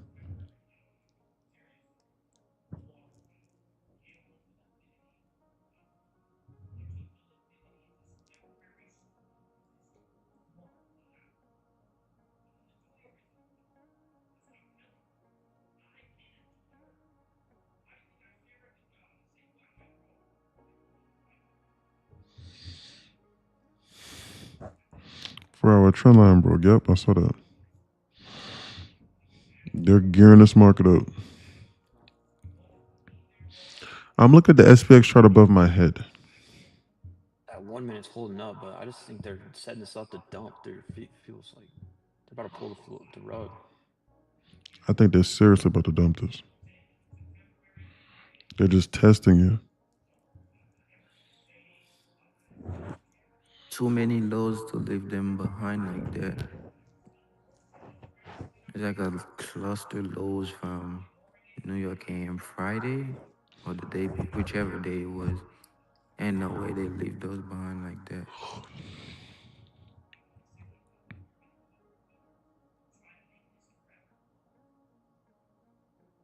Told y'all them boys was about to move weight. What do you think about 7,738? Like those lows? I guess I'm looking at a 15-minute chart. Let me see.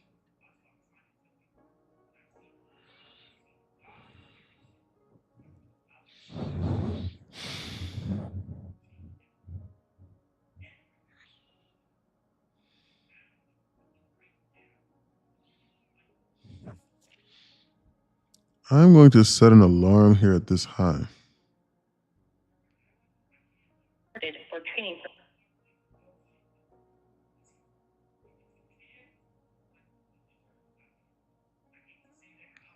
That's just 0.15% away.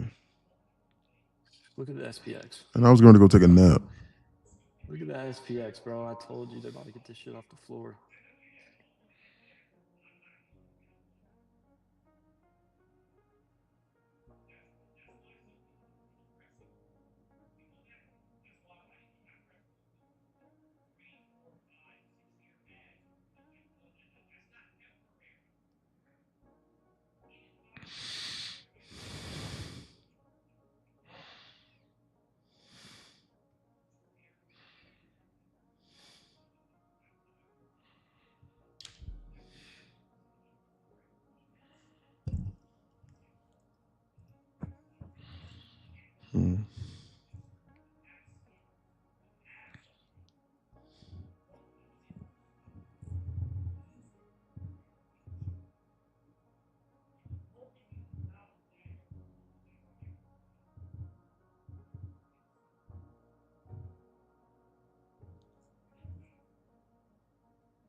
Can't see them green candles.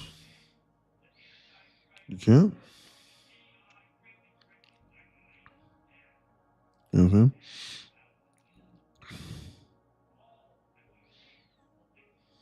saying? I'll be right back. Timestamp 2 o'clock.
Okay, I'm back in here. What's going on?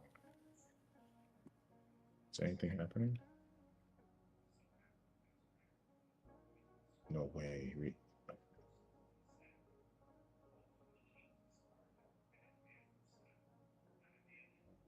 Be in the same spot as an hour ago. Wow, this is nuts. Well, is anyone still trading this or still targeting the gap?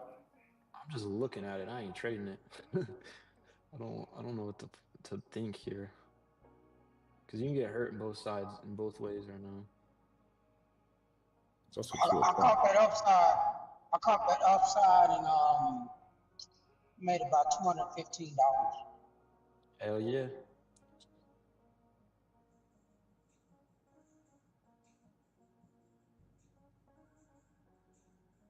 Just buy a. I bought this another BB gun, but it was on pre-order since July, and then now it's pushed back to December. I'm like, I don't want. Need that shit right now. What kind did you get? I got the Sand Viper from Terran Tactical BB gun. Oh, okay. Cool. I got the one from John Wick 4, but I'm making a wall that has like all the guns and stuff on it, so I'm trying to fill it up. That's what's up. John Wick got some nice guns. Bro, it's just beautiful, and they shoot so smooth.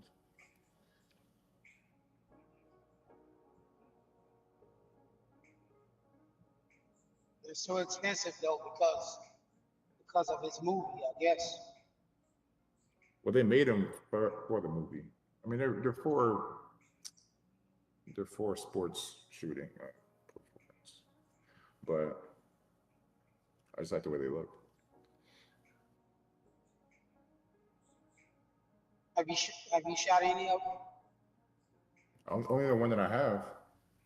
I have the Pit Viper, the one from from John Wick 4. For John Wick 4, yeah. That's a clean one, boy. That's nice. But I like the Sand Viper, the one with the bro. It doesn't even. It's like it doesn't have one.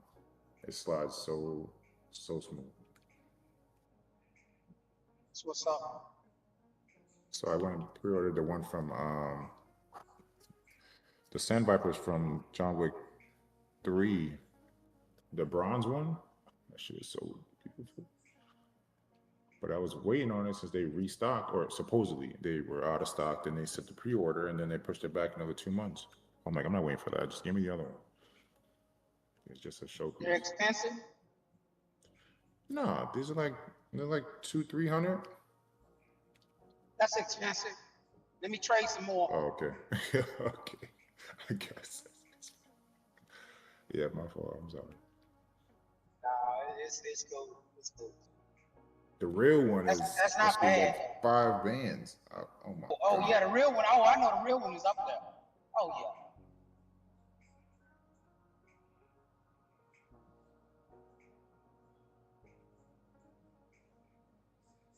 I They would could like just to fill this own gap, one. then I If could I buy had the one. money, But hey, I know that's right. Go ahead on and get it. you know, this guy feel they don't want to fool me. I ain't getting no guns, man. I tell you what, if I full port, I just might. I may be $1 too short, but I might get it.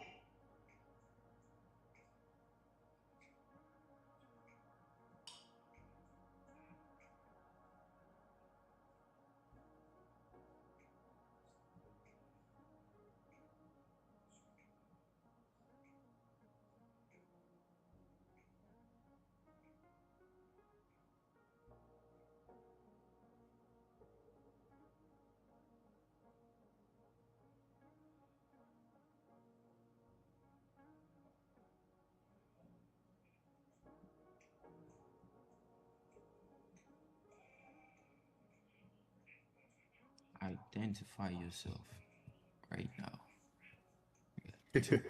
You got 2 minutes. Nah, trading this, you gotta be insane.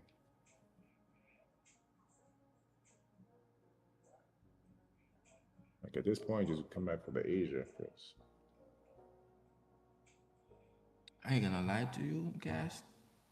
I want to long this, but it's just like, bro.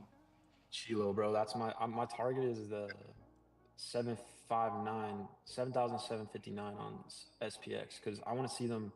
There's a wickless top over there, and there's a triple top on SPY that Yeah. lines up with that 15-minute, but they're just gonna squeeze it before I can get in. I took a long, but I got out. I didn't really like the way that they go for that mid range of that small swing low and swing high. I didn't really like it. Not a fan. Yeah. Like 50 ticks drawdown on it. Yeah, I'm good. I'm not gonna do anything until they take out the double bottom on SPX2. They're back, so they're just in between a lot of objectives. So it's like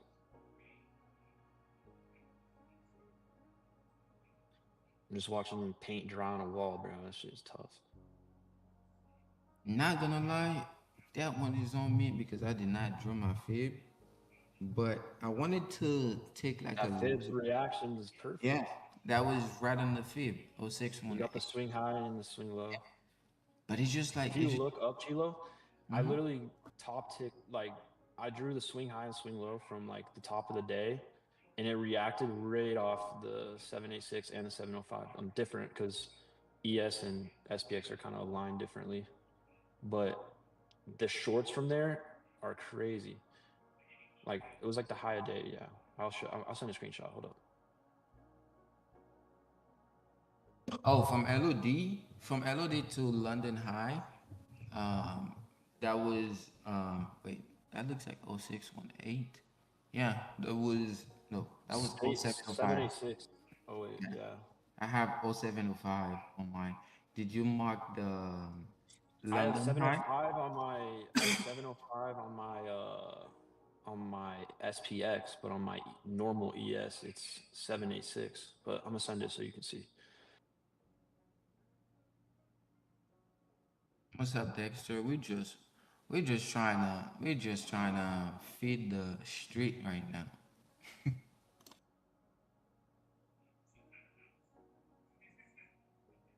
Yeah, exactly what I was looking at. Wait, did they sweep that high? Oh, that's dope. Yeah, they didn't take out the high. What is he doing?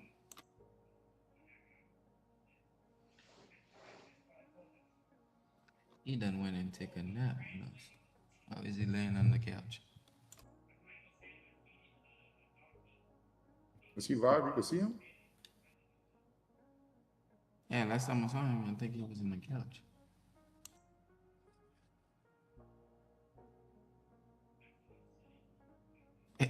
My boy laying down on the couch. He said, fuck that, I'm going to take a nap.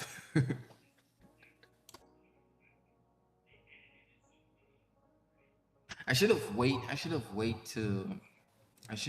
for the auto block to form. I know exactly where it would have formed, but it's just like, bro, I don't want to wait. I got two micros. He ain't even just laying down. He's taking a nap, bro. Where'd he Yeah. go? He taking a nap. If you see they stuff, he don't give up on a day like that. Bro, he might as well just cite me. Let me see. Is he on TikTok? Let me go see. Yeah, he's literally Trying to laying in sleep the on couch. TikTok. Oh my god. He's on the couch rubbing his feet together while we're over here staring at this ugly ass chart. Dust up. Blow the dust off of my TikTok. He got that good couch too. Nah, no way he's sleep. I think he cooked, bro. He didn't get enough sleep last night. Millionaire trader, come pull up 7 figures. Midday, you see, he's sleeping. I mean, it ain't midday. There's like 2 hours left, but Jesus Christ, he gone.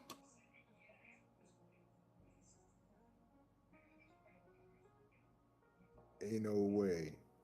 I need to make $4 to have a winning day, and I'm getting cooked right now. I need $4 How do I make $4 from this? One You're month. supposed to go like 6 minis, I think, and like So just look, click the button, hit close, close it right away. Yeah, press maybe I 10 press the button close with and 5 minutes and target 2 ticks. I don't think that's even enough for the fee. right now. Just short it right now. I think that's even. Oh, if you didn't do it, you would have had it.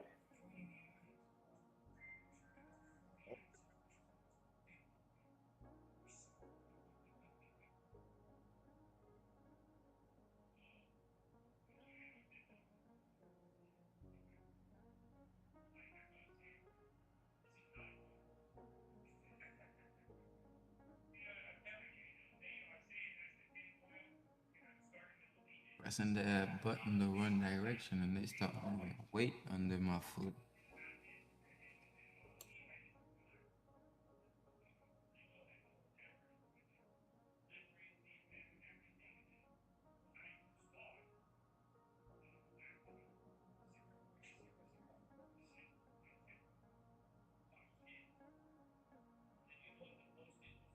Oh damn, I could have get some more bread. Look at that.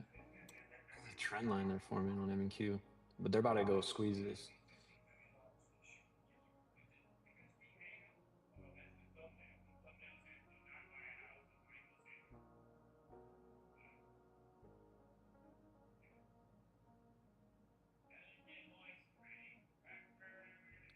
Oh yeah, no, they going up, bro. They got a double top on SPY now, and there's like 3 relative equal highs to the left more.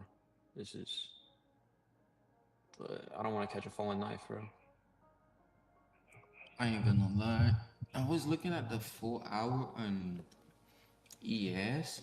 I mean, I don't trade 4 hour time frame, and that was kind of like the only kind of like short signal that I had for the day on that zone, and it kind of play out very well. Like they at a midday on those trend line tap and stuff. Then we had a nice little trend line last night too. Between wait, that was Friday trend line. Oh, they cooked that. Not only did they cook that, they break structure on that 1 hour. Jesus Christ. If you woke up in the morning, like around like 6 a.m. or 7, and you look at ES, that was the perfect short. You short 7, 8, 17 and target that low at 7, 7, 6, 4. Boy, it's like 182 ticks.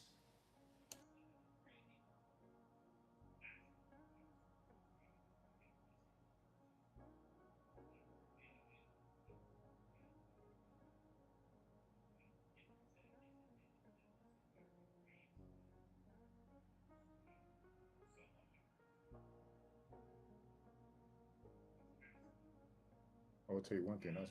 That's probably the best 15-minute tap I ever seen in my life.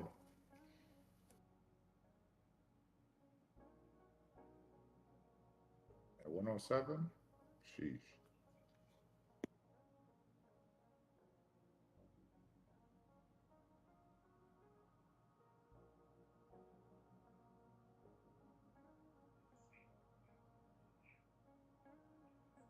At 1107.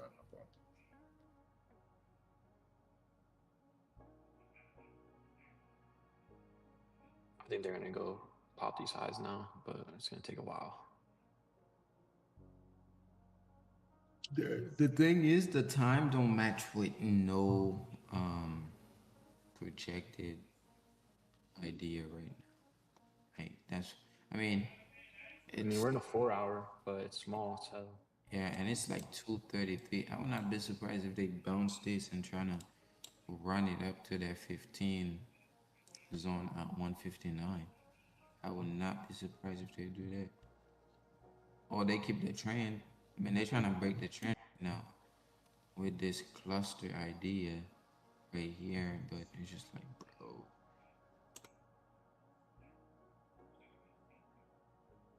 Is anybody trying to go short, like short continuation after 156?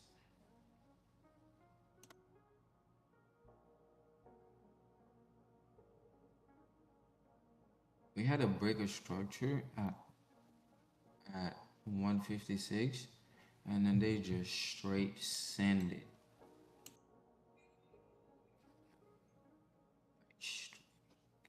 It takes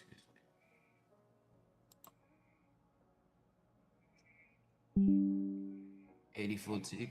I mean 84 points to the downside after the break of structure at 156. I'm bad.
Here's the longs I'm talking about. Show you something real quick. My chart is saying no, and put your stop at 086. My thing is, if they cannot break those highs, they're long gonna get sent straight to the previous day low. But does it look long? It looks like the same long idea as what they did to go take out the opening high.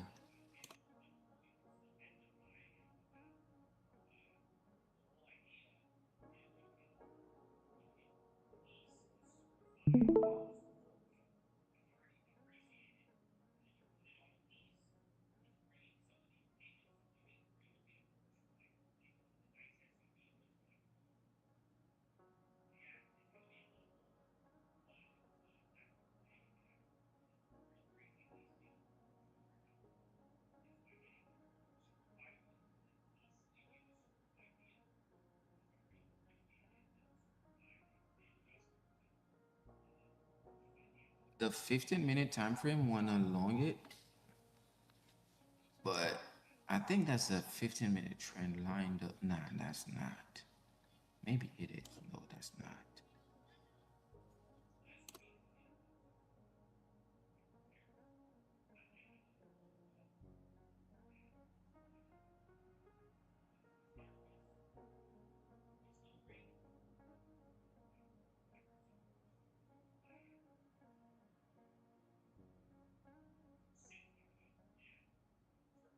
There is zero delivery, bro. This is bad. This is bad. It's like after each move, they go on like a cooldown. We don't want that. If y'all gonna start swinging this somewhere, alright, let's do it. Let's swing it. Oh, yeah, they would. Yeah, that makes sense.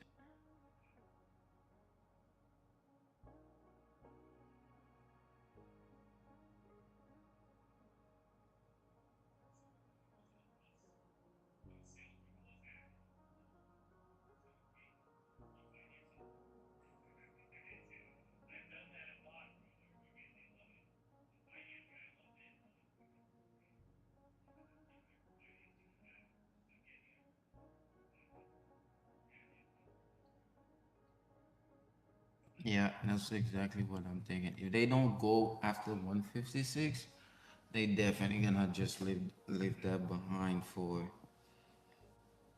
a retracement until it's just like this look nasty.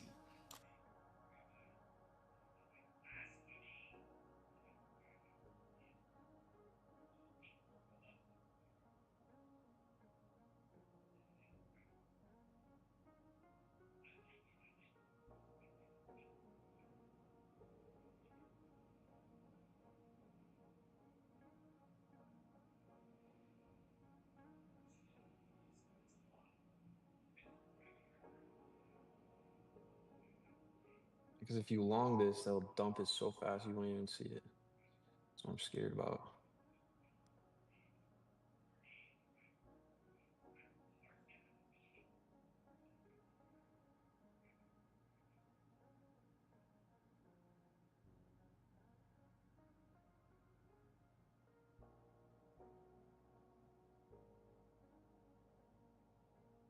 We literally only down like 87 points from where they opened yesterday. Like, bro.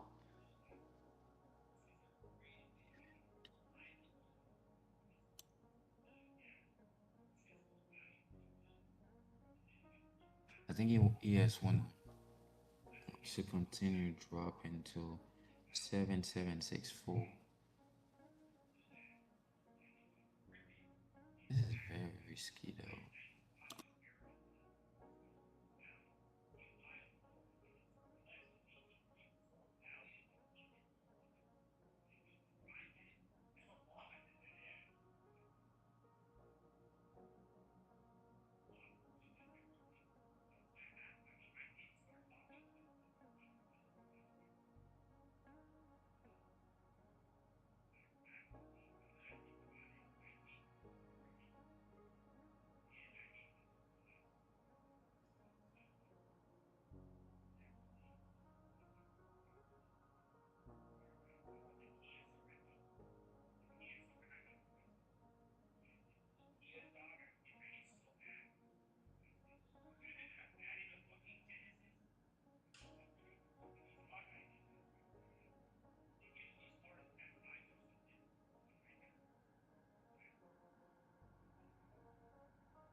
Slingshot.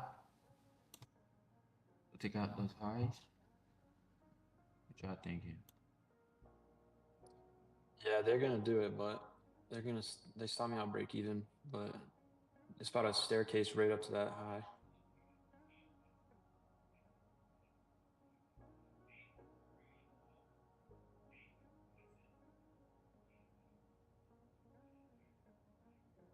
Cole said, one way or another, I'm gonna catch the top of this move.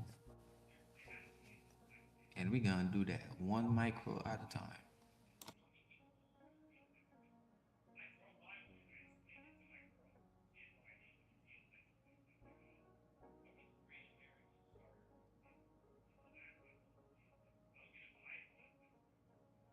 Alright, trade done. That's it.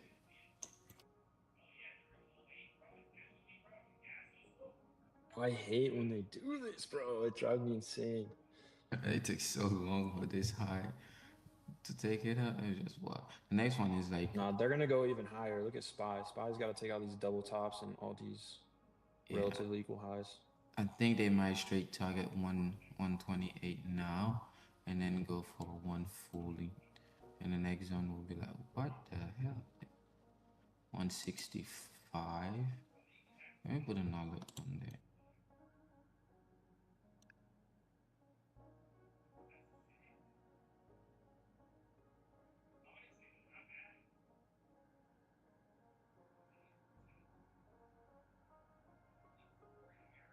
Those were some good ad, go. Some good ad in position right there too, and you add in the perfect short candle too. That's the candle that I short on QQQ.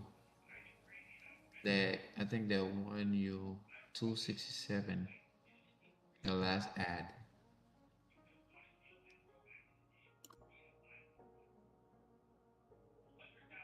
I'll go ahead and pull an E and take a nap. If y'all on during the Asia session, I'll be here. Believe, maybe.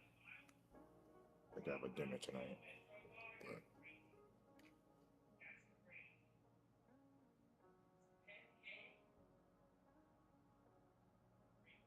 Oh, I totally forgot about that trade. It hit full TP. My QQQ short.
I wonder what they're about to do for this 250 macro.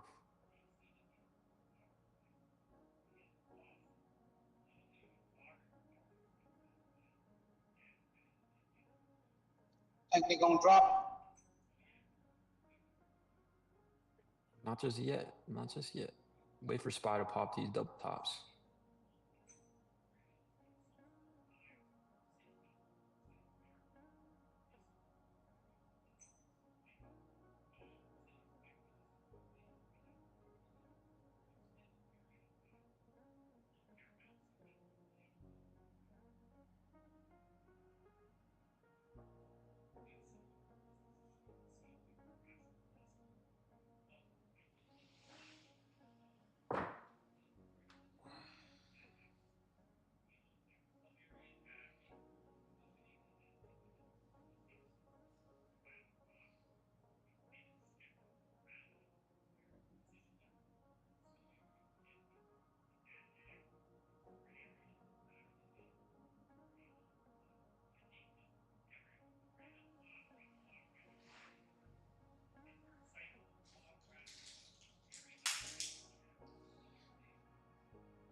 Okay.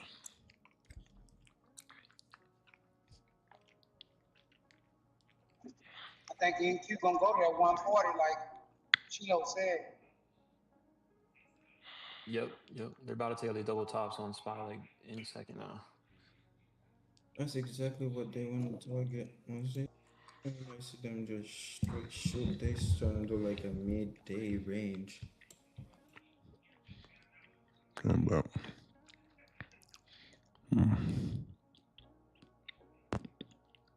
I sent an alert for this high. Then obviously the SPX gap fill here at this low. And I just took a small little 15-minute nap. I was getting sleepy. Huh? So you had to take you a nap, huh? And I was tired, bro. I promise you I was tired. I only got like 4.5 hours of sleep last night. I was a little sleepy.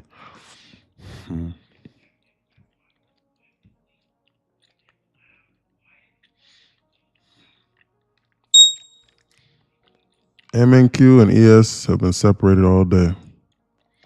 They have not been correlated all day. ES is just squeezing to go SPY just higher. took them out. SPY just took out the double tops, and they still have those little triple tops on the left. But You want to stick out this I can't high. believe I didn't take that long. They stopped me out break even. I mean, bro, they were dangling this gap fill over here above your head. That's why you didn't take it. It just was not. There's no way that you could have foreseen this. It was a great long, and then they stopped me out break even. I should have not went break even, but I just knew they would have to attack some of the buy side before they even fill the gap. Like that was just my personal thinking. Especially with the double tops on SPY, like bang, took those out. They didn't tap into the 15-minute on SPX. There's just a lot of things that were weird. Look at this. MNQ is just slowly walking up. They're running out of time to dump this. That's why the market's starting to release. They were supposed to dump this earlier. SPX are still hanging around over here in this zone, but they just ran out of time. Well, not ran out. They're running out of time to dump this. I held that NQ for 250, one contract.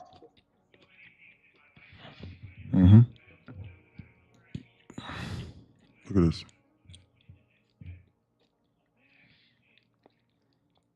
It's a double top high here. Relatively equal highs here. Now they need to make a decision. They either need to shoot this SPY up here past this zone and then go lower, or they need to dump this market right now through this floor and attack this gap right now.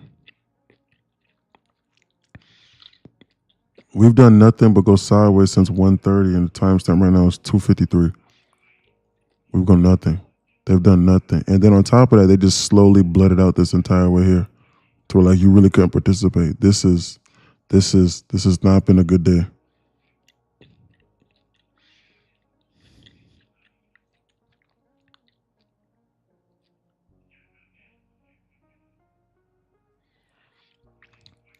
On a pullback, I'm going to long this. Why? Because the top of this candle over here and the high of this move is 731. The high of this leg over here is 731 on this move. They're giving us stuff. Come on. But yet they did not pop this high over here on this SPX.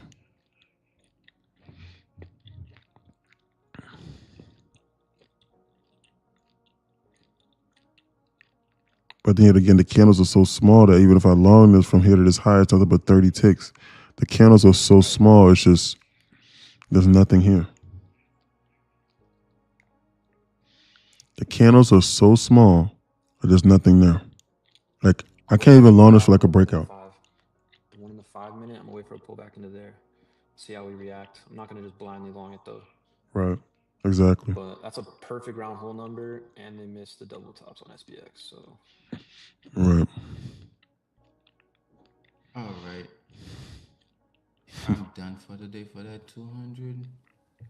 But I think if they could pull the SPY slightly below, they cannot go anywhere below 773.51. I think that would be a good pullback to long it towards that cluster high you're talking about, E. If we do that, we're ignoring that gap fill. Yes, most likely. We're ignoring the most important overall objective if we long this. We're ignoring that directly. We're ignoring where they're ultimately trying to go fill orders. That's why SPX hasn't really gotten off this ground. QQQ and NQ is trying to bounce, yes. But we are ultimately ignoring that fact, so we need to prepare for that in the event that they do dump that. That's how this can hurt us if we press this long button right now. Thanks, Robbie.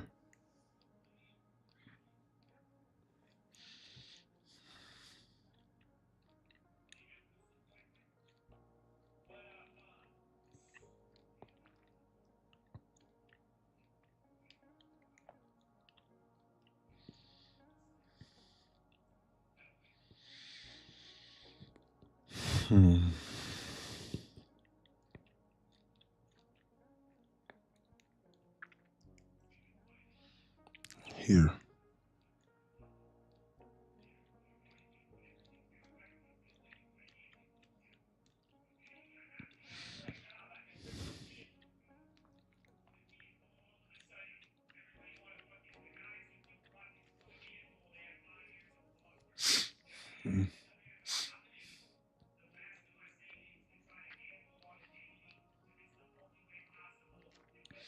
Slow bleed out and miss of this 15-minute Sibi.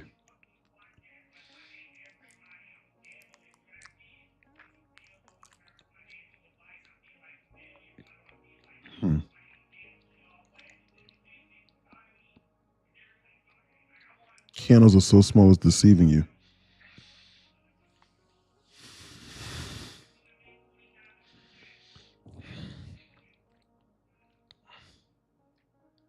They've done nothing in nearly 2 hours. They've gone nowhere, but slowly creep it up in 2 hours and go right back.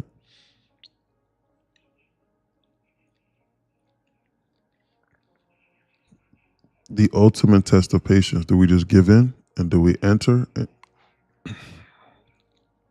where they were at 1 o'clock and the timestamp now is 3 o'clock in 2 hours?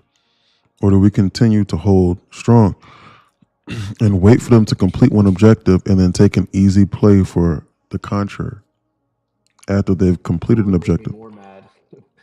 I know it would ruin the day. It's pushing my luck, and that's just I'm trying to do none of that. If you long this right now, SPX is going to dump to that gap fill.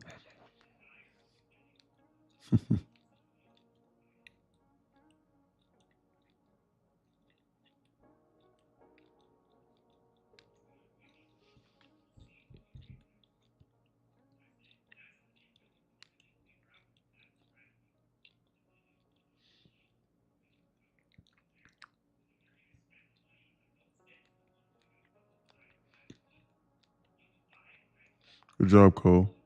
Good job, girl. Welcome aboard again. Good to see you. Great short.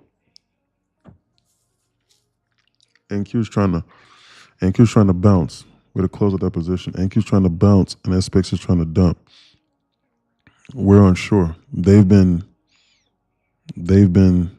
misaligned all day. They're not giving any hints. That's why this market's moving like this. We're in the same candles we were 2 hours ago on QQQ.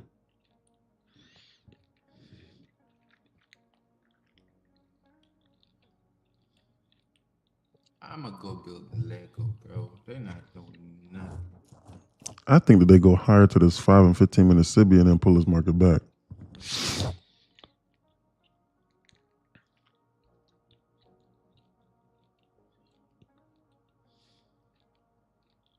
Like 115. Would you like enter like something like that?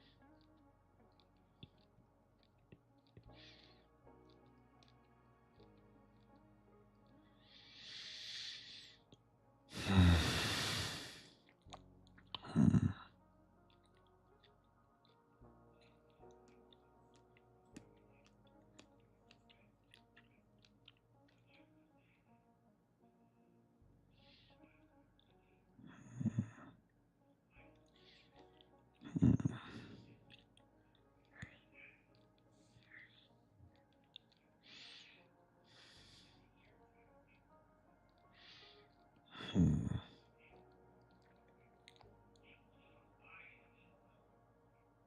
thought you'd be napping by now. Yeah, nah, I took a nap. I took a little nap. It was about 20. God knows how long. I don't know how long I was out. Took a little nap. I woke up, I feel a lot more refreshed. Believe it or not. I promise. I'm never trying to be funny. Being dead serious.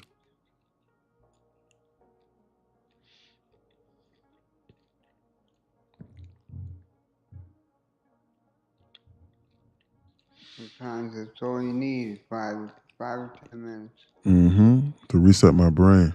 Because I was getting, because why? Because I look at these charts all nonstop, anticipating them. SPX is trying to dump and is trying to come into this gap. And QQQ is trying to bounce. SPX has been weighing down the entire NASDAQ this entire day today.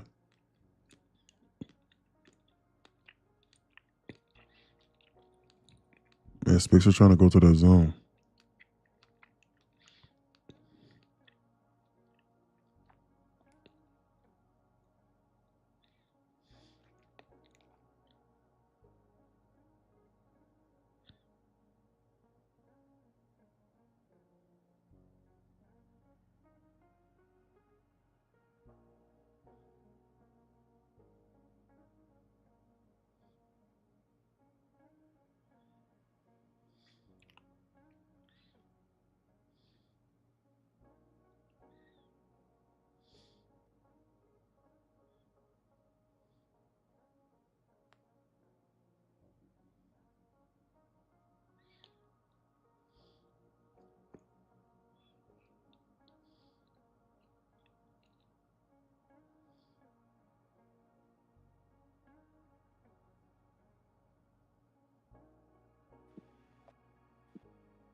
Just talking all day is a mental drain. That is correct.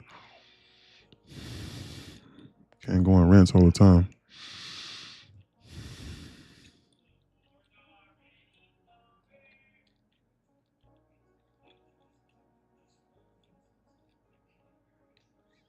They're trying to dump the SPX right now. They want to go lower and not higher. This is bearish and not bullish.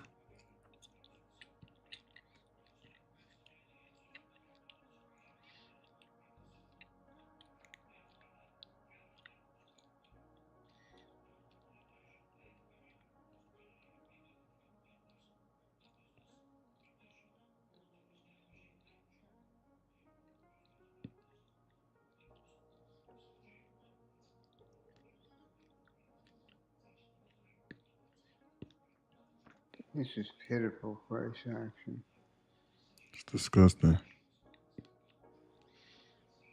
We're moving $2 at a time.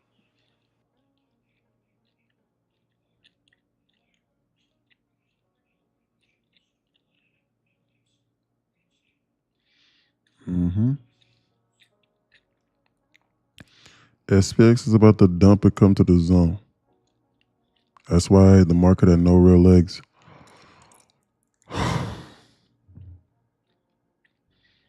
They're coming into contact now with this trend line on this QQQ.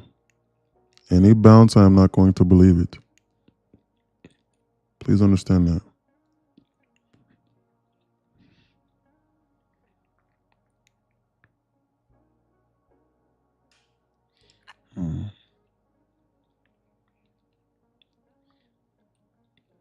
But if you short this right now, you're shorting it with ES at the LOD. So if ES gets off the ground, an already bullish asset is going to moonshoot. That's why it's handicapping you and it's forcing you to take trades that are more risky. If you short this right now, and if ES even gives one green candle, on NQ is going to lift off this goddamn ground. They're now turning the NQ bearish and bleeding it out.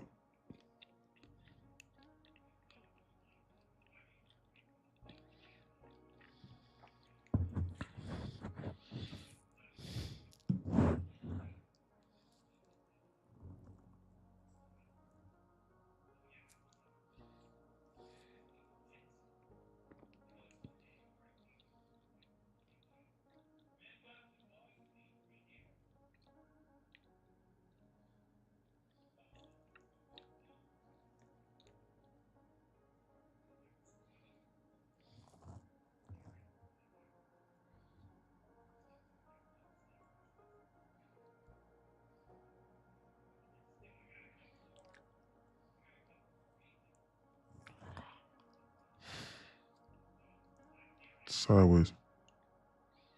What's up, Caleb? Good morning.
Would not long this if y'all are thinking about longing this. Do not long this yet. You-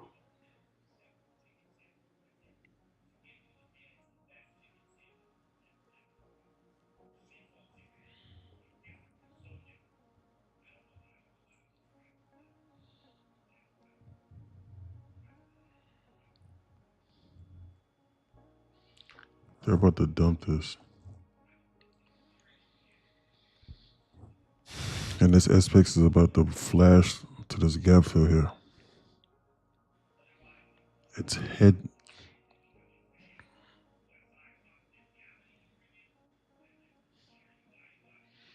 It's trying its hardest to go here right now.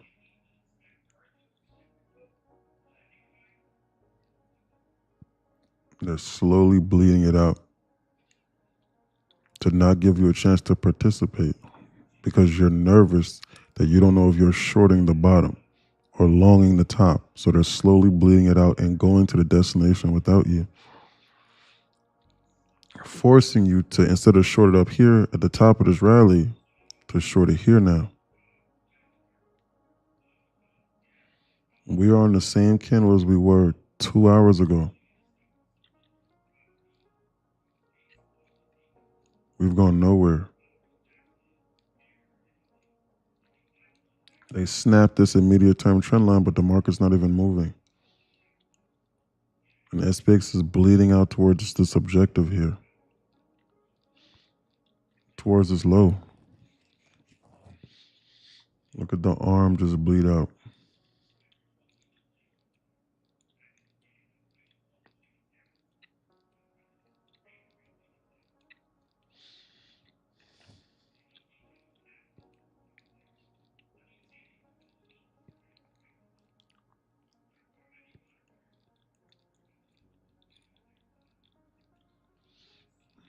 Hmm.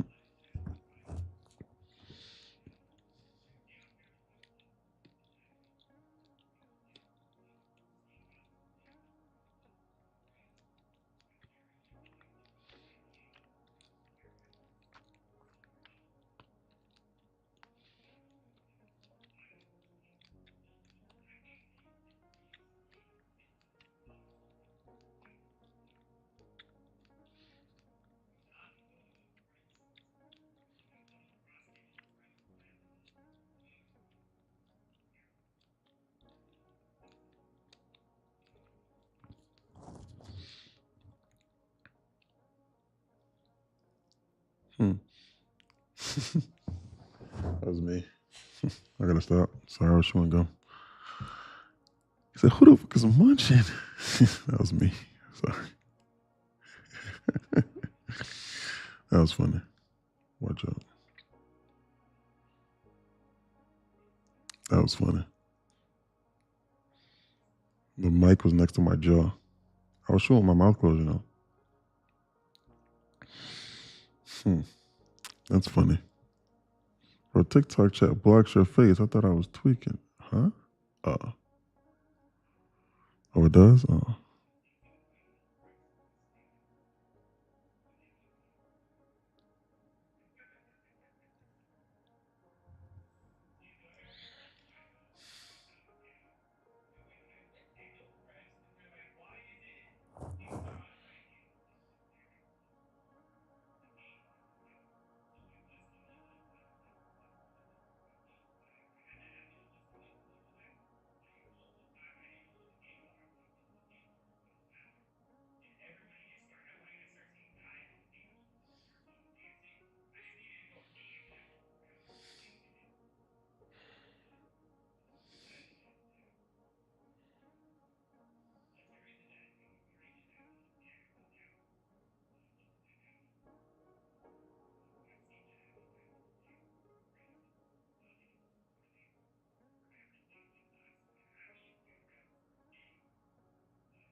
Sorry about the inactivity.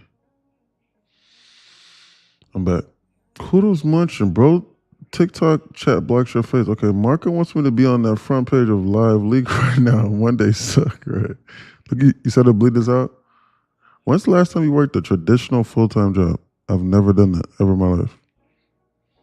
It's not anything to necessarily brag about, but I've never done that, Caleb. Not one time. I've never done that. I've never had the opportunity to ever really in my life. Because when I was 16, 17, it was when I was eligible for a job, was when I really started getting like really good at, like with basketball. So basketball was like my full-time focus.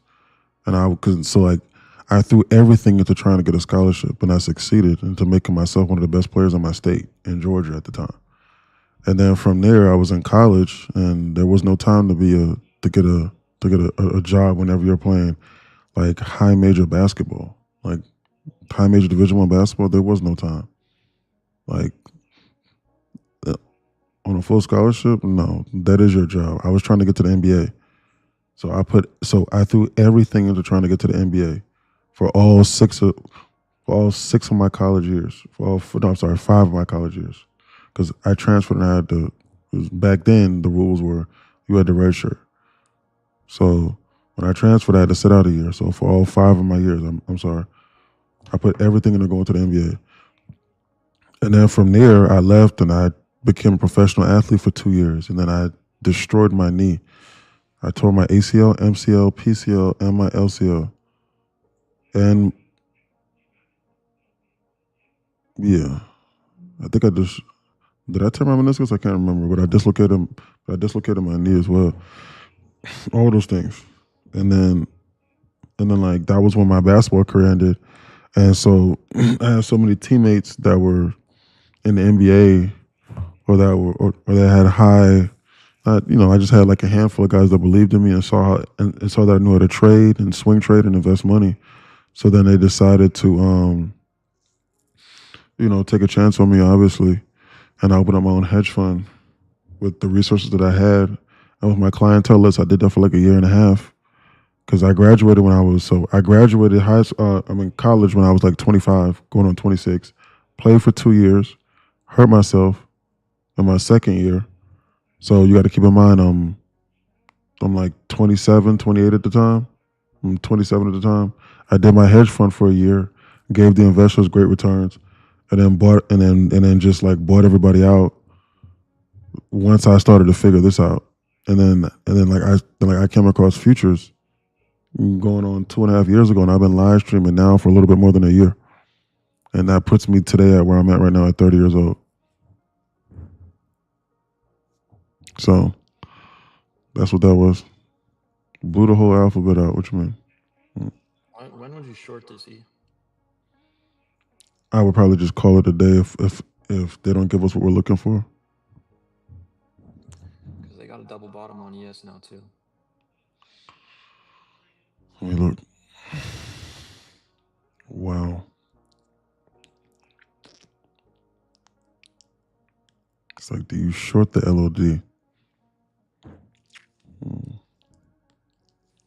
I almost feel like they ran out of time to dump it. I just feel like. Yeah, they're running out of time to dump it. That's exactly what I'm thinking. So yeah, I only abandoned the hedge fund thing whenever I figured out the futures, because it was just so profitable. It was just like nothing like it. And now the barrier to entry is even cheaper than before, than from when I got in. I think they're about to attack this sell side.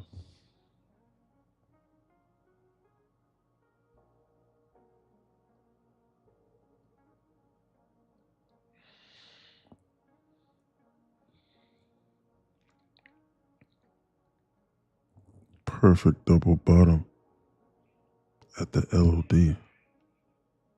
They're about to dump this market and attack this low. This is bearish.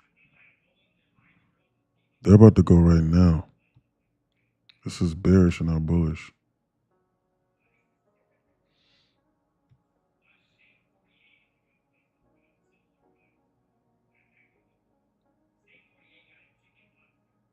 They're pairing a double bottom right now with the SPX gap fill, but it's like, do I short over here in the hole like this? There won't be any saving me if they decide to bounce this today. They're doing a lot of weird stuff today. It's a double bottom ahead of a 15-minute BISI.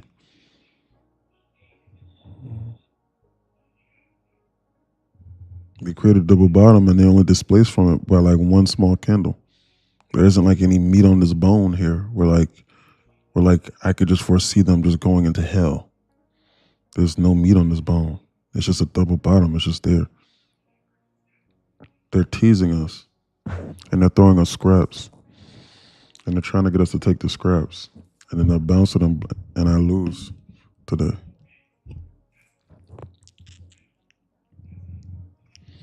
Hmm.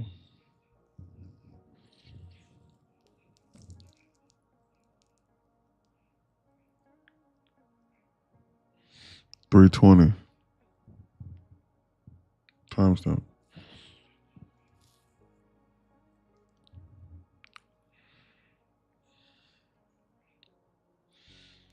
With a double bottom on ES at the LOD.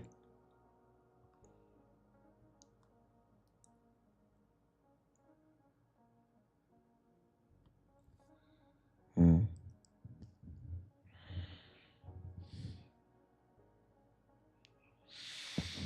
This is dangerous.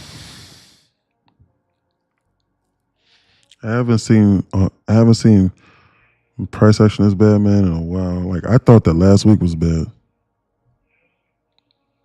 This takes the cake.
I got no idea. Honestly speaking, I didn't follow up with him on that disciple.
This is disgusting.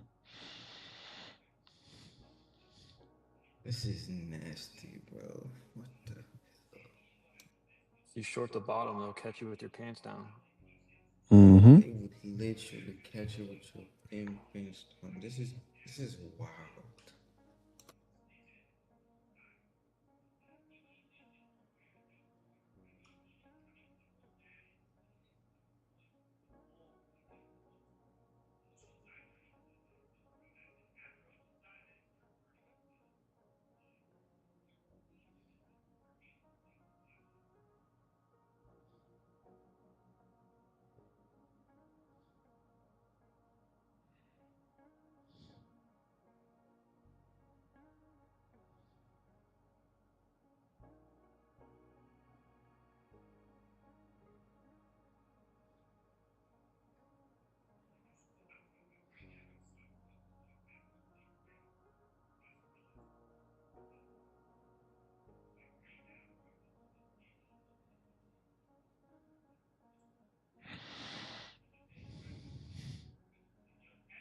They left a 5 on the cues above.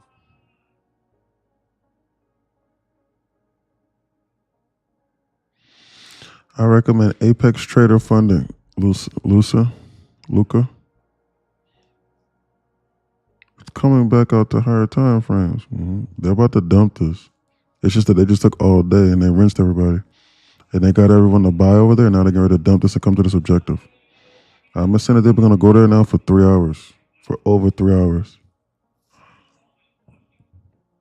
It's just that it's been going sideways and they've just been bleeding it out till then.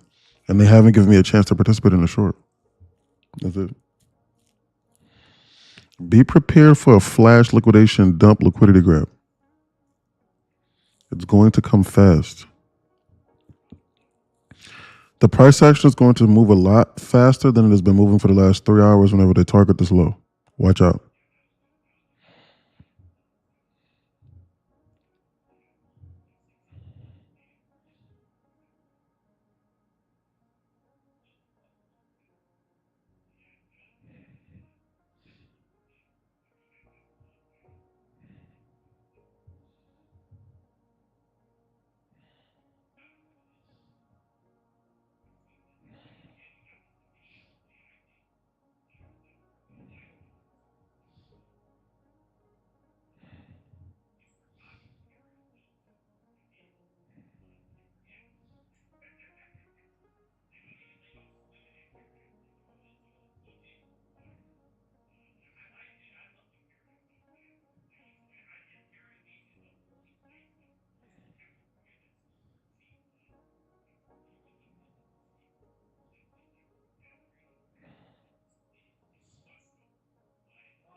They're going to dump this.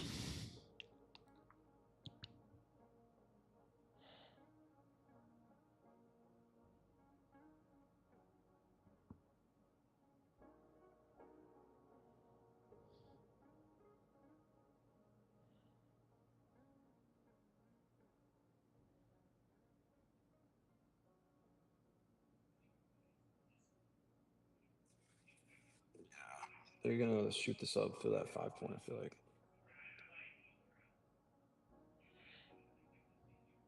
Oh shit! We're about to come to this gap fill. You see that gap Working fill? on a perfect low. Look at that gap fill.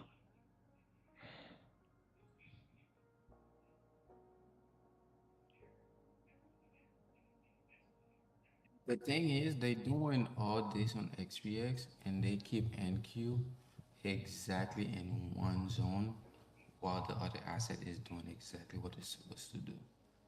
Which means as soon as they done with that, they might decide, you know what, let's go, guys.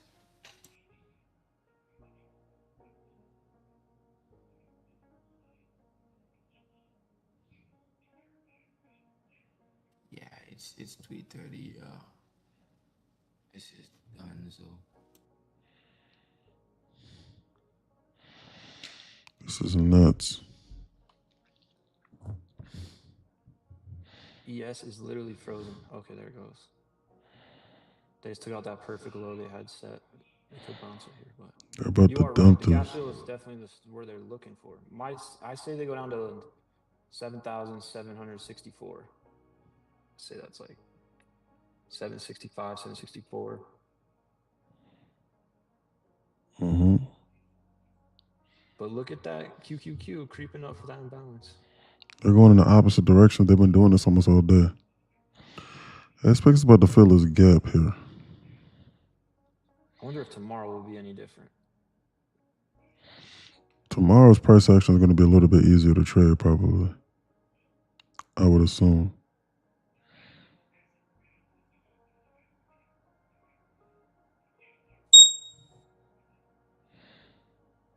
Here we go.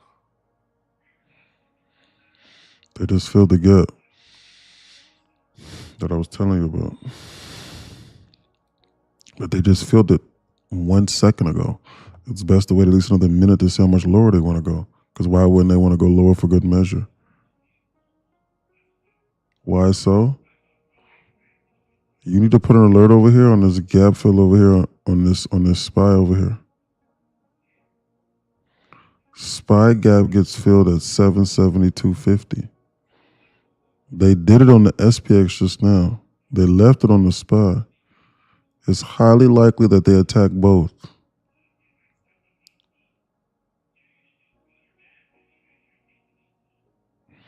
That's why. Bro, you not trading today? I am. They haven't given me anything that I could sink my teeth into. They've just been bleeding the market out nonstop. Look at the QQQ. The market's been going sideways. Look. The market's in the same spot as it was at 130. And the market's trying to bounce, but ES is dumping. And ES is going to where I'm saying, but the market's trying to bounce. They haven't given me a reason to trade. The market needs to give you a reason to enter into a trade. You don't just, I'm not saying this is you, but you don't just go, man, you know what? I'm sick of this. I'm going to long this. Or, man, I'm sick of this. I'm going to short this. And you just forsake your model. Or you forsake the thing that's making you profitable, making you money. If they don't give you a reason to trade, then just look at it as an off day. Why not come back tomorrow? You do know that the market's going to be here tomorrow, right? The only difference is will you be able to trade your account tomorrow? Or will your account say you shouldn't have traded today, so you're not going to trade, so I'm not going to give you the chance to trade tomorrow? The market's going to be open tomorrow.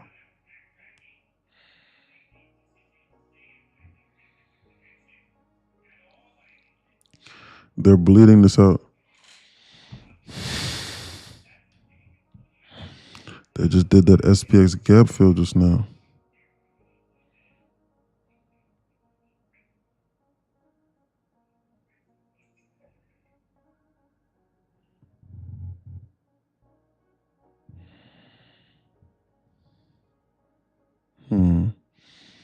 Who's they? The market. The market makers.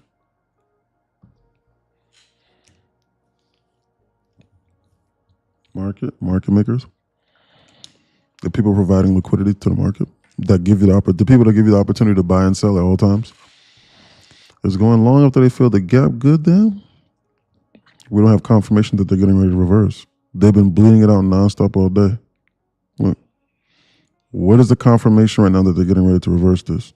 They've just been slowly bleeding it out right now. That's why I haven't longed it, because I knew that they were getting ready to go lower. And I can't short it because they keep slowly bleeding it out with no bounce.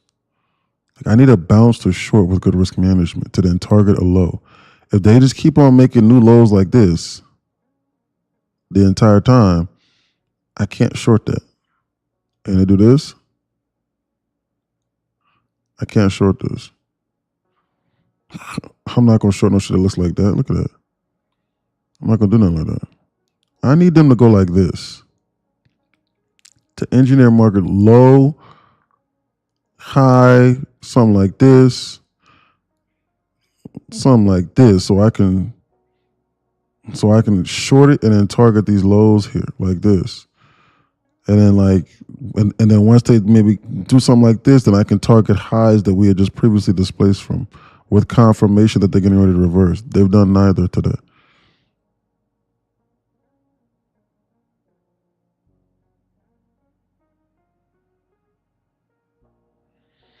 That is correct. That is correct. But I think that goes without saying. What I think, ultimately speaking, that will help you have a deeper understanding of strategies and stuff like that is your strategy or your model needs to answer the question of what they're doing, as in what they're doing or where they're going to go fill orders. Why is it relevant? And then it needs to give you the opportunity in regards to how you can participate and take a small piece of the pie. You will never take the full piece of the pie. That's just foolish to think so. How can you take a small piece of the pie of what they're doing? How can you participate? If your strategy or your model does not answer that question, then we need to throw it in the trash. Makes sense. We are good with the crumbs. That's a good mindset. Yeah, you need to be good with the crumbs, because no one can perfectly call tops and bottoms. That doesn't exist. Even the market doesn't know what it's getting ready to do. The market's just trying to go to a spot where it can fill orders.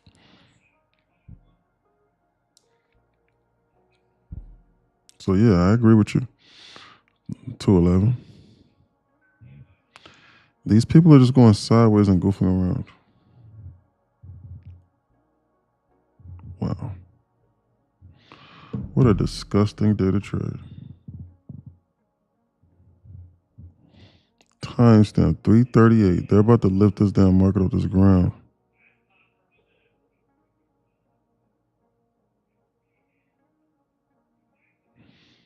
Done nothing all day. They have.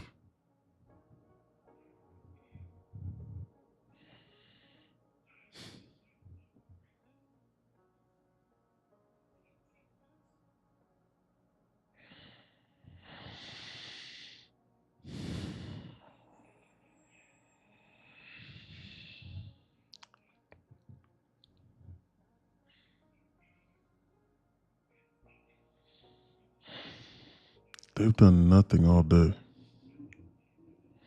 but bleed this out. And the NQ and the ES are going in the opposite of directions. SPY is looking like it's getting ready to headhunt this gap fill over here and come lower to complete the trifecta. But yet NQ is trying to bounce and is going in the opposite direction, which makes me want to long this. But I know if I long this, then the SPY is going to make the NQ bleed out. This is disgusting.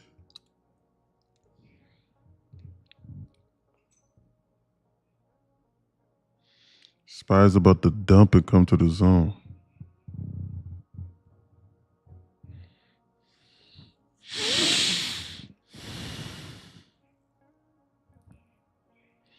Looks like they're coming back to test previous high before the last higher high on the 15. They're running out of time. This market closes in 20 minutes. 350 macro comes in in 10 minutes. They're running out of time.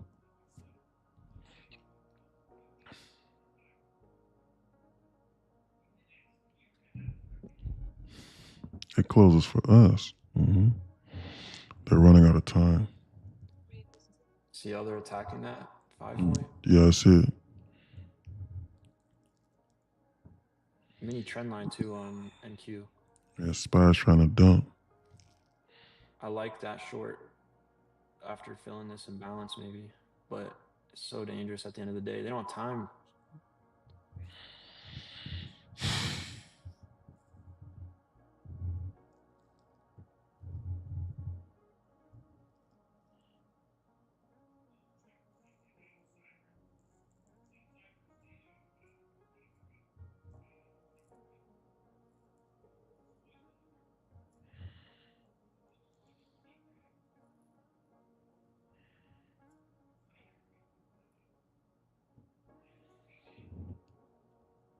They can trade all day long. Correct.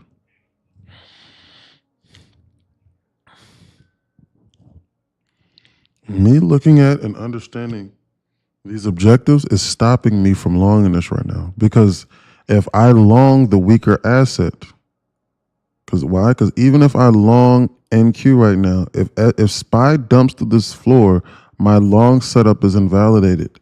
You need to listen to the things that I'm saying. So if you're jumping the gun right now and SPY flashbangs through this floor and fills this gap, your long setup is going to be cooked. So that's what's stopping me from taking a relief bounce long. I need SPY to give the nod, and it is not giving the nod in 3.5 hours that it was trying to go higher. It is not giving the nod. I am not going to long the NQ if SPY is dumping through the floor.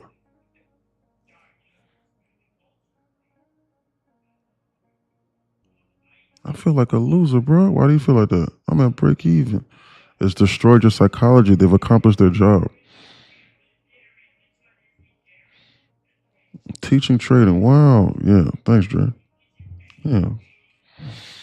I see it at the top of NQ. I think it come down. Break even is better than losing. Chance that is correct. They own the market movement, bro. They got this. Mm-hmm. Do you have a mentor? Do you have a mentor? Do you have someone where you can begin to pick up on cues and model things after? Do you have someone do you have a group or a community that can help you get out of the rut? Or are you trying to figure things out yourself? That's probably what's going on for your lack of success. You're trying to navigate a path that has shitloads of landmines. It's miraculous that you're actually still alive. Find out. The fact that you actually still have arms and legs is incredible.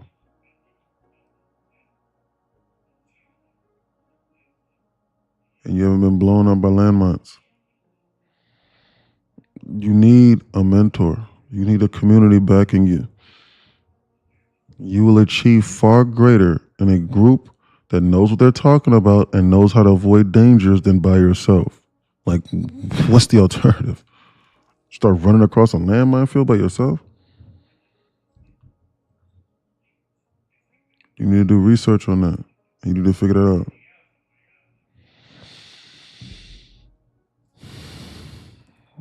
Yes, I do. But you need to lock in and you need to watch the live streams. And don't just join it just because I told you that. I want you to seriously vet us. And I want you to watch how we trade on a daily basis, how we avoid some of the dangers, the success stories. Do your own research and go from my page to the Instagram. And I want you to do research on this. And I want you to look at the knowledge and the information that we're putting forward. Yes, I do. There's a knowledge center there first, though. Everything comes with a free 3-day trial, but you can't navigate that knowledge center in 3 days. That's impossible. Nor Discord. And I do free mentorships on the weekends. But you need to do your research. And you need to look at the success stories that we have inside here. And then only then should you feel potentially compelled to join. And I'm not going to convince you. Guys, the 350 macro, yeah. Oh, by the way, and yeah, you cannot join Discord at the Knowledge Center.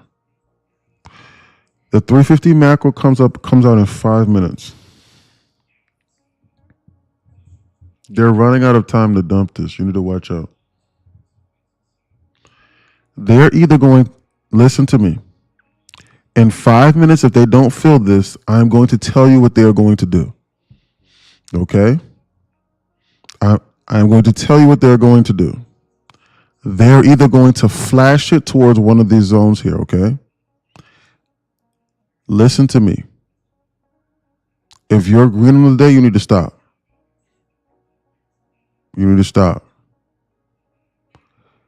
They have 4 minutes and there's 350 macros about to come about.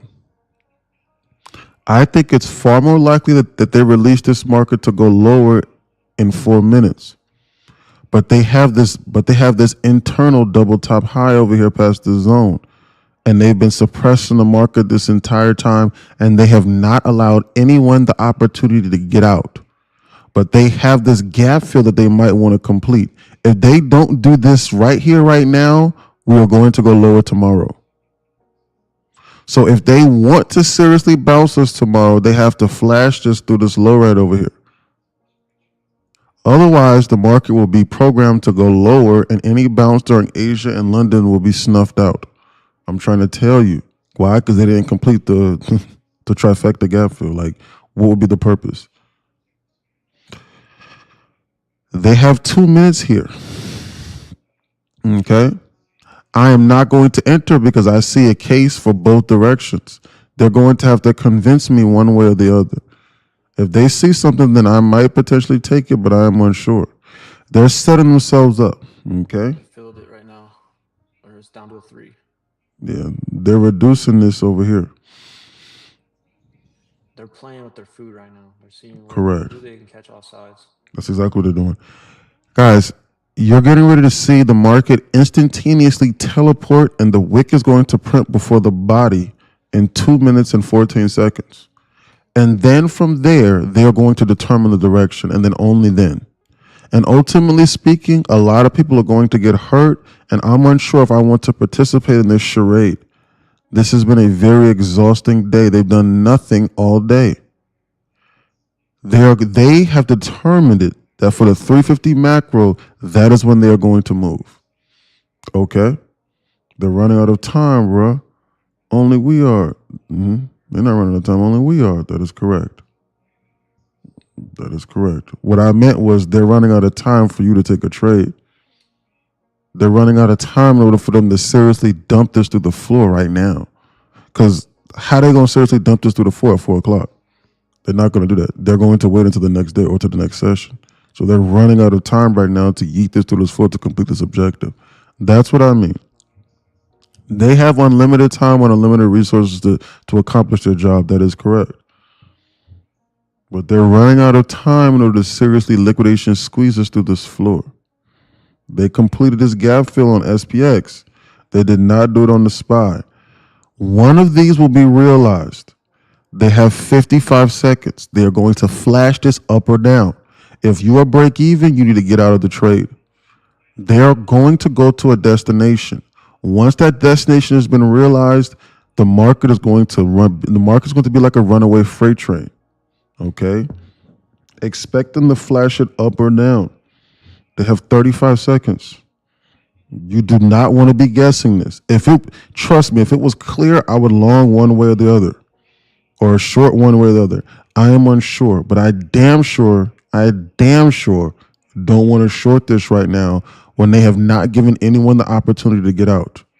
I think it's more likely. Hold on, let me put it like this. We got 10 seconds here. Whichever direction that they immediately flash it in, I think that's going to be the opposite direction that they're getting ready to go in. 3, 2, 1. Watch out. They're getting ready to flash this. Watch out. It was a dud. They did absolutely nothing. They're getting ready to go right now. They did absolutely nothing. This is remarkable. This is absolutely remarkable. I haven't seen something like this in a while. This is remarkable. Wow, I never seen that ever. I always see that flash. They always flashed it. They've done nothing. I think they're ready to come over to this low. They've done nothing. I'm not going to participate. Yes, 355 is the next window. You are correct, Lorenzo. Watch out. Watch out. They've run out of time. They're getting ready to dump this right now and then come over here to this low. They're releasing it, but it's so slow. Here is where they're getting ready to come to. Watch out. You need to watch out for a bounce right around 355. They've made their decision. They're going to come to this low now. They just didn't flash it. They're getting ready to dump this market through this floor and target this low and release this market. If they want to bounce this tomorrow, they need to go lower.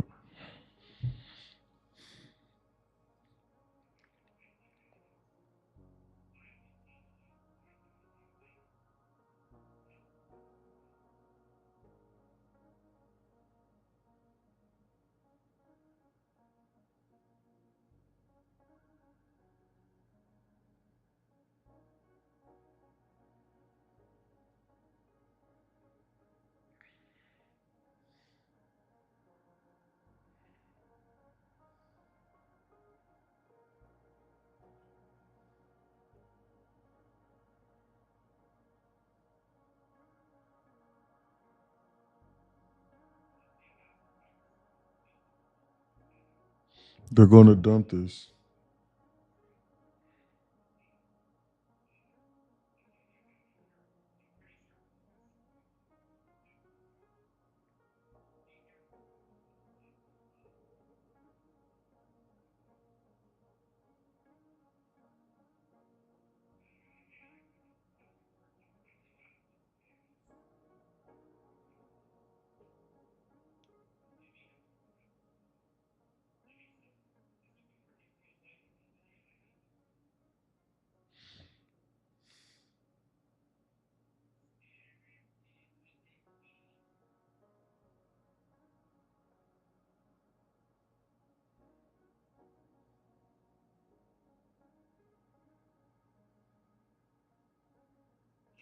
It's about to be a quadruple. Oh, never mind.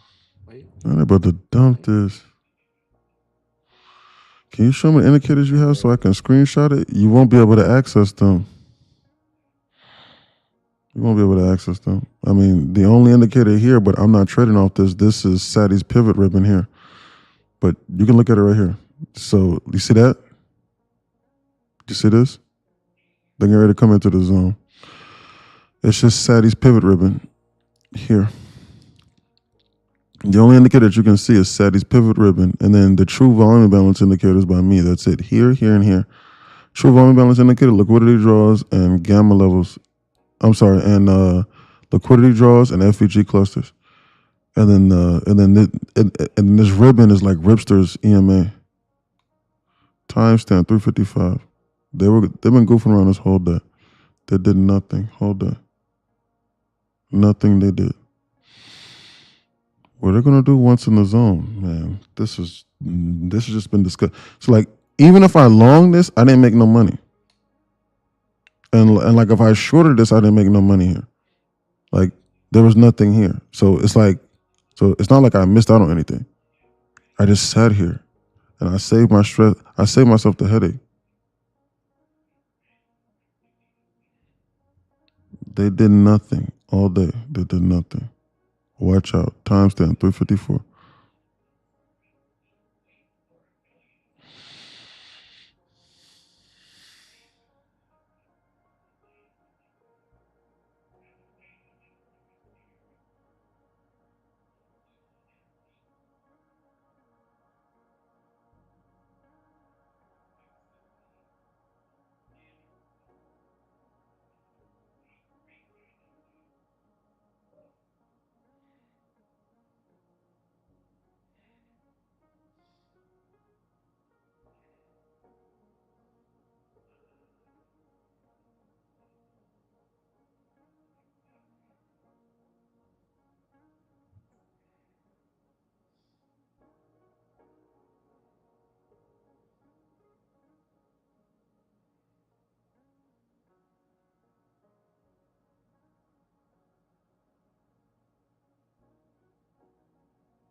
These people own me a lot of money.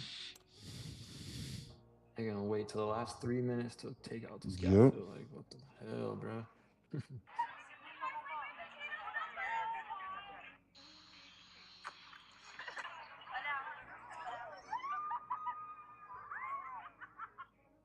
I wish I would have just followed my fib, bro. This long or this short would have been generational. Yep. Huge. I just took a look at it right now. 0705 I have from the last swing high, 252 to the 315. They filled the gap.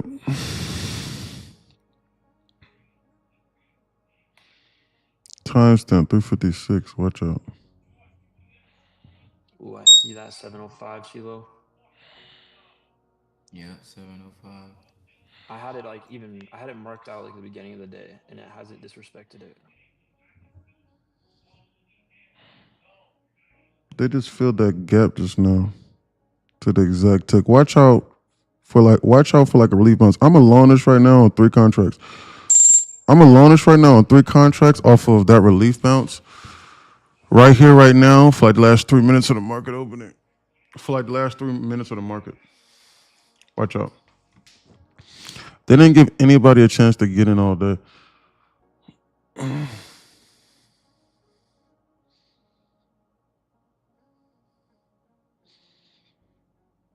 Watch out. 120 ticks to the upside off this move.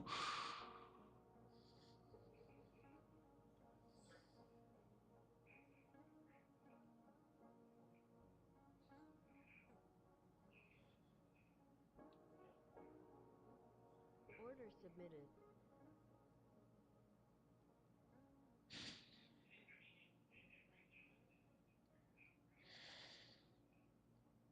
Order canceled. Okay, well, there's that. There's that idea. There's that goddamn idea right there. Stop me out at break even. I'm about to go straight to this destination.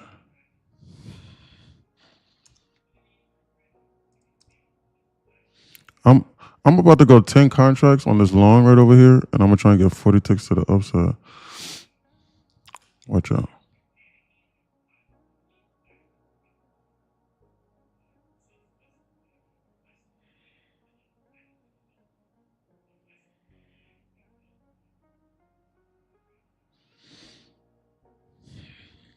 No, I lied. That size right there is too large.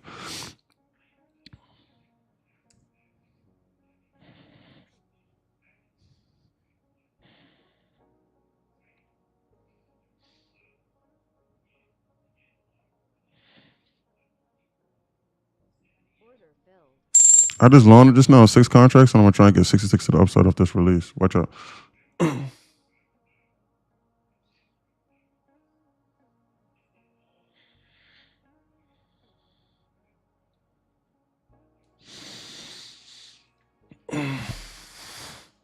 The last minute of the day. The scammers. Look at them release this market. What a fucking trade. Oh my gosh. So stuff. Break you. Shit. They're confusing people. They're about to release this market right now. Watch out. The ES is fully dumping in NQ. Yeah, it's shit in the bed. I'm alone this right now. On 6 contracts, and I'm gonna try and get 66 to the upside of this move. Damn, the market just closed. Shit. 4 o'clock. Market closed. 4 o'clock, market closure. They did absolutely nothing today and goofed around this entire time and caused me to enter with no volume today. And they get shaken out. Loss I take. They did nothing today. They goofed around all day. Look at these people.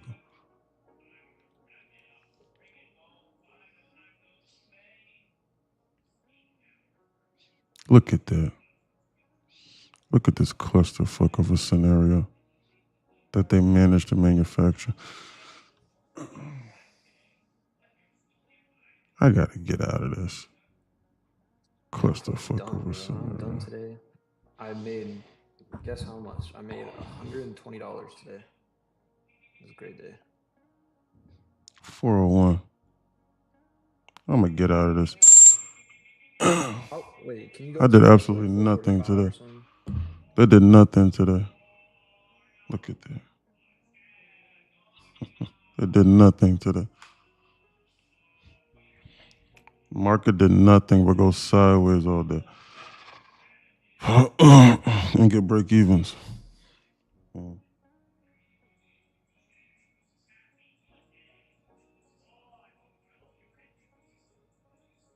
NASDAQ says it will introduce a new evening trading session from 9 p.m. to 4 a.m. Eastern Standard Time starting in December.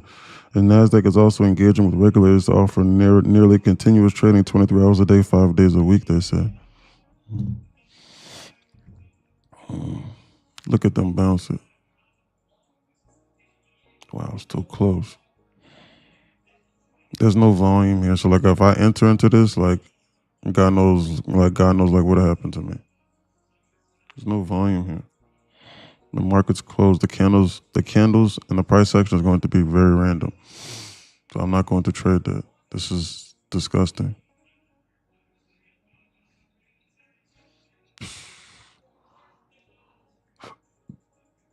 They've done nothing all day today.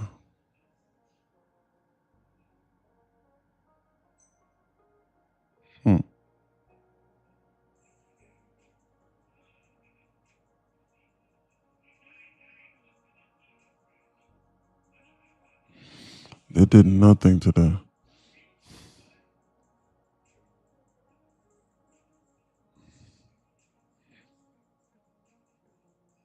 I don't think I've ever sat from open to close like this and didn't come out either losing a lot or making anything. Like I literally didn't do anything today. Yeah, nothing. They did nothing today. Nothing they did. Oh damn, you up $20? That's big. It's big. It's big time. Up $20, 50. I didn't realize I was up $50 on these accounts here, but I can't even register this as a trading day because I need at least Because I need at least $100 on these 25Ks to register as a trading day. $1,200 away from taking a payout on these because I always take the minimum so I can get back to break even continuously and keep on getting as many hits as possible. And then $1,200 away from that as well on these accounts, on the Apex accounts, and on my Bluenuts accounts, I'm $250 away from getting a 9K payout on these. What a day. Yeah, what a day it was. It's best not to guess. You see them? Not adhering to price action. Instead of me just, imagine if I just didn't just admit defeat and go, man, you know what? They ran out of time. They're just goofing around. And I just still held on to this. I would have to take a loss. So it is what it is. Today was a complete wash. Today was a complete and utter wash.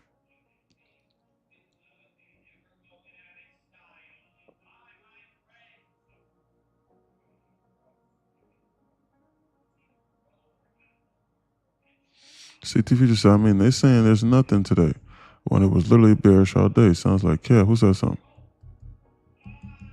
Who said it was nothing when this was bearish all day? Who said that? I think they missed it.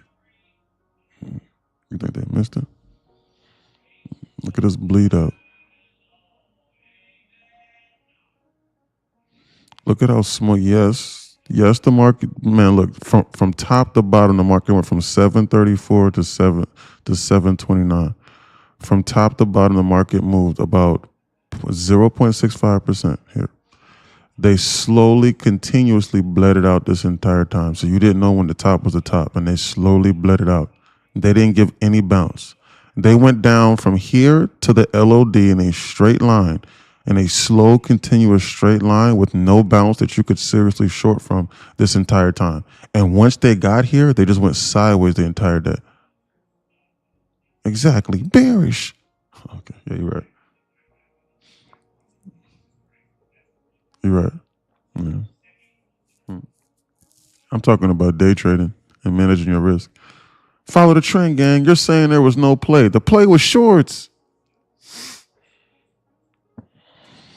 You're right. You're right. You're right. I should have shorted it. I should have chased them. I should have shorted the LOD as they were bleeding it out.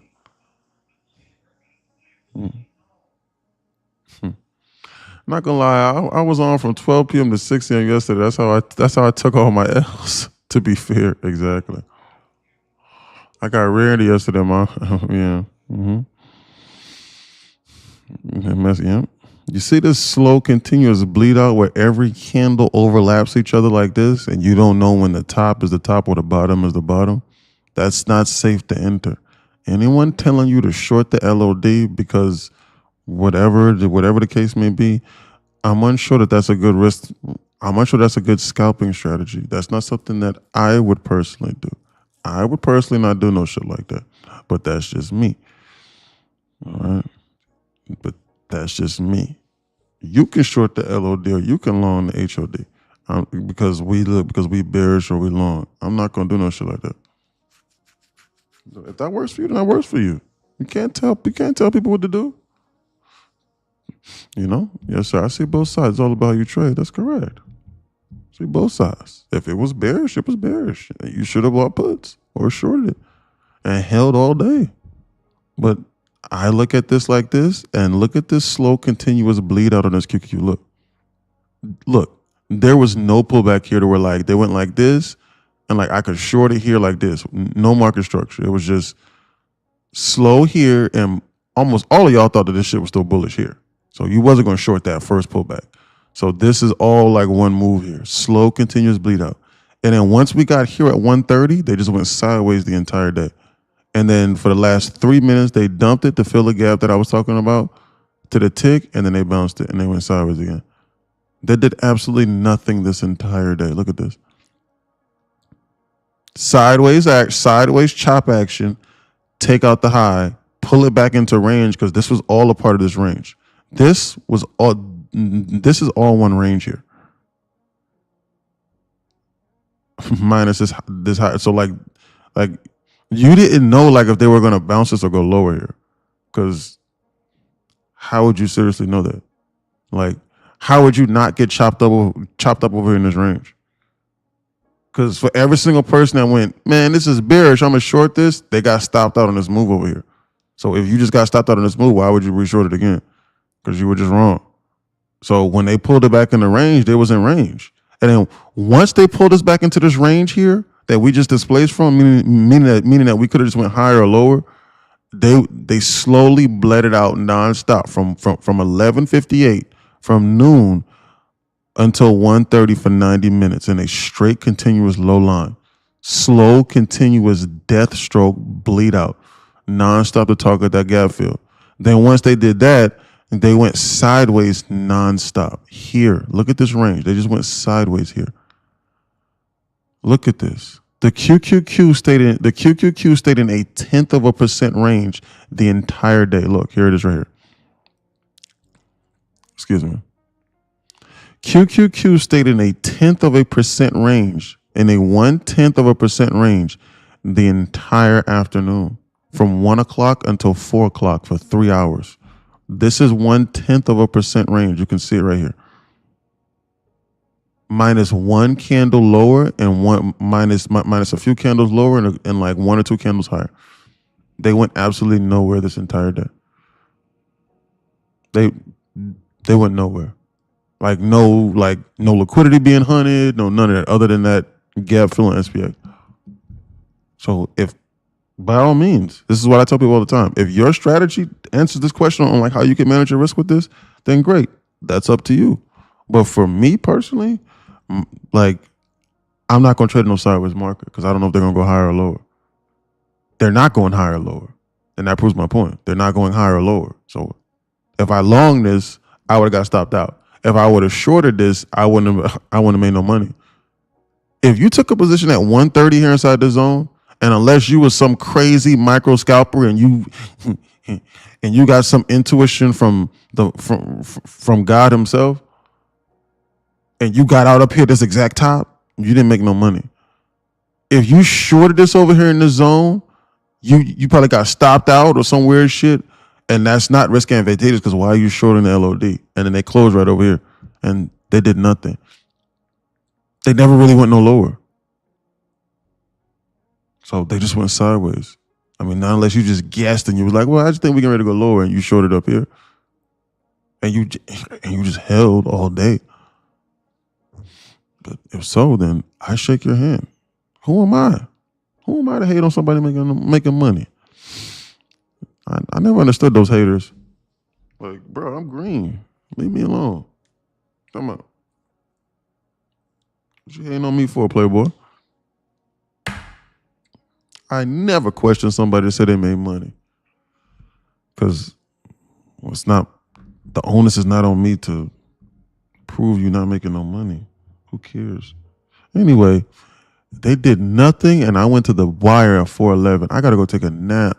Good spot for shorts, Alpha Glitch says. The market's closed, man. They did nothing during the market over New York session. They're not going to move right now. It's frozen. They ran out of time. The market closed. So besides the BS from that guy, today's patient was practice, and that's the lesson. Lorenzo says that is correct. The lesson is we still have our accounts to trade tomorrow, and there's a lot of people that do not. We have the opportunity to trade our capital tomorrow and to come afresh tomorrow. If you goofed around and you got chopped up inside this zone, goofing around trying to trade this weird shit over here, trying to trade this like this, and you was goofing around over here, and your account isn't, or hell, you took multiple losses trying to catch the top or trying to catch the bottom, you are now further back behind than someone that just said, man, you know what, today's just not my day. Or you know what, my strategy or my edge cannot be exercised today. Not every day is going to be my day, and that's okay. I'll come back tomorrow.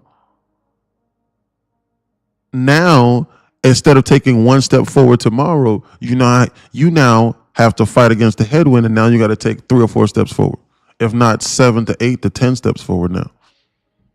And heaven forbid, if you're like Fine Out, who ultimately speaking, I think that he will learn, so I'm not making fun of him at all. This is a channel to where we improve, and we improve our knowledge, and we get better. If you're in that position and you got shitloads of break-evens, now your mental psychology is because now you're like, God damn, my strategy sucked today. I don't know what I'm doing. Man, they tried me. And now you upset. Now you're like, damn, do I really know what I'm looking at? And now when the opportunity presents itself, you're going to second guess and you're going to hesitate. It did a lot of mental damage on you. That right there is exactly why I wait for confirmation. And then I take a small piece of the puzzle, some small piece of the pie, and I'm going up on my business. Otherwise, I would look like Joe Biden at 30 years old. I'm not trying to look like Joe Biden at 30 years old. I'm not trying to do no shit like that. So yeah. I'm not trying to do that shit. And I'm not trying to talk like Joe Biden at 30 years old either, because my brain gonna be cooked. Trying to navigate this weird shit. Yeah. Hey. I'm proud of Sleepy Joe. Yeah, Nathan. Hey. Jill.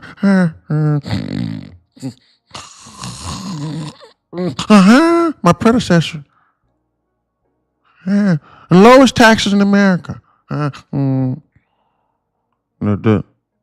am I? Yeah, I'm not trying to do no shit like that. Watch out. So I want to be conscious. I want to be conscious by the time I'm elderly. My brain will not survive. There's but so much that your brain can take. All right? They lulled you to sleep, and now they're going to move tomorrow. Look at this damn market. Watch out for this damn market. This damn, whatchamacallit. Look at this arm.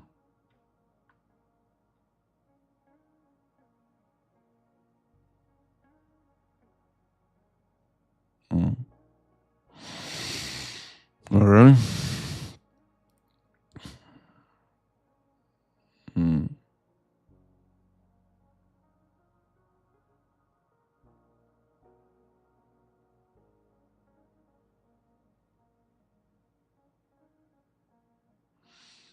You only do NQ? That is correct. I might do ES, but it's very rare because ES typically has more volatility. I mean, NQ typically has a little bit more volatility. All right. Who has any other questions?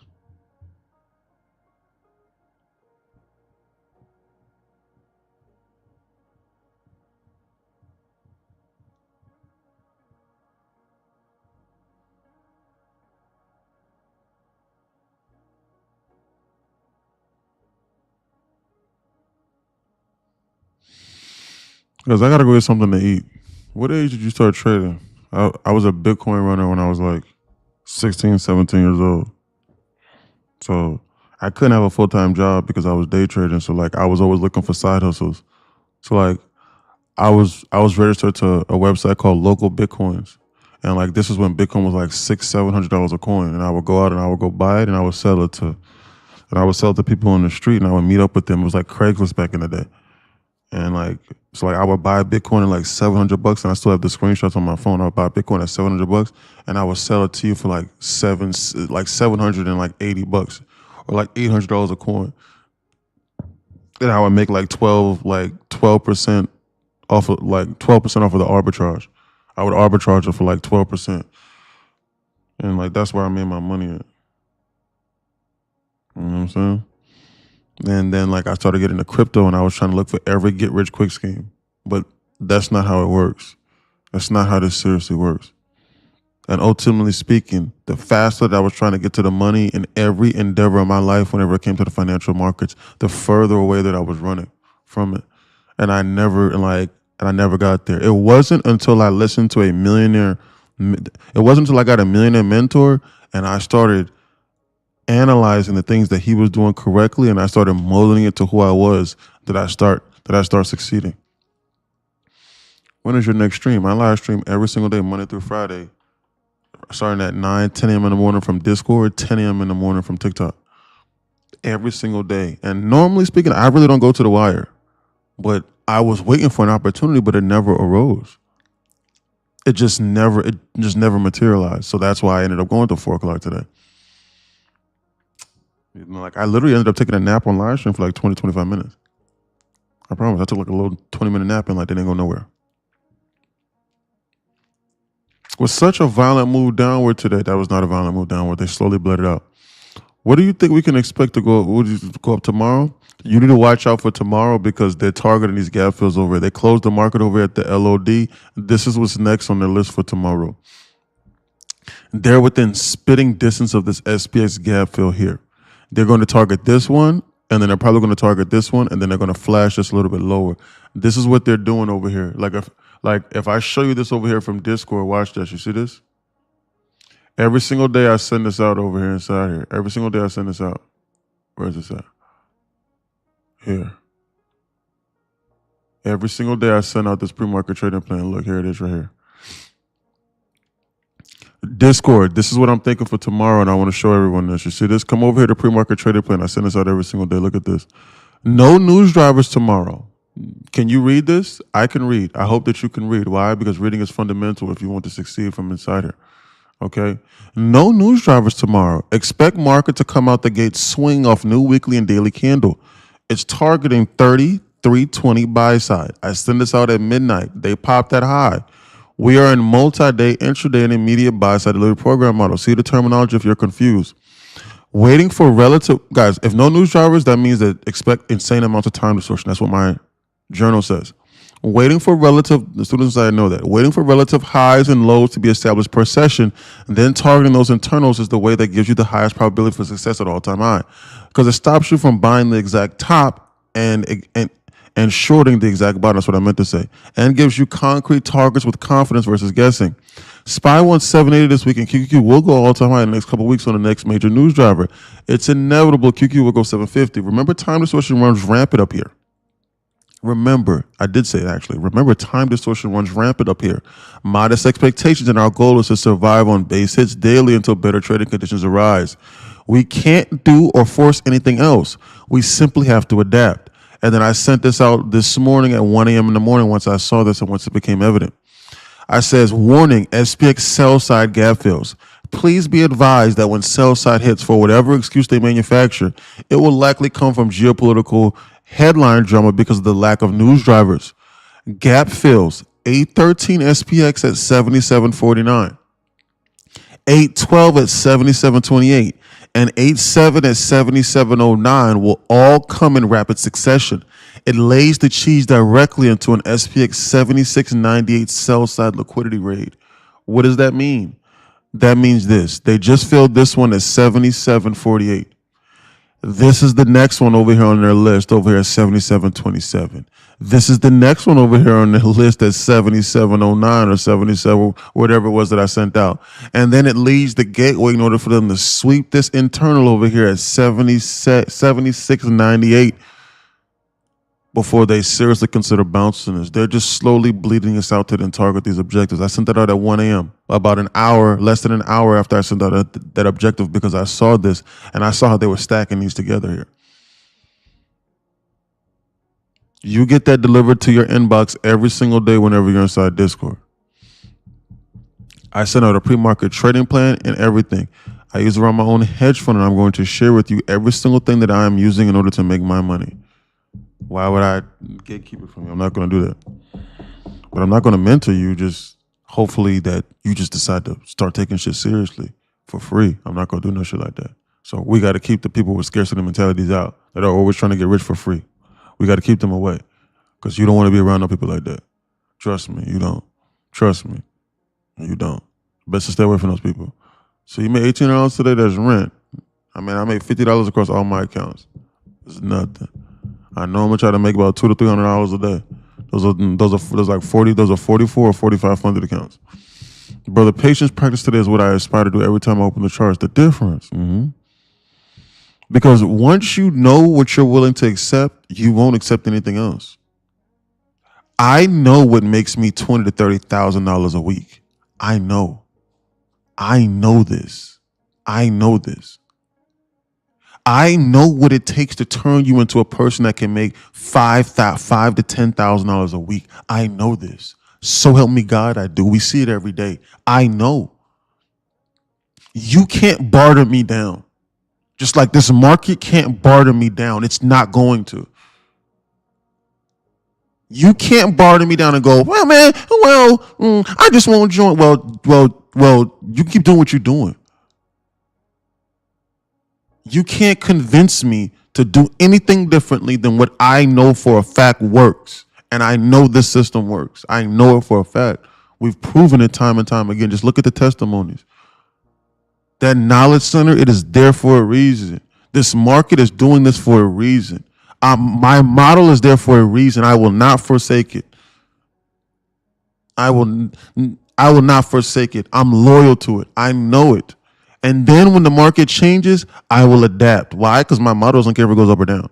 I don't care what they do, but they got to do something. So, hey, Discord without the knowledge center? Nope. Then just watch for free, if that's what you're thinking. Well, other people who aren't millionaires told me that you should do it for free, and then maybe if I decide to take it seriously and I get rich, then I can just run off on the plug. Nope, then just watch for free. I live trade every single day. But if that's the case, then other poor people told me that if you're not doing it for free, then that means you're not really making no money. Okay, great. Let them think that, and then I keep checking my bank account. I don't give a shit if you think that I'm poor. I know I'm not. I used to be homeless, but I know not no more. Not no more. I am. So I don't care what you think. I'm not here to convince you. You will see. You will see. The truth, the cream always rises to the top. Do you offer lifetime membership? Yes, that is an option. That is an option so that you can avoid the payments. Make my money for me for free. I need signals. Come on, Unc. Cole says. All right. That's one of the students from Discord. Cole is. Cole is one of the students from Discord who just started trading 75 days ago and is up $60,000 in withdrawals so far. He just started trading 75 days ago. Let that sink in. Let that sink in. Just put 2 sticks at the bottom of it, popsicle sticks, and just open up the door and let it walk through. These are real life people and real life examples. We don't have to. I don't need to convince you. We're gonna keep doing what we're doing. Colt has lifetime membership, duo. Anyway, yeah, I was trading Bullion accounts heavy to get through the eval, but just realized it was my funded over the consistency. Should I keep the account up or take smaller hits? What account? What account all in? What account? And what's the consistency at? How much money did you make today on the Bullion? 50K or what? 50K funded on Bullion? I'm reading messages from Discord. 50K funded from Bullion? What's the consistency with the firm? I knew you were gonna say that, bro. Here goes booty bikini bottoms.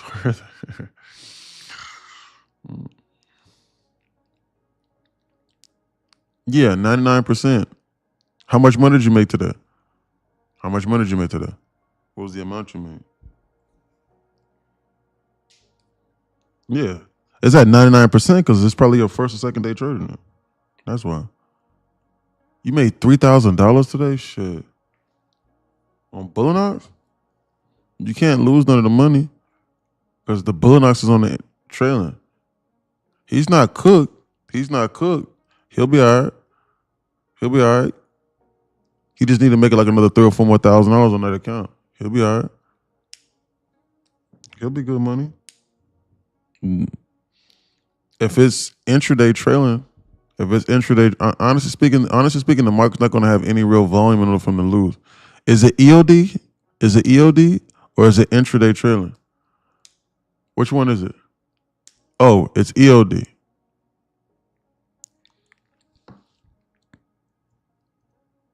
It's EOD? That'll make it a lot easier to make money, though. So it's EOD.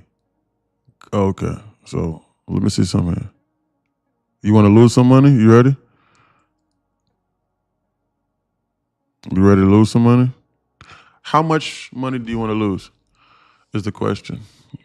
You better hurry up and make a decision because we got about like 1 to 2 minutes. Friday I made $13.44. So Bullinox has like what's the consistency rate on Bullinox? What is it? It's like 40%, I think.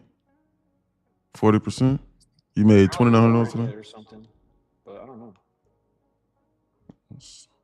So 3,000 basically. So 3,000 divided by 0.4 equals 7,500.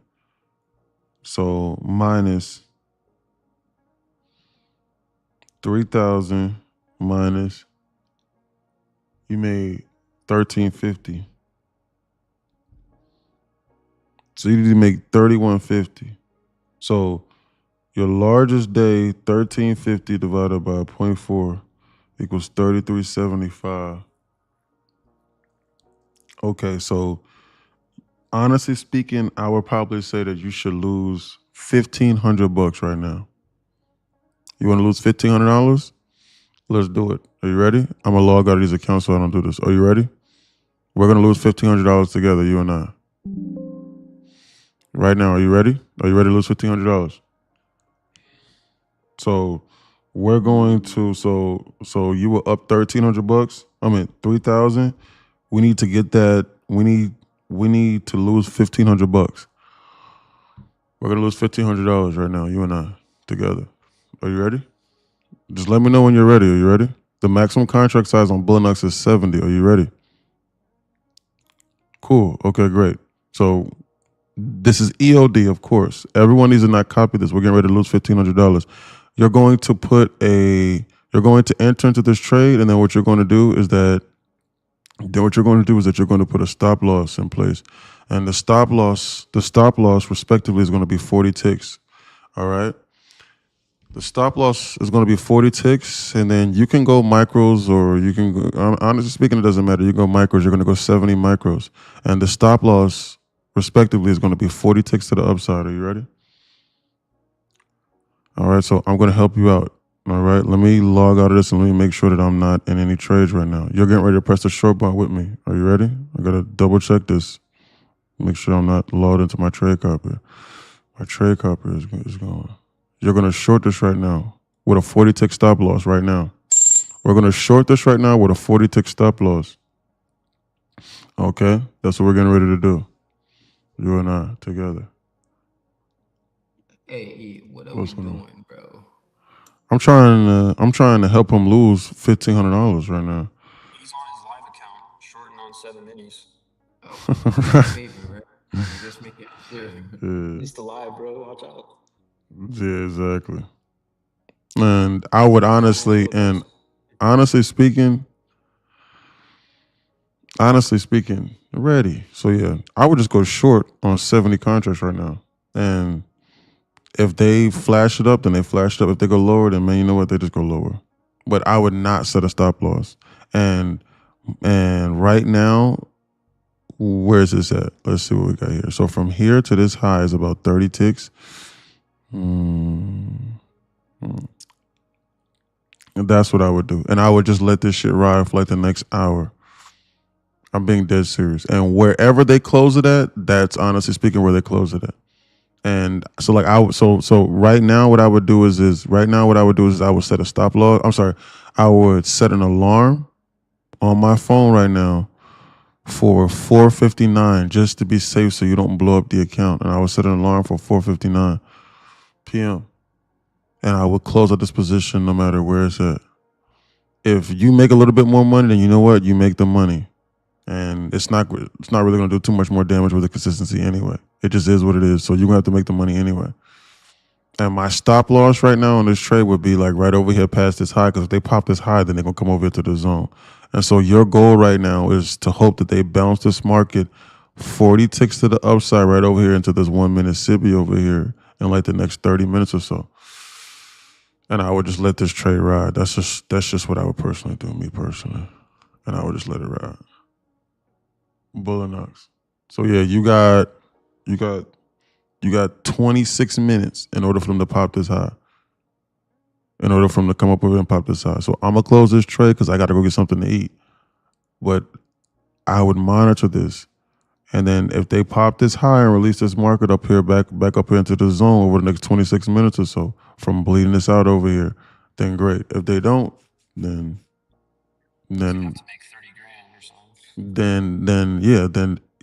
if they don't, then you just have that much more breathing room on your EOD account.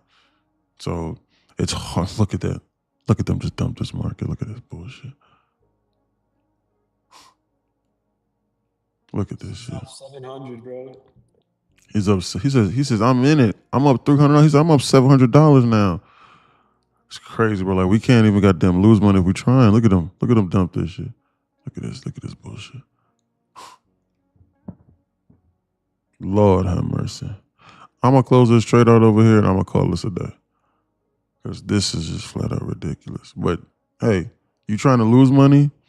So that's on you. It's that EOD account. So it's not a Traylon Jordan account. So honestly speaking, I would still hold. That's just what I would do. At this point. I'm being dead serious. And if they make you a shitload of money, then you have that much more of a buffer to trade with, and you get to trade on larger size with that account. So for me, yeah, exactly, yeah. So for me, it's a win-win. So Yeah, just keep the money, I would say. Yeah, it's a win-win for me on this. That's what I would do, personally speaking. It's a win-win on that. I feel you. Yeah. So if you got $6,000, $7,000, $8,000, $8,000 in buffer on a 50K account, then that means that you can enter into positions of 10 to 20 micros and just trade on slightly larger side.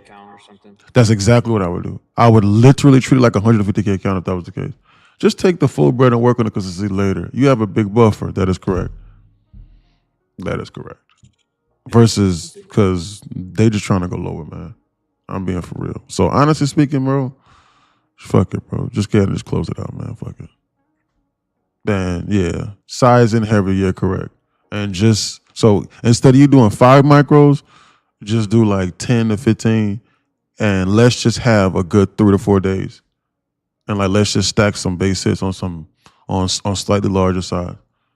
There's gonna be no difference because you can go up to 70 contracts. Because, bro, if you do 70 contracts, bro, shit, for 40 ticks you can make $1,500. You're gonna have some decent wiggle room. I'm up another rack. It's crazy.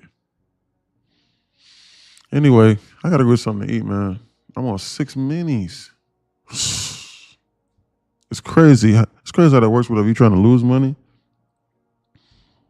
you making the money.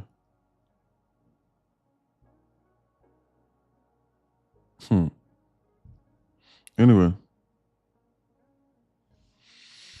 40% consistency with a 4K balance is wicked. Yeah, appreciate y'all. No problem, all in. Guys, I gotta go. I'm gonna go in.